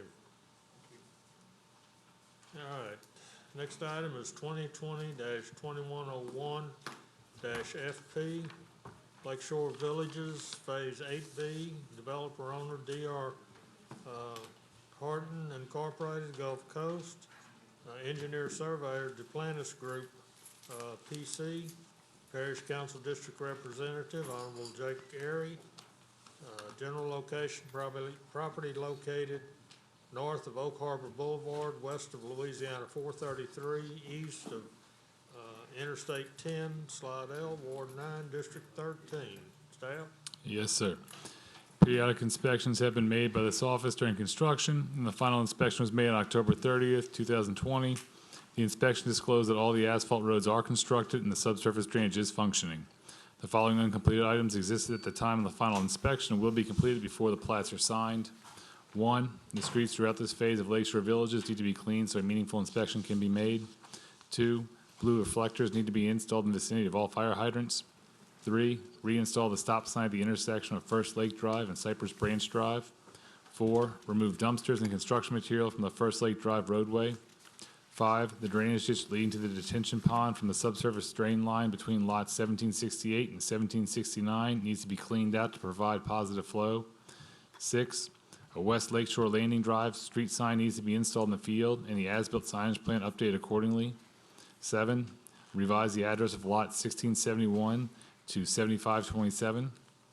8, restrictive covenant number 11 needs to be added to the final plat stating, the aforementioned restrictions shall be recited in each title or deed in addition to a required listing on the final subdivision plat.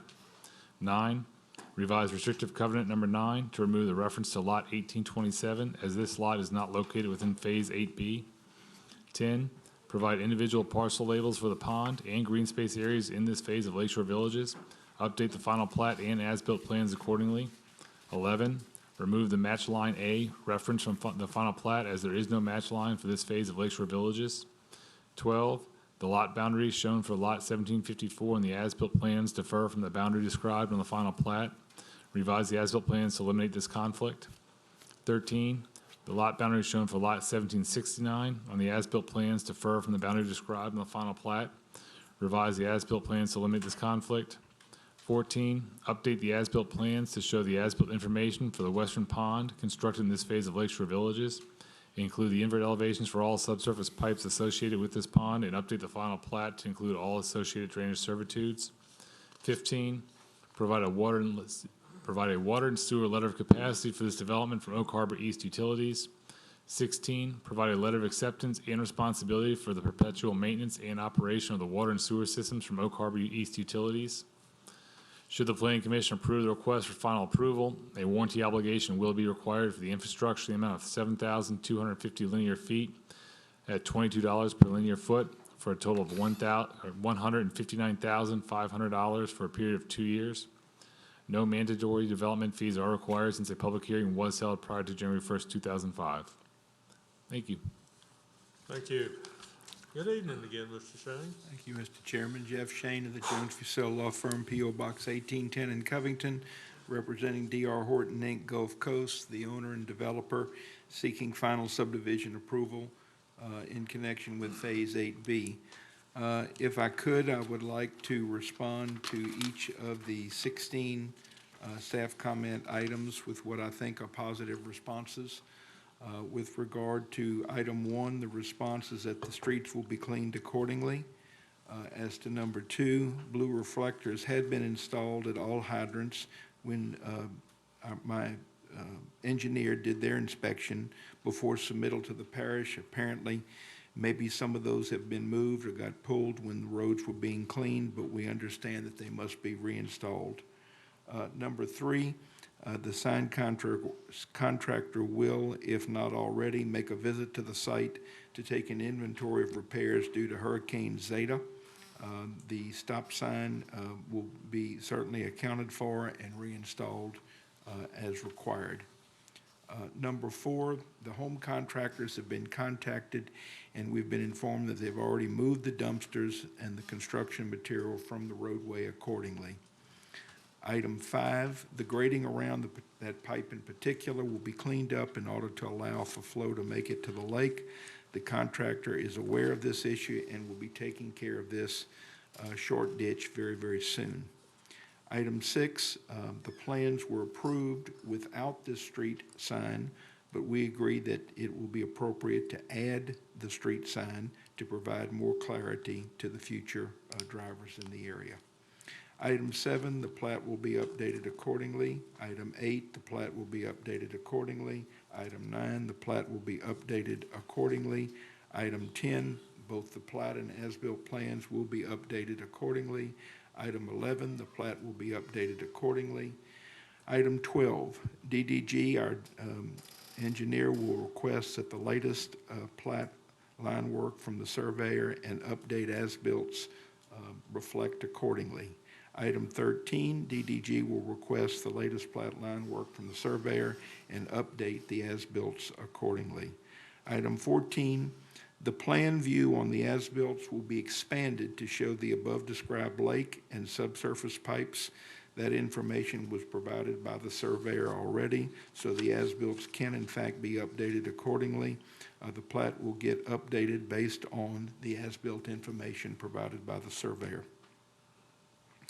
Item 15, this letter has been requested. Item 16, Oak Harbor East Utilities has done their inspection and provided verbal approval. An official letter has been requested. We're just not in receipt of it yet. So we believe that there's substantial progress either made or being made with regard to each of these items.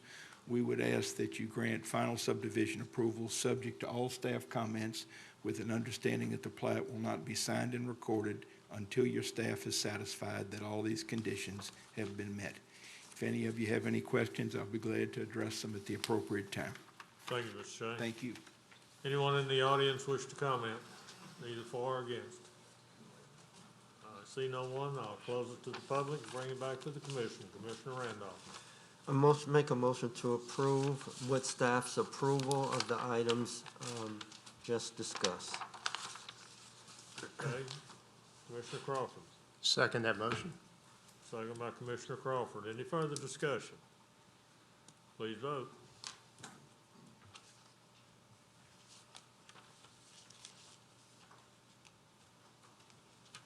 Motion carries. Thank you. All right, let's see here. I believe we have come to the end of our agenda here. Is there any new business? Do I hear a motion to adjourn?